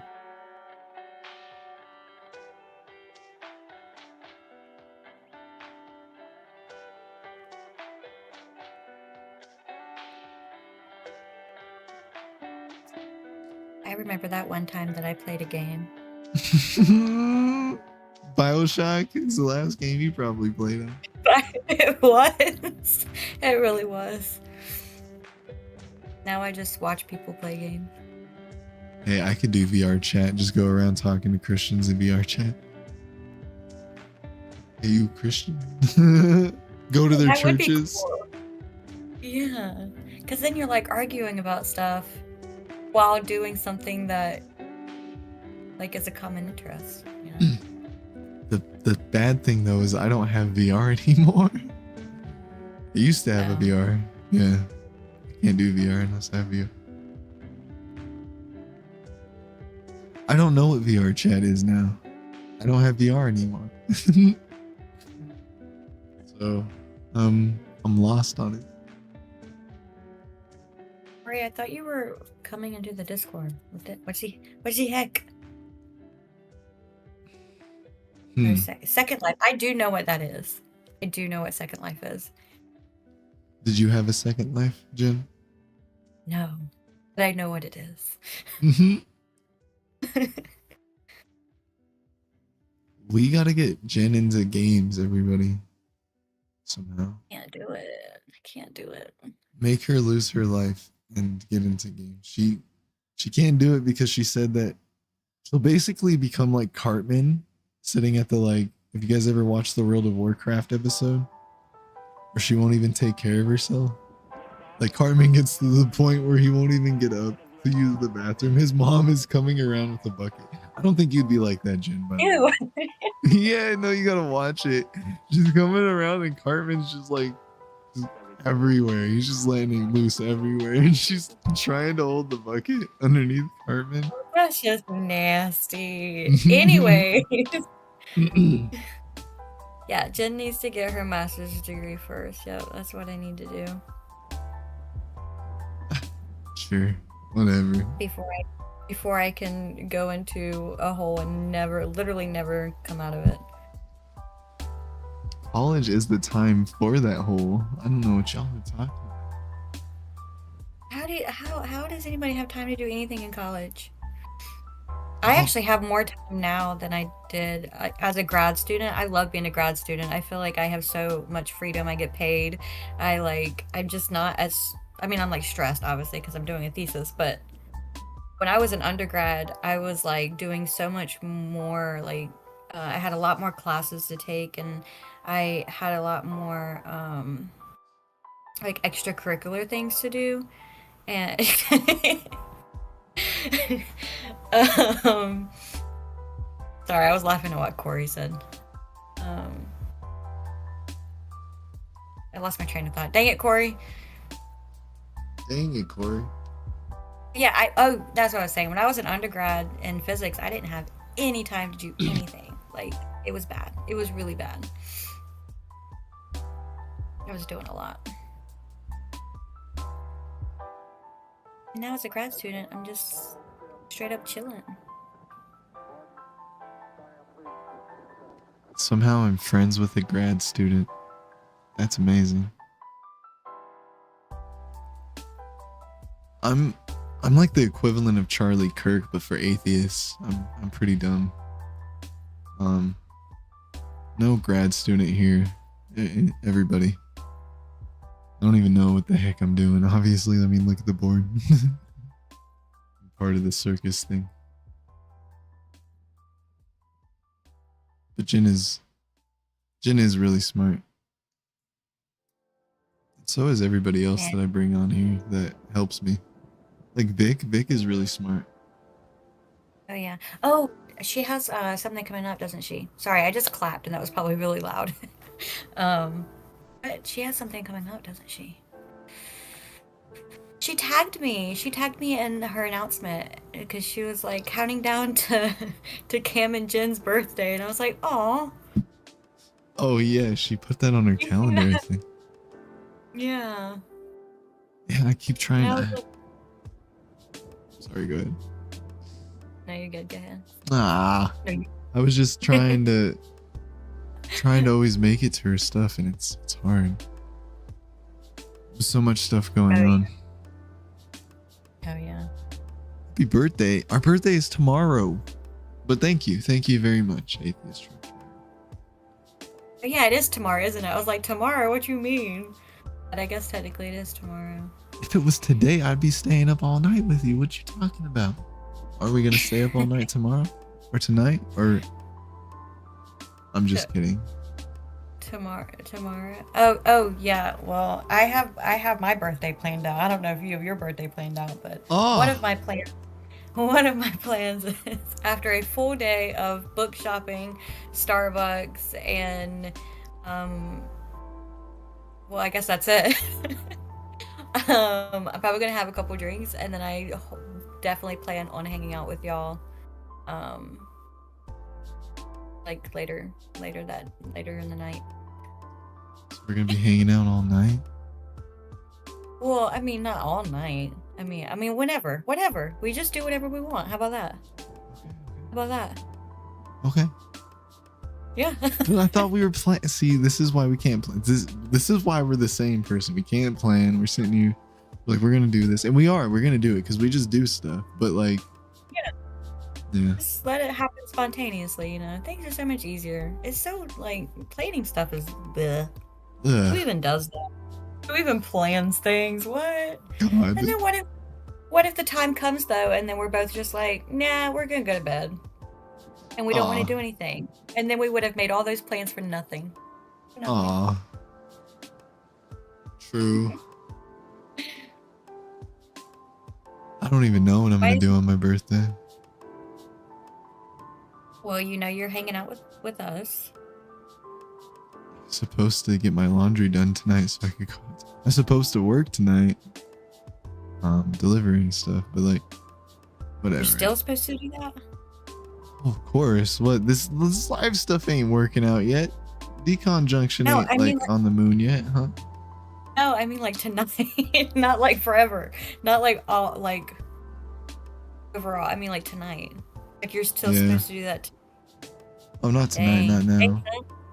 Oh, okay. No, it's too late. I was supposed to get my laundry done. Yeah, who wants to do laundry on their birthday? You gotta get that done, out of the way, man. Well, yeah, I'm gonna do that when I wake up today.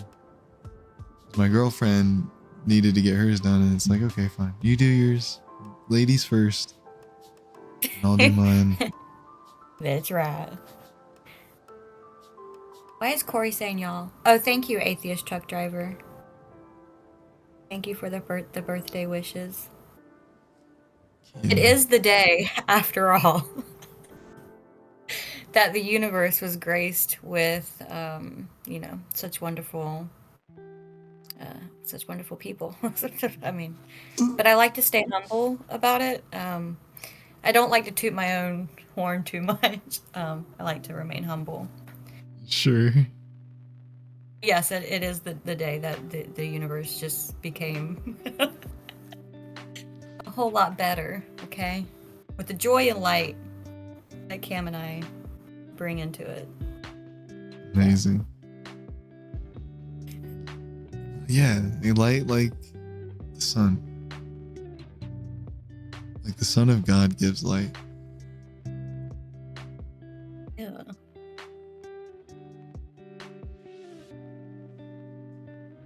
But anyways, Christianity. Ugh. I was liking talking about our birthdays.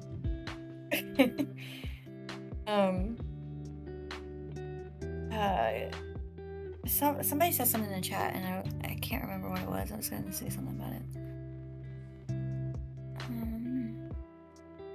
it. Charlie Kirk. Oh yeah, I think Charlie Kirk.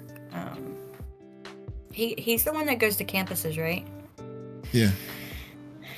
Tells college students how stupid they are for him not getting his college degree. But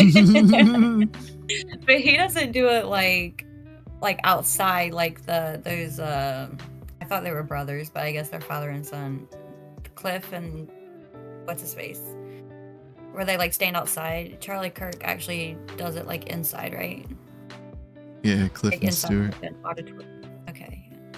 Charlie does it both. He does it outside too. Oh, okay. I gotcha. There's recent videos of him. He was in, where was he at? Was it Oxford? He was at some university. He had a series of debates and he was just getting clowned by everybody. And there's a whole bunch of videos on YouTube about it now. He doesn't really know how to like formulate an argument is the issue. It's all about like his right-wing white supremacism, which has no meaning. I mean, why would you even want it as a white person? It's like, I don't know. But then he tries to put it on Jesus. He tries to put all that back on Jesus. I think he's a Christian too.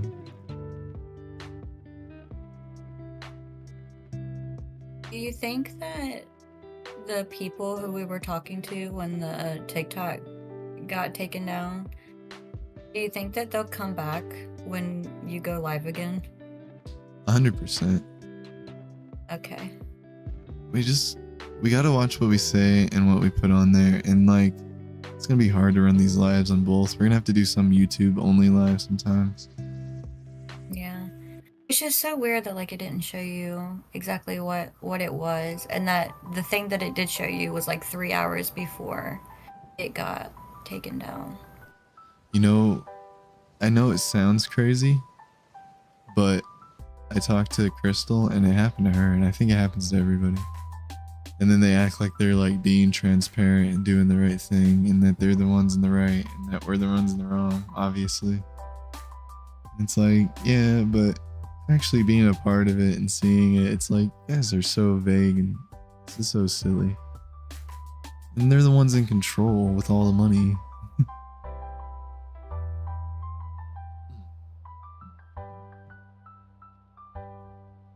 And TikTok is a right-leaning platform, so they're going to obviously go with the right propaganda agenda. They may not like God or care about God or think God is real, but they're going to go with the bull crap right now and feed the bull crap. Yep. And what we got to realize is we as atheists, we're not a protected group. We don't have equality. So when you talk about equality, I'm not talking about us. You're talking about protected groups like hate groups within Christianity. that they think don't exist, but they do. Because I'm not going to mention anybody else. I really don't. I mean, maybe Muslims, you know, like, who the freak wants to protect child diddling? That sounds insane to me. I'm not going to protect any of those ideals. I'm not. What? What?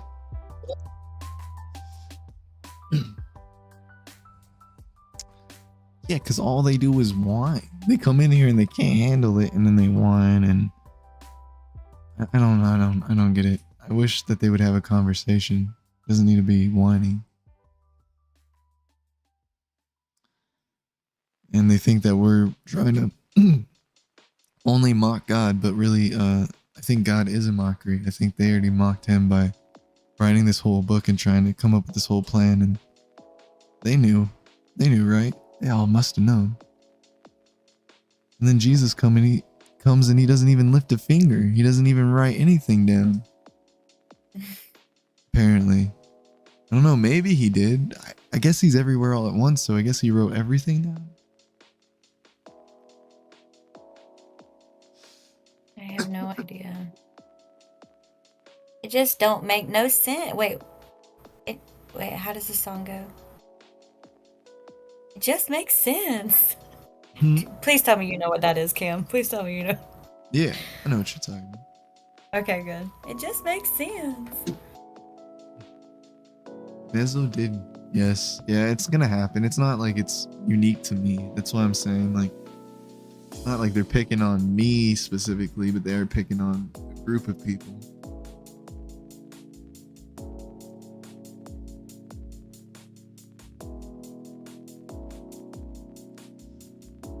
Yeah, rich with confusing stuff.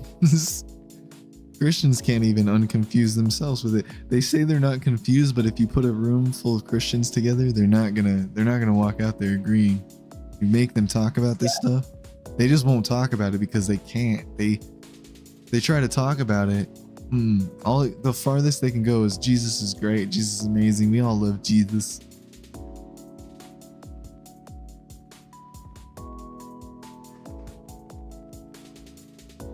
I mean, Muhammad was a POSFF. Makes sense. Just like, you know, a lot of Muslims who defend this, they have to be. How could you be anything else? You can't defend that kind of stuff and be a good person, or a decent person, or even a person full of sin who's trying to do better. Shoot, I'll give them the sin thing. They ain't trying to do better.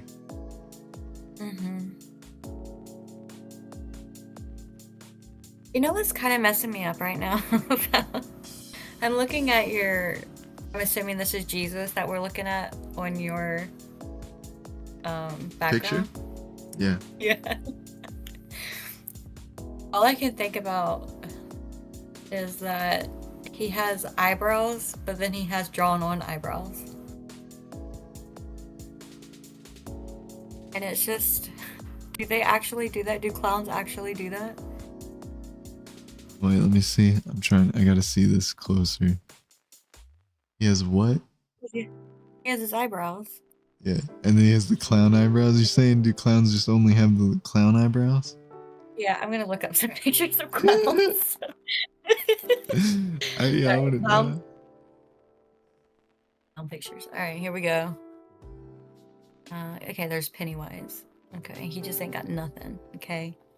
Pennywise, that's the first clown you found. Oh my gosh. Yeah. Yeah. The pictures of the pictures of the clowns that just pop up, they only have one set. They're either drawn on or they just have their normal eyebrows. Like they don't have like drawn on eyebrows over their regular eyebrows. I mean, like, and their regular eyebrows, I guess. Anyways, sorry, I was hyper fixating on that for a second. Yeah, so I mean that's weird how this all makes sense. Like, because it's a clown, and then when I would go into the church, I'd get the same feeling that I would get as watching the old It movies. So it makes sense. Like, Pennywise essentially is the same God's concept, isn't he? Evil. Evil. Yeah. I don't know. I'm picking on him now, aren't I? Have I ever been to a circus? I honestly have no idea if I've ever even been to a circus. I have one very vague memory of being somewhere. I'm guessing maybe it was a circus. There was what are they? They like paint themselves and then they do like the gymnastics or whatever. Barnum I and have like Bailey? huh? Have you been to Barnum and What? Bailey? I don't. But you're right. Yeah, the gymnastics, the flying. Yeah, that is the circus. Yeah, sorry. I'm sorry. I don't mean to. Yeah. Okay. So yeah, maybe I have been to a circus before. I've been to Barnum and Bailey a couple times. I think it was really wonderful. I think I actually had a lot of fun. There's all sorts of doohickeys you can pick up and buy that are way too expensive, and you get to sit there. Yeah, like cups and like gadgets and like I don't know. I got all sorts of stuff from the circus when I was a kid. The couple times I went, they spoiled me. I can't even remember who I went with. I think family, like my grandma or something. But there's clowns. There were clowns at Barnum and Bailey. Like they spray each other with a little seltzer water and laugh and walk around, and they look kind of creepy. And then there's the big elephants and the clowns. That's where the clowns really shine, is when they interact with the animals and stuff. But there's the big elephants and the lions and the tamers and the flying gymnastic people. I don't know what the hell you call them. I have no idea. I don't know anything about. Look, my knowledge, my knowledge of the circus comes from American Horror Story Freak Show, and that is it. Okay. Hey, outside of being there, mine comes from Batman, because Robin, his family was in the circus, and then they had a tragedy. Wait, who? What? Batman and Robin. In Batman and Robin, one of the Robins, because there's different Robins, he is part of a circus family, and they're the gymnastic people you're talking about.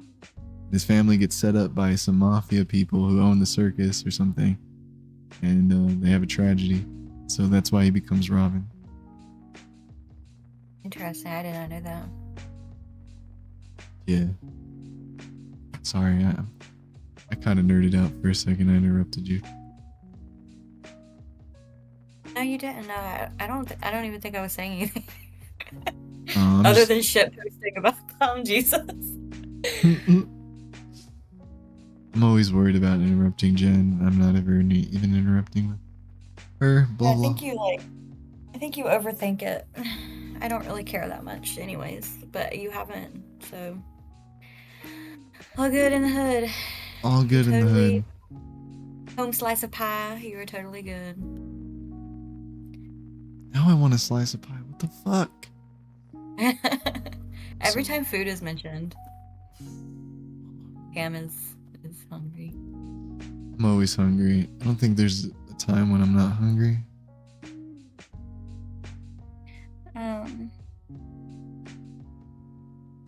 I do think I'm gonna go lay down soon. I didn't know how much longer you're gonna be on here.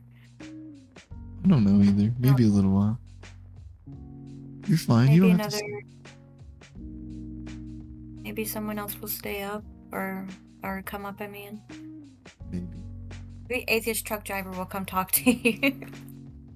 If they don't, I'll go for a little bit longer until I eat or something. Yeah. I'm gonna eat soon.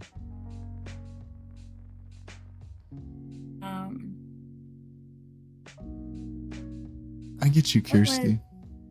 Yeah, that's why I was just reading that, and I was like, oh,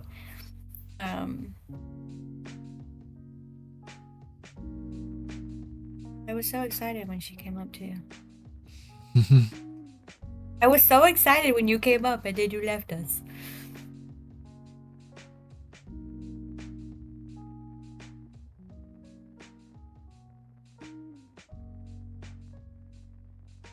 I know.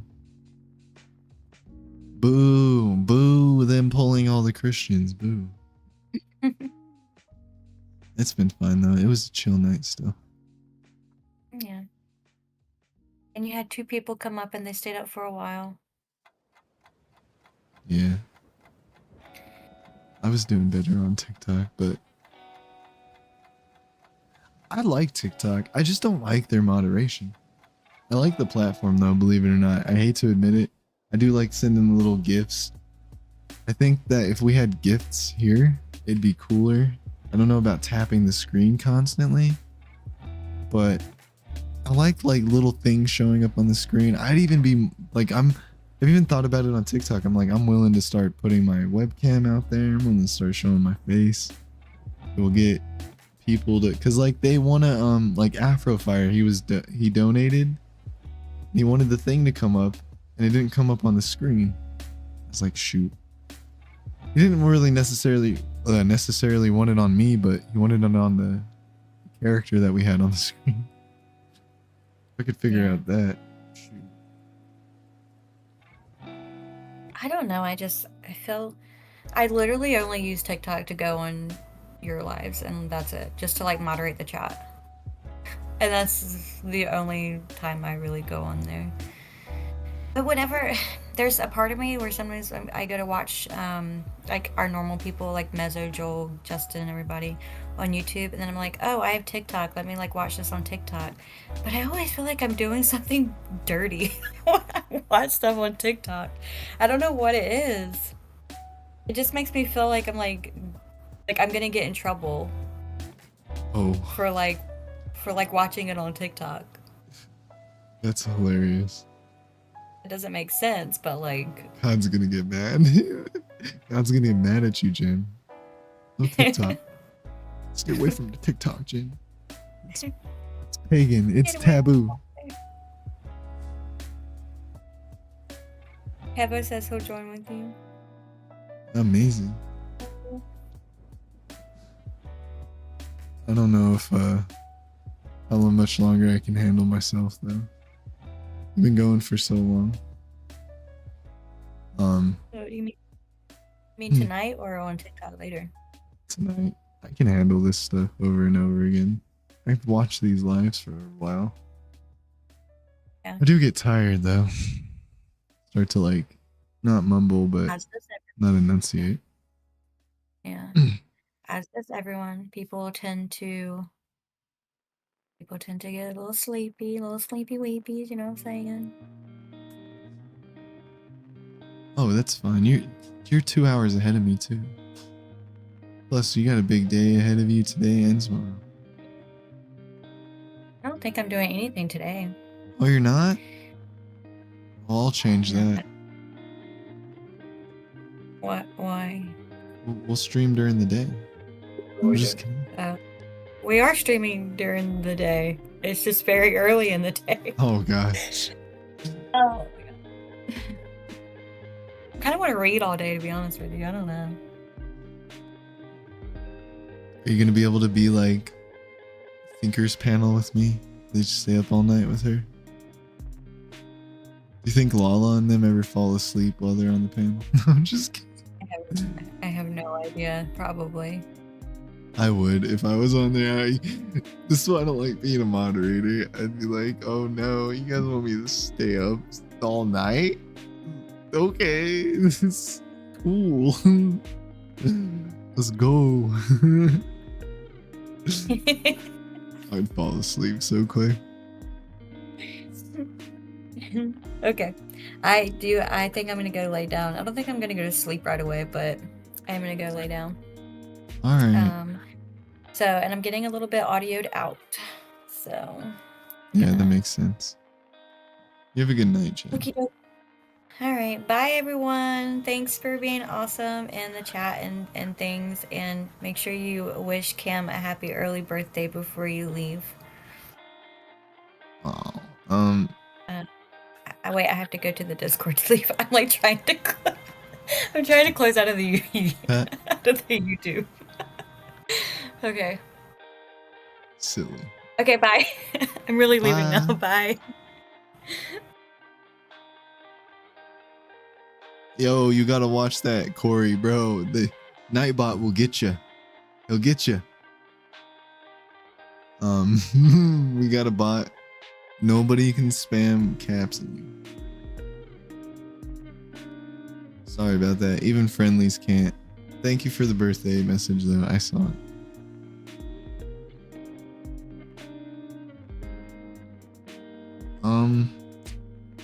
What now, though? Now that Jen's gone, it's no fun, huh?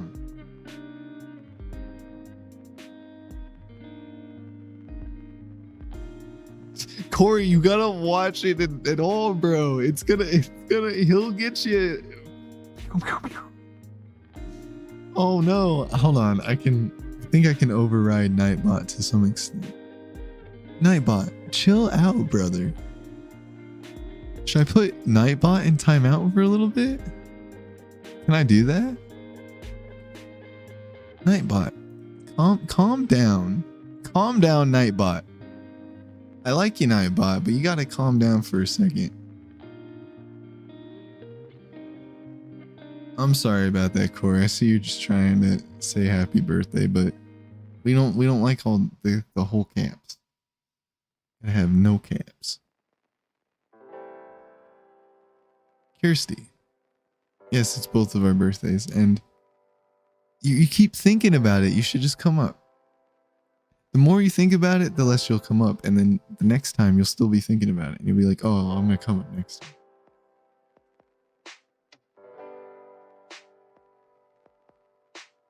I put him in timeout for 5 minutes.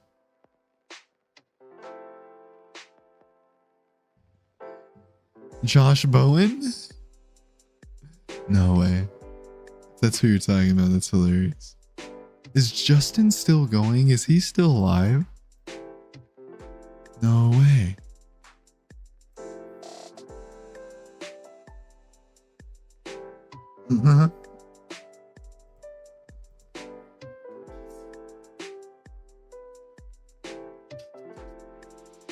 Dang, that's crazy. He's still alive. How come he's not pulling up in my feed? I'm on the Deconstruction Junction YouTube and he's not. Oh, he's not live. That's fine. He's done. I can't find him. Oh, yeah, streamed 1 hour ago. He went 7 hours.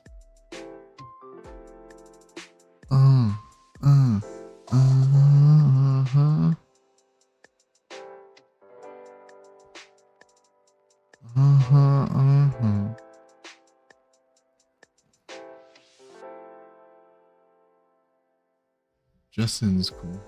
I like his live streams.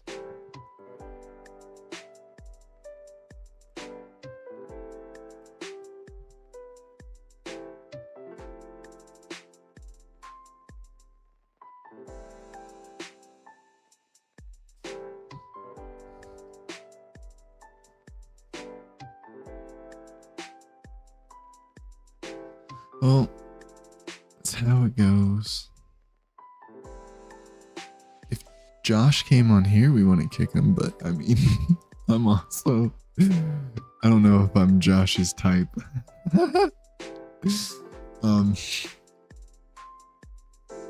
Yeah.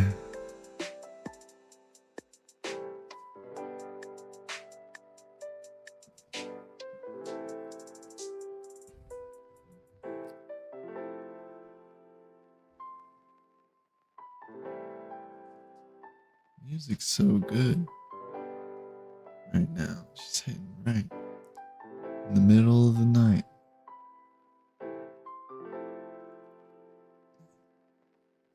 I think this is why Christians believe in God. They think that when you have these vibes, this flow going, this state, it has to be something higher. It can't just be like the moment. The moment can't just be perfect sometimes.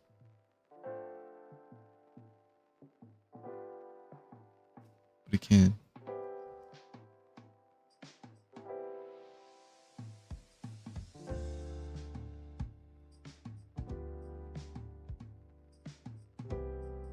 Has anybody ever heard of Non-Stamp Collector here? He's not very new. He's an older creator. Makes older, like he doesn't make videos, I don't think now. I don't know.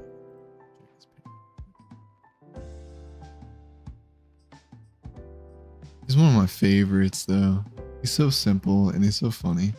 Even as a even as a Christian, it was really hard not to like watch his stuff and be like, damn, you know, he's a point.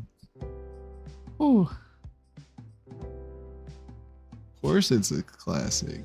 When's the last time he made a video though? 3 years ago? Typical closed-minded atheist. Yo. He maybe used to be, but he knows a lot about it at least.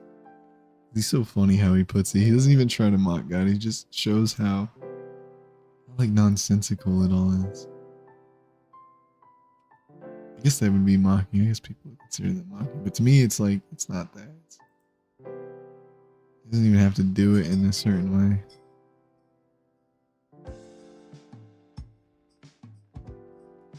Yeah. I'm still waiting for some more videos. Him and there's like some other guy who has like a gingerbread angel PFP. Pretty good. They're older creators. Done stuff as recently.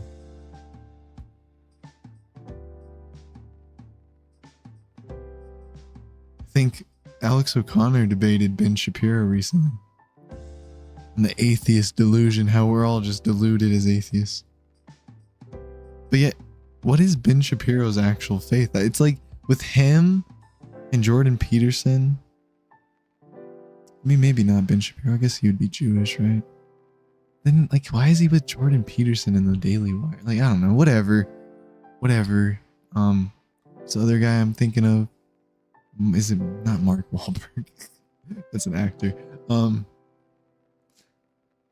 Yeah. It is Judaism that he practices. Yeah. It's not as confusing as Jordan Peterson, but the fact he's with that whole group when I think Matt Walsh, that guy, I think that guy's Christian, Catholic or something. It's like they're thinking they can all get along when their theology really has big disagreements, especially when you whatever. I think this is a new one? I've seen an old one with them. Maybe it isn't a new one. I wouldn't even platform these guys at this point if I was like Alex O'Connor or something. I would not platform dishonest people. I would but it makes him money, so I get it. Like, it's not bad on him. He's doing the right thing. That's why he's the guy who has millions of followers, not me. I couldn't do it. Or if I platform them, I'd be to show how dishonest and disingenuous they are. And it's sad. It's sad that it's become like that because it should be about a conversation, but some of these people are so disingenuous you can't even have a conversation with them.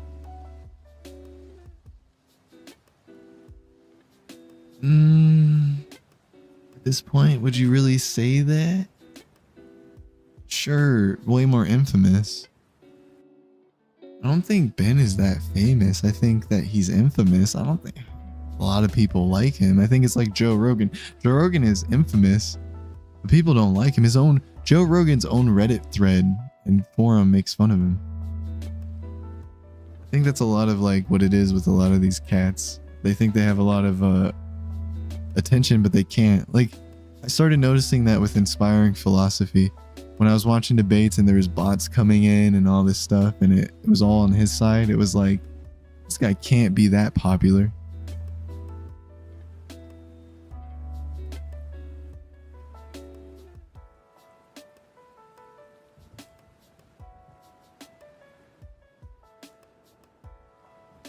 Possibly. I don't know how big Alex is.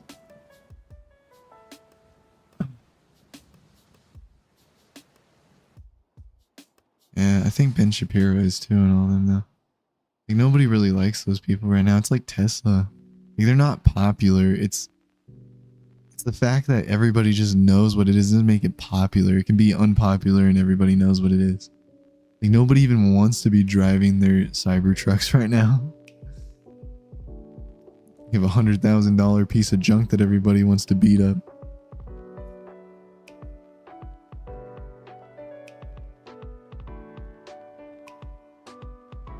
Michael Knowles is bad. Michael Knowles is very dishonest. It's not even the religion I have a problem with, if they could be honest, but they just constantly are dishonest about every single thing that they put out there.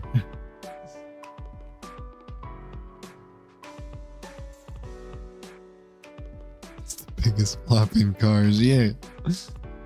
I agree. I see these things on the street and they are like, sometimes you can't turn your head away from them because they're so like out there and boxy and don't look like anything else. But I always wonder, like, why? Maybe if it was really cheap, maybe it's worth it, but why? Plus, if you could just wait.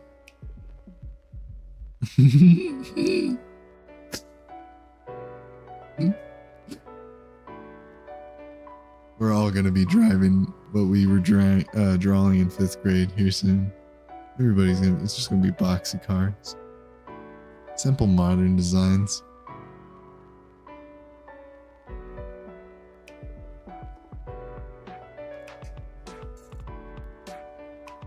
$2000s, they're done and gone. The early 2000s. Now we're in the 2020s. Into the 2030s almost soon. Dang, that's crazy. We thought we were going to be flying cars by now. We thought God was going to come back by now. So you know how many prophecies have been unfulfilled from Christians? Any of these new prophecies, none of them are ever even close or right. And they don't ever apologize afterwards. Sorry, I'm probably going on a tangent. It's crazy. Crazy circus stuff. I hope people don't hate me for it. Oh, you guys probably couldn't even see the Discord, huh? Oh well. I'm the only one here anyways.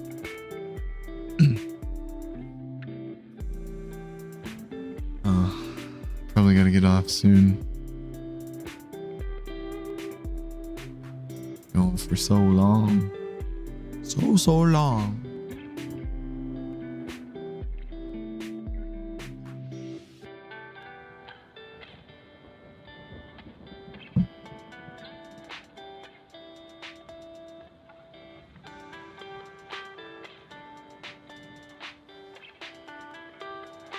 Kevo didn't ever join back up. I wonder what happened. He fell asleep. You fell asleep, Kevo? I don't know if I want to talk about stuff like that anyways. I don't know what we would talk about, but it was a lot earlier.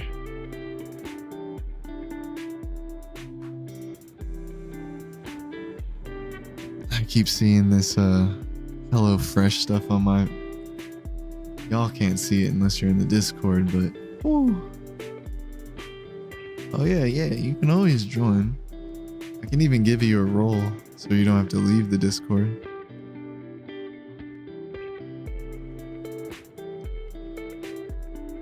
It's all up to you, man, not me. I just run this show. I just kick people who are unreasonable. What's up? Right. That's understandable. Or I tell them to leave and then they leave. That's on the TikTok. I haven't had that issue yet on the YouTube because we haven't been doing it long. Right. TikTok though, it's crazy because these people come up and like, I'll try to give you an example. Like one lady, she came up and she was like, dragons exist and they're the great delusion. And they're putting it over our heads, right? So I try to I try to meet people where they're at. So I'm like, okay, like how do we get to this point? And I can't come up with it half the time with these things. I'm like, okay, you know, I guess Satan is a great red dragon in some parts. Damn. So there's that. But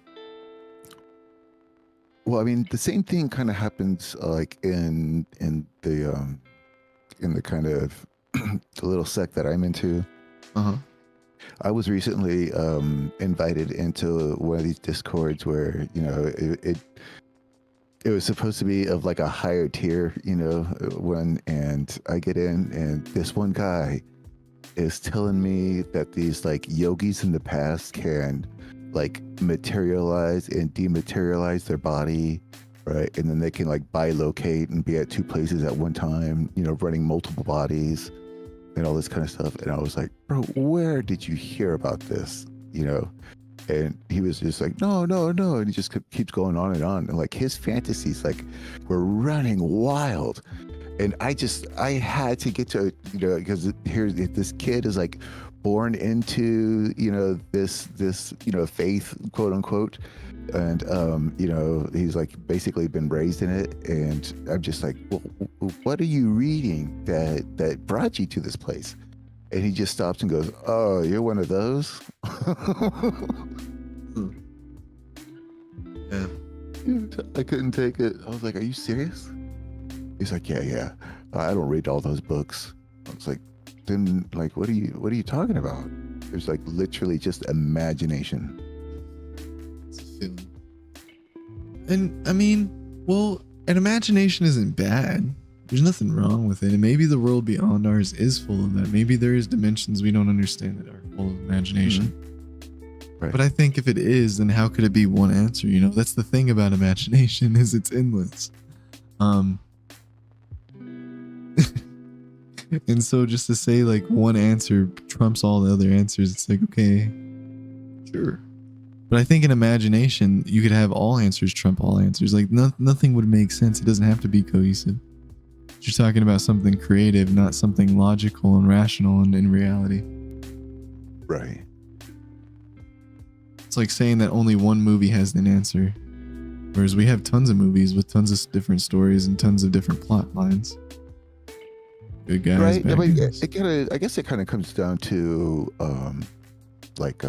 what are you going to accept as like a truth? Yeah. And what do you want to produce in the world? Like, it's crazy that God, especially these certain concepts of God, because the more you try to boil it down or define it, crazier it gets. They're trying to say that, God cares that I'm perfect or something, but like, what if I'm not really doing evil stuff? Like, I don't want to hurt animals. I don't want to hurt people. So there are people who actively want to do that. Yeah. Like, why do good things happen to bad people? Because they're being a bad person to a T. They don't see anything wrong with it. Yeah. That's wild. But the world, allows for such a thing. That's why I was saying in the chat earlier, like, God is rated X. Wants to go after that crazy shit. Natural disasters, wild diseases, famine. How can they say that God is with you when you're doing this stuff or even helping you do it if it's bad stuff? And not like helping stop. Like, he doesn't even have to get in the way of everything, right? He could just make something happen, like a desk just flies in front of you when you're trying to do something you shouldn't be doing or something like. But I mean, that kind of gives up the game. I guess. That's like completely against the whole point. I guess. Hide and seek is the game. That's why it's so thrilling. Have you ever... I don't know how true this documentary was. There was a documentary I watched on Netflix. What was it? I'm trying to remember. Because it was about this internet conspiracy theory thing of this serial killer, right? And his name was Luca something. Oh, it was this white, Swiss or Sweden looking dude. And he was a homosexual who was bringing in other homosexuals and sleeping with them and then unaliving them. I'm so used to TikTok.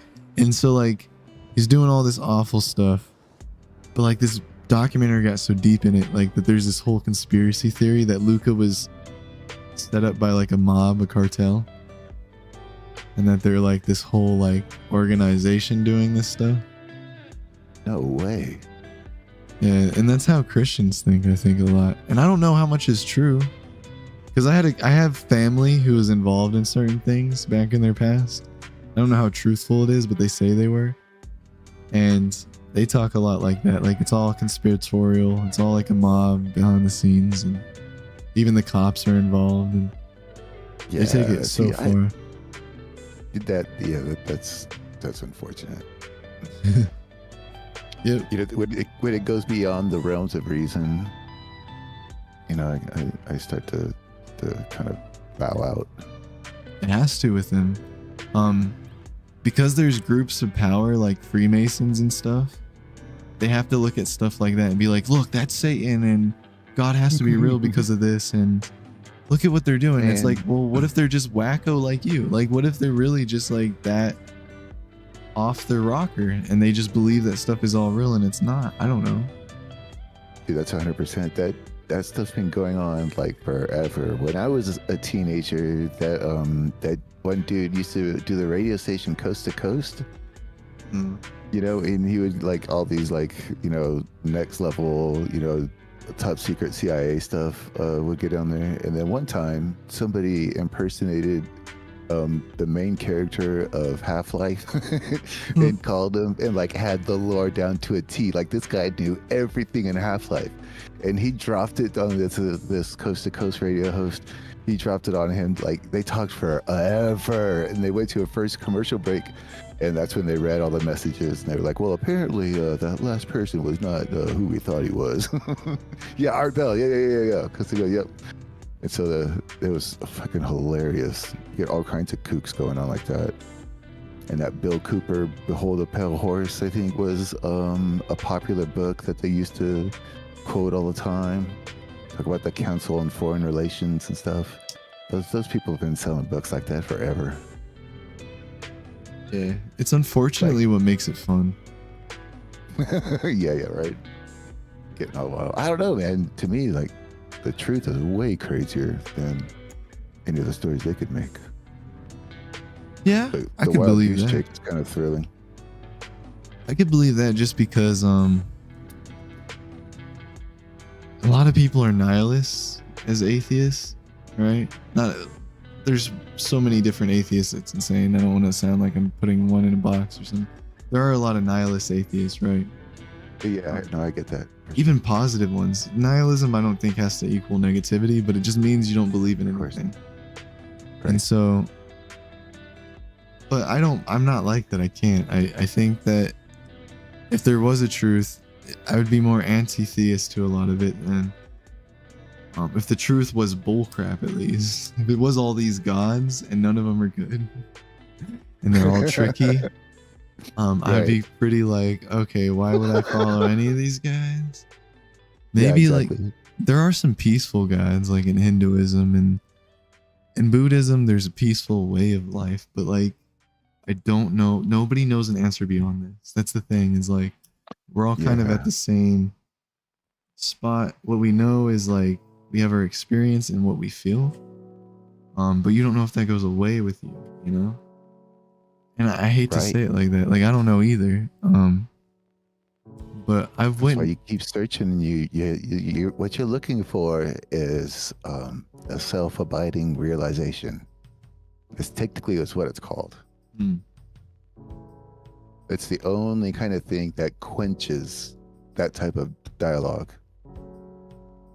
Right. You know, like it's got to be, you know, as in people say, like it blows the bottom out. Yeah. You know, and it like turns your world upside down for a little while, and then you start to make sense of it again. Yeah. Like that's the kind of shit you're chasing after. I don't have to chase it. It chases me. Well, yeah, from a certain place. Yeah. But I mean, all you really do is got to find, you know, the basic like experience of nothingness. That's the only thing you really have control over. Past that, it's kind of, you know, grace and how you kind of farm that shit up. Yeah. But they've been talking about this stuff for thousands of years. The West is just new to it. People don't know how to value their own life. Atheist truck driver, yeah. Oh, so sorry. Atheist Church are Mhm. yes. Apologia's show on that one, the art shows. That's right. They do the reruns. I forgot. Anyways, what were you saying? Sorry. No, you're fine. Apologia is really, I like Apologia. It's good to know Dude, that I about his find shows. his theory of the minimal witnesses theory of how the Bible or how the New Testament comes to be, I think his theory is like kind of closest to the truth as we can get. That it only really takes two people to start that religion. You know, it only took two people to write the Old Testament. Yeah, it's like, Yeah. I witnessed it with myself. I'm not the most popular person, but I'm not that big in the space yet. But when I go around the Discord and I bring other people into other people's Discord, like they follow. It doesn't take a whole lot. It just takes the right person. Crazy. Yeah, people will follow. Hell yeah. That's kind of why I only really trusted the Hindu books. Because there's like multiple authors to the same thing. And they all find the same stuff over long periods of time. It's possible. I don't have much against Hinduism. It doesn't cause as much harm because there's a lot of peace to it. Right. And it's a lot about fixing things and trying to fix stuff rather than hurt it. Yeah. It's more Advaita than it is Hinduism, because I think like Hinduism, there's a lot of political things that get attached to it. And I did not come to I didn't really have my experience, you know, in a traditional like Hindu lineage. And so I don't really know too much about what's going on there, but the Advaita books, I understand.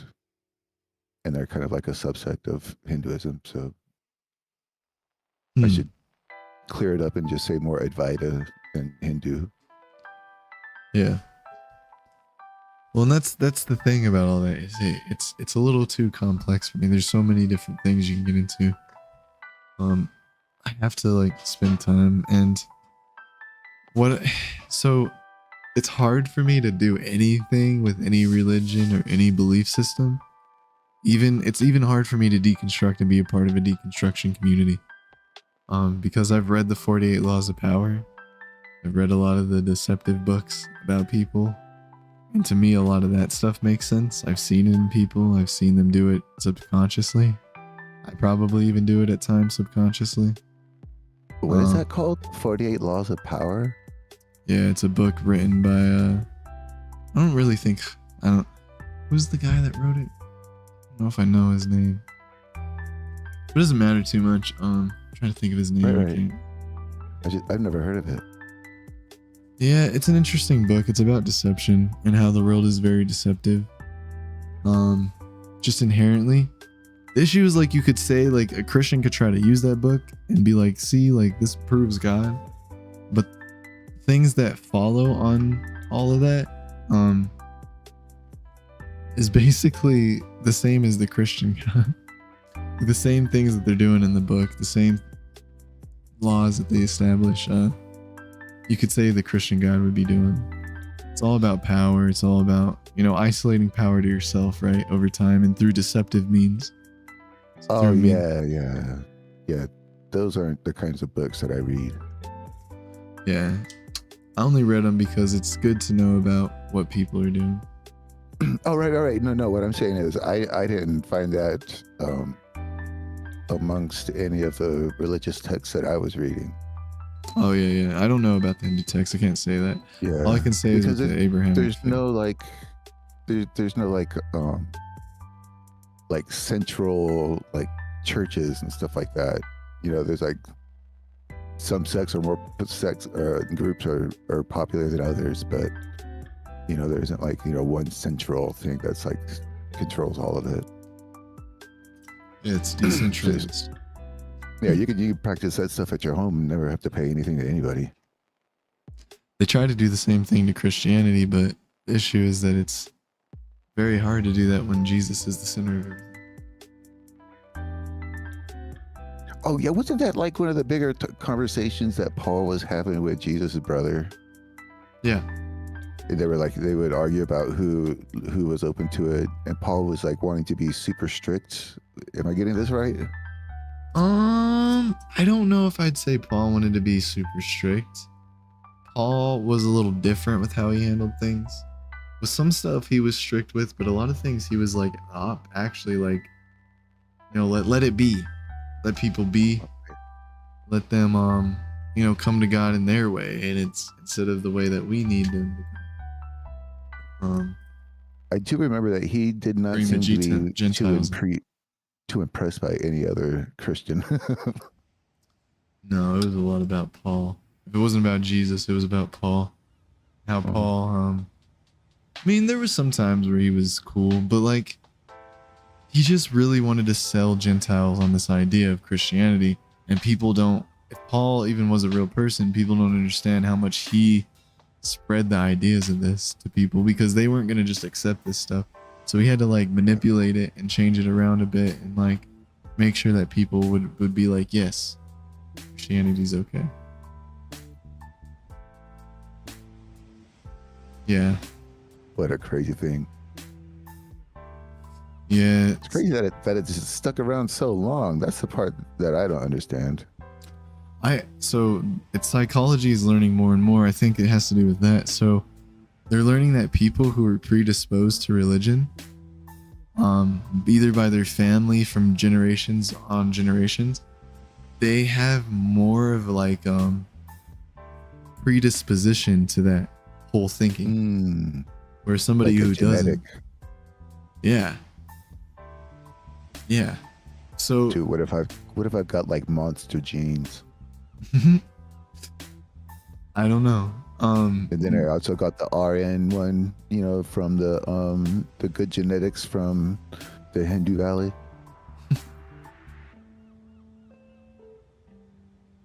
I want to know, like man. Robo Seeker. No, I'm a mixed up pile of mess.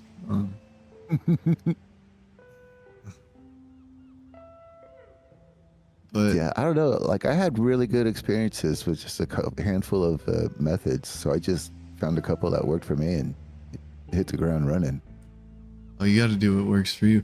It's not that those things never worked for me. It's that before I was really looking for an answer. I wanted an answer to the whole enchilada. I didn't want every answer that exists, but I wanted like the whole, like I wanted to know what was up. Sure.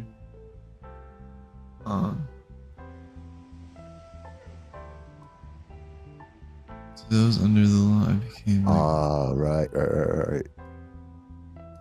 Yeah, she does. Okay, you do bring that up, but what I'm trying to state, Kirsty, I'm trying to state, like you are right about that, but as a whole, Paul, what his mission seemed to be was to sell the church to the people, to the Gentiles, to everybody other than just the Jewish people. That way you could actually spread this. They couldn't do it by just doing it under the law, or doing it the way Jesus wanted it done. You could say Paul agrees with Jesus and Jesus agrees with Paul, I guess, if you want. I don't think they would agree though. That's another big thing, is if Jesus was showing himself to Paul, doing all this stuff. And that is not the only thing Paul said, Kirsty. That's the big important part too, is Paul did say that verse, but he also said a lot of other verses. I'd like to read a lot of it together, but we're not doing a Bible study, so I don't know how much longer I'm going to go tonight.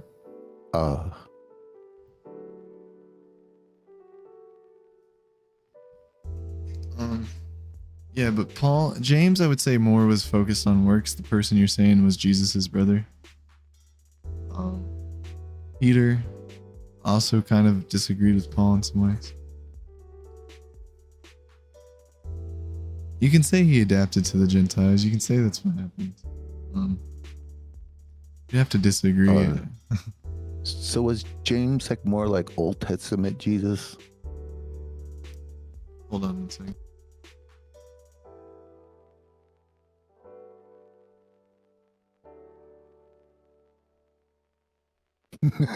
You're right. You gotta watch it, Kirsty. Nightbot's he'll get you. He deleted all your messages. He didn't even care. Dude, that was rough. You gotta watch the caps.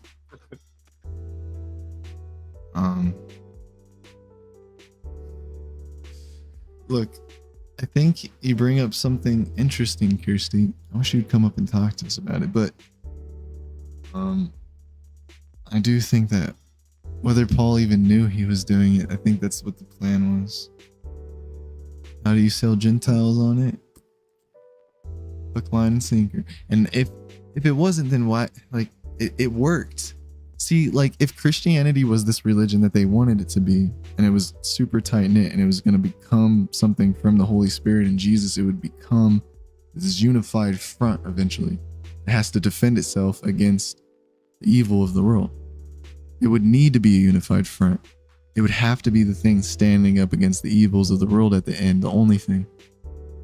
We don't see that. What we see is a bunch of, we see 50,000 denominations. We see the opposite of that. We see everybody not living, everybody's lukewarm. There's nobody not lukewarm, because where's the truth at anymore?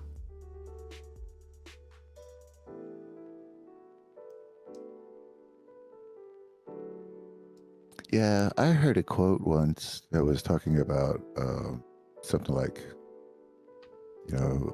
all God efforts, can only be internalized. There's just something about it that just can't reach the world, of the material world. Yeah, I mean, but the experiences that I had like that, they don't leave you when you don't believe. I know how that feels. Like, I had so much stuff happen to me all at once, Kevo. I guess I could just say, I was trying to make music, do all this stuff. Mm-hmm. And I would look up beats, and first everything was normal, but as I got into this God stuff, it became weirder and weirder. Weird names of beats that came up, to where things that I saw, I couldn't unsee, but I didn't know how to, I couldn't go to anybody. Nobody could talk to me about it. So I just let it go. Huh. And then life was like, oh, you just gotta live. Like, what else am I supposed to do? And then you go through tragedy with people, and then you see the bad parts too, and you're like, ooh, it's really important to live here no matter what happens next, and anything that tells me otherwise has to be deceptive, because to not want me to experience here and to just waste everything here, it doesn't I can't fathom that, like, being good. When you say here, what do you mean? Where we're at right now, wherever that is, even if it's nothing, just in the moment. Okay. To me, that's all that really truly exists. And so, okay, for somebody to tell me to push that off, it's like, and people don't get into, like, it's so weird how all this works. Because when you really get into it, once I deep dove into it, I was like, okay, this makes a lot of sense, but I can't believe in at least the God concepts that have been put forth. And I'm not going to go into Eastern concepts, because this isn't, like, it doesn't really make sense.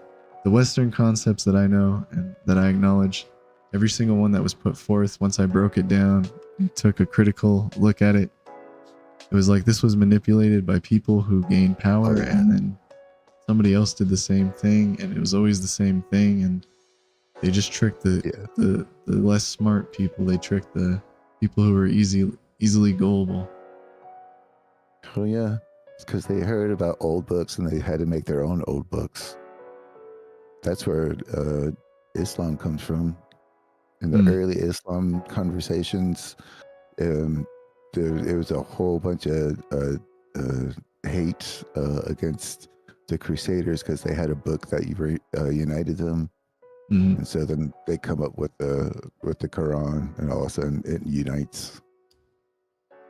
It was just saying right place, right time, and I think Christianity is also kind of the same thing, because after the temple goes down, Christianity just steps in, and says like, hey, you don't need a temple to worship, you could do it all by yourself without the actual temple, this and that and all that kind of stuff.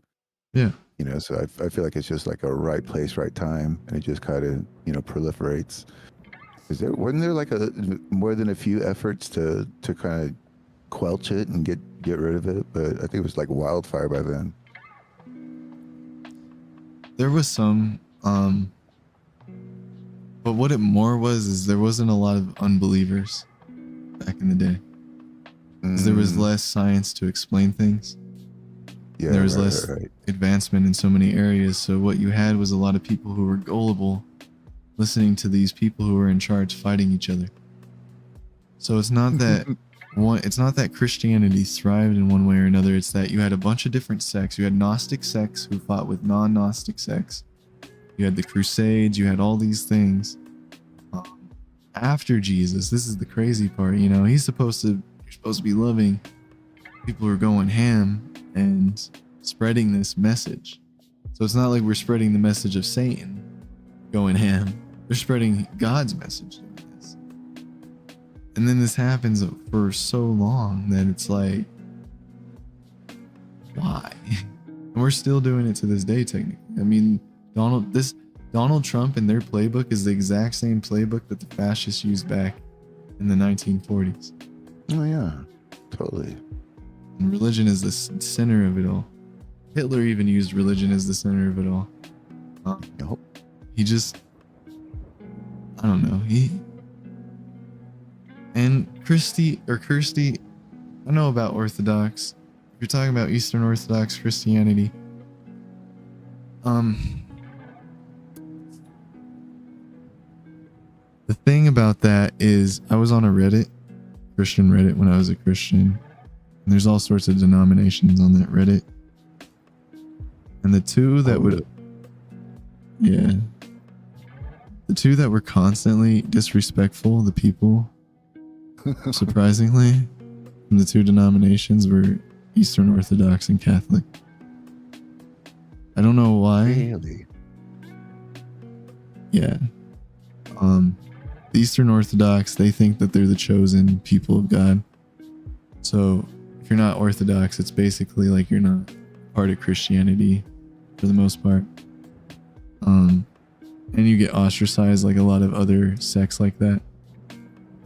If you're not part of them.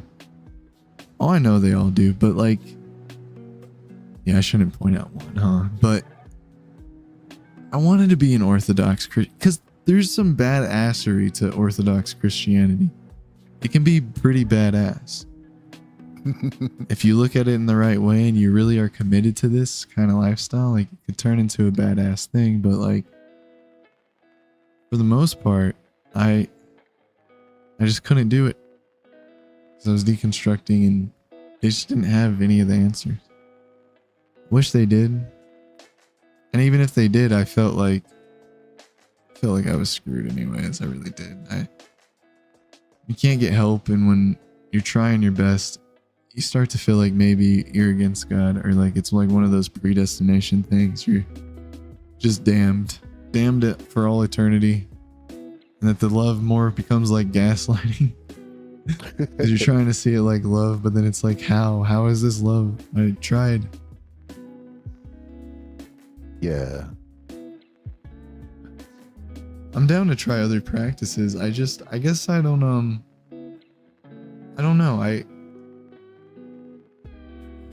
I've done so many things. I wish the meditation would have helped me. I wish all these other things would have helped me when I was doing them.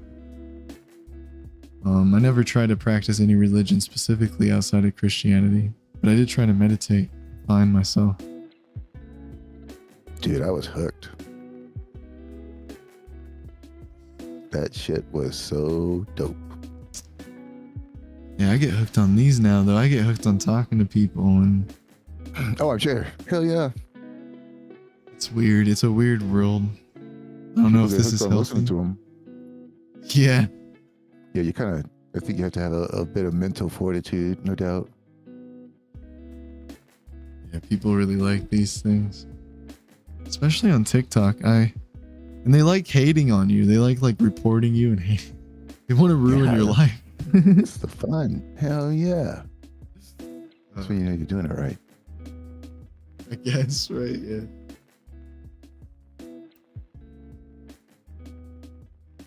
But I probably should Yeah, stop here in a second. I found Abrahamic religions just to be like totally childish. It was like just like low fruit, didn't make any sense. Yeah. Like how Adam and Eve didn't have the knowledge of good and evil, but they ate from this fruit and God punishes them. Yeah. Well, what was more crazy to me is that I would read this book, the Bible, and it seemed to never reflect like any of the service or any of what most people seem to talk about. There was a huge disconnect from this book and whatever group was, espousing the book. And I just couldn't draw those things together. It seemed like I was reading something else entirely. I just had to walk away from it, just like throw up my hands, like I guess I just don't get it. Yeah. It's a smart thing. Sometimes it's the funny thing because in life, like I think they are right to an extent. Like life will give you karma and give you back what you put out, right? To some extent. But I think it also slaps them in the face really hard and they think they're the winners. But I think that's the big slap. It's like they think they're gonna win, they think all this stuff, but I don't think it works like that. I don't think it should be like that. Because if you see how it actually works when you free yourself from all that and it feels better, like how did you not come out of that on the other side stronger? How did you not win? It's not even about showing anything to them.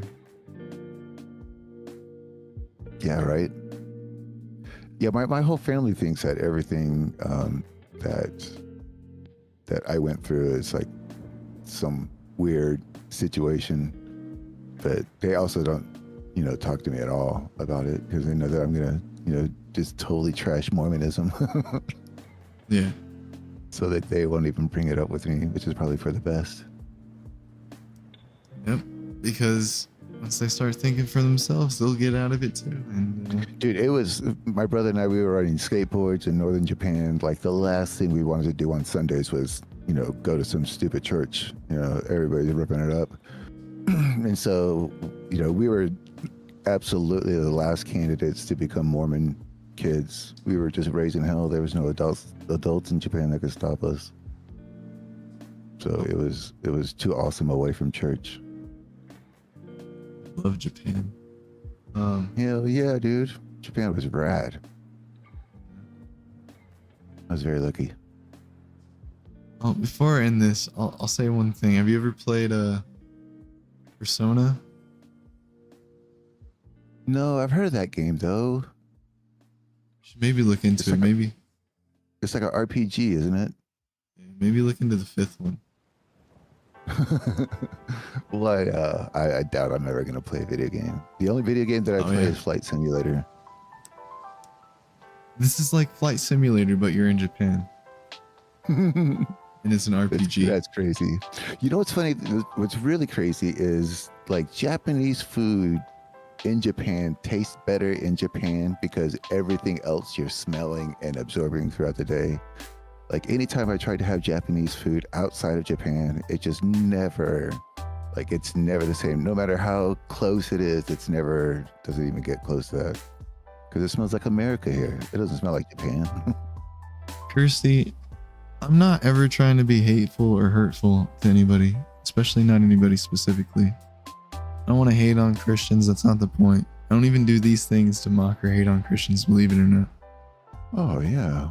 It's just being a Christian myself, being around Christians. Maybe this is the right thing to leave it off of. Well, I have family who's Christian. Most of my family is Christian. I lost somebody really close to me this year. They were part of lost somebody close to me that was a part of my family. And obviously they came and they, tried to support, but it became all about their God. Even in that situation, they can't even like be supportive. It's all about their God, to the point where my cousin was yelling at me on the phone, asking me why I feel like his belief is so offensive, and I gave him legit reasons why I feel his belief is hurtful and offensive to me. But it doesn't matter that way around. When it's hurtful and offensive to an unbeliever, they're wicked, right? So it only matters when it's hurtful to the theist. Because I see theists do the wildest shit on TikTok, on YouTube, say the wildest things, and be so hurtful and hateful to women. Yet they come on the very next day. They should not be on that platform. Yet, Really? yeah, I said maybe something hateful that they can't even show me on TikTok. That's. Do you know how cowardly that is? You know how cowardly that is? Like, if your God is real, he's in control of all that. That's cowardice to do that to people. I'm not doing this to be hateful, but like, you got to look at it from both perspectives. How is it not? I have theists, not theists. I shouldn't say just theists, because certain beliefs don't do this. That's why I have Keva up here. But like, I've had Christians tell me that they'll pray for me, and I tell them I don't consent to their prayers. Don't pray for me. And they tell them, no, you can't stop me. I'm going to do it anyways. So you're not going to respect my boundaries. You don't care. You think that like it's good for me, but what if it wasn't? You don't know if it is. You're just assuming it is. You guys presuppose and assume these things. You presuppose your God is already good. He's not evil. Literally the only, he'll forgive everything. The worst acts that we could possibly imagine, he'll forgive. But call him evil, call his spirit evil? Nope. Sorry. Sounds like something evil to me. Sorry, like I just have to call it how I see it. It sounds like a circus. It sounds like a clown show. Unless he's something different than what the book says, I can't. The book is a whole clown show to me. It's a bunch of humans writing one thing and then another thing, and then they can't ever agree on each other, and they all want power. So either they want this real God's power who exists but nobody can comprehend, and it doesn't matter what they wrote down, or he doesn't exist but they still want his power that exists in this book somehow, because humans are gullible and easily manipulated, and we see that. We manipulate ourselves even. We can do this to ourselves. It sucks. It's a shitty thing about being a human. Dude, 100%. That's why I'm glad I took notes. Yeah, well, I mean, doing it over and over, and that's how you overcome that. Yeah, it's like you can't take things in isolation. Nope. Oh, fantastic. Well played, atheist. Well played. I hope it's delicious. Yeah, slushy root beer sounds good. Kirsty, I'm not trying to ever hate. I am willing to listen, but like when people think I'm not listening because I get frustrated or because I'm hearing what they're saying, but it's not adding up to much, I don't know what to say to that. Like, of course I want to hear you, but I'm going to interrupt. I'm going to interject. I'm going to share my piece when I don't feel like anybody can follow along.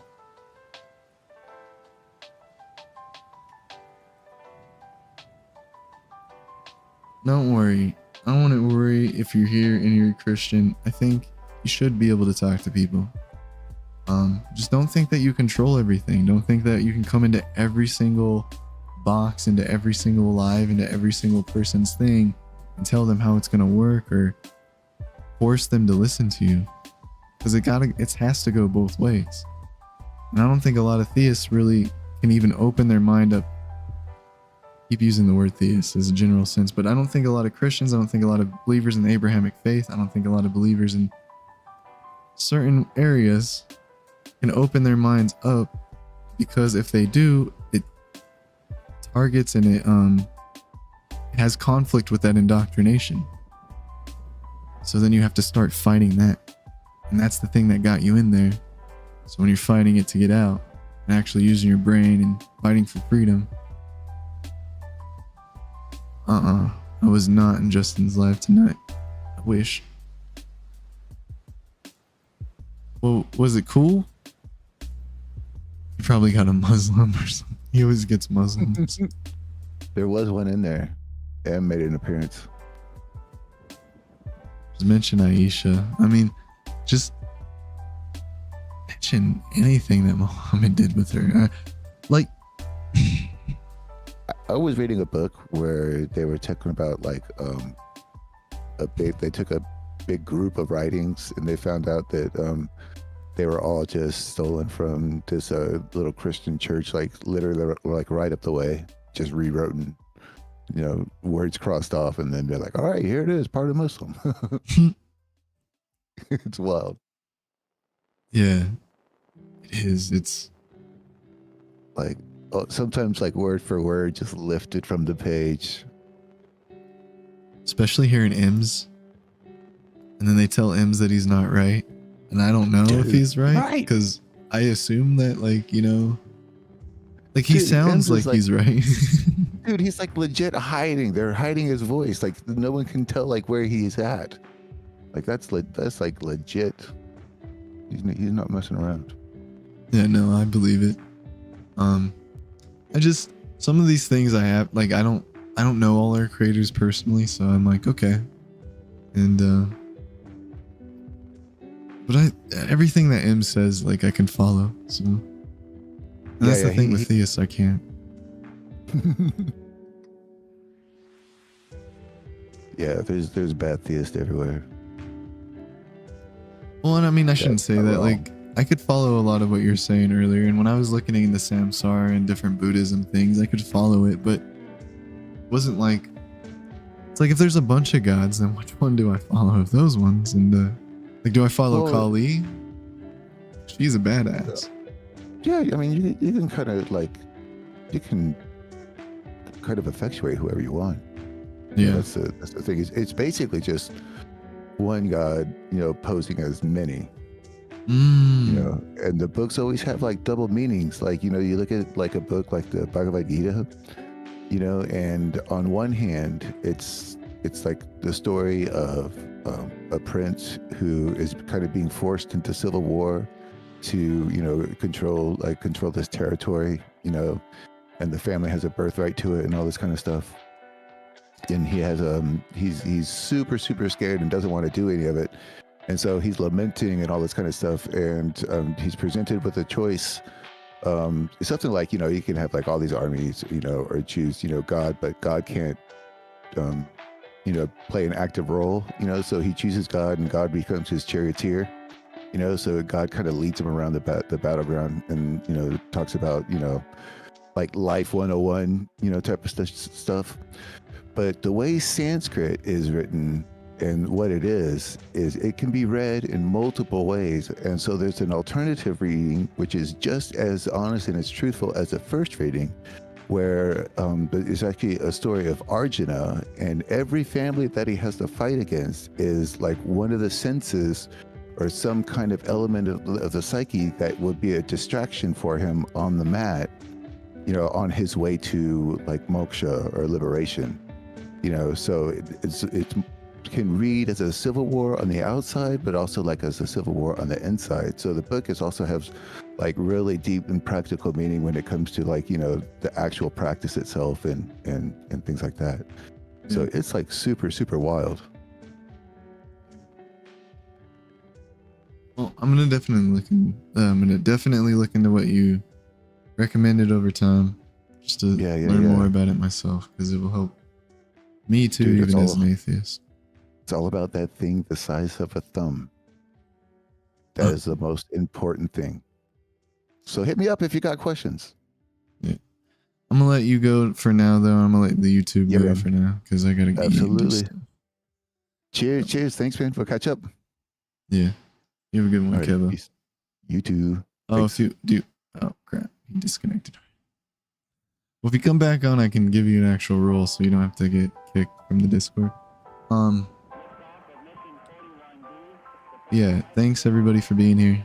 Y'all have a good night. Gotta stop. I've been going for 5.5 hours. Too much. We'll probably do this some more on YouTube, and we'll probably dual stream in the future. Might go back to just TikTok for a little bit, for a while, but follow me on both. Deconstruction here. On YouTube, I'm also a part of the Deconstruction Junction. Obviously, like I'm streaming on the Junction, but my YouTube is Deconstruction with a exclamation point. And then on the TikTok, it's Decamstructing. So it's at Decamstructing. Yeah, follow me on both, and definitely stick around in the Junction if you guys are there, or if you aren't, join up. There should be links in creators' bios. There should be links in the Junction bio. There's links in Joel's bio for sure. Definitely look up Joel Reads Bible and all the other creators that we have in the network. Y'all have a good night, and we'll catch you next time.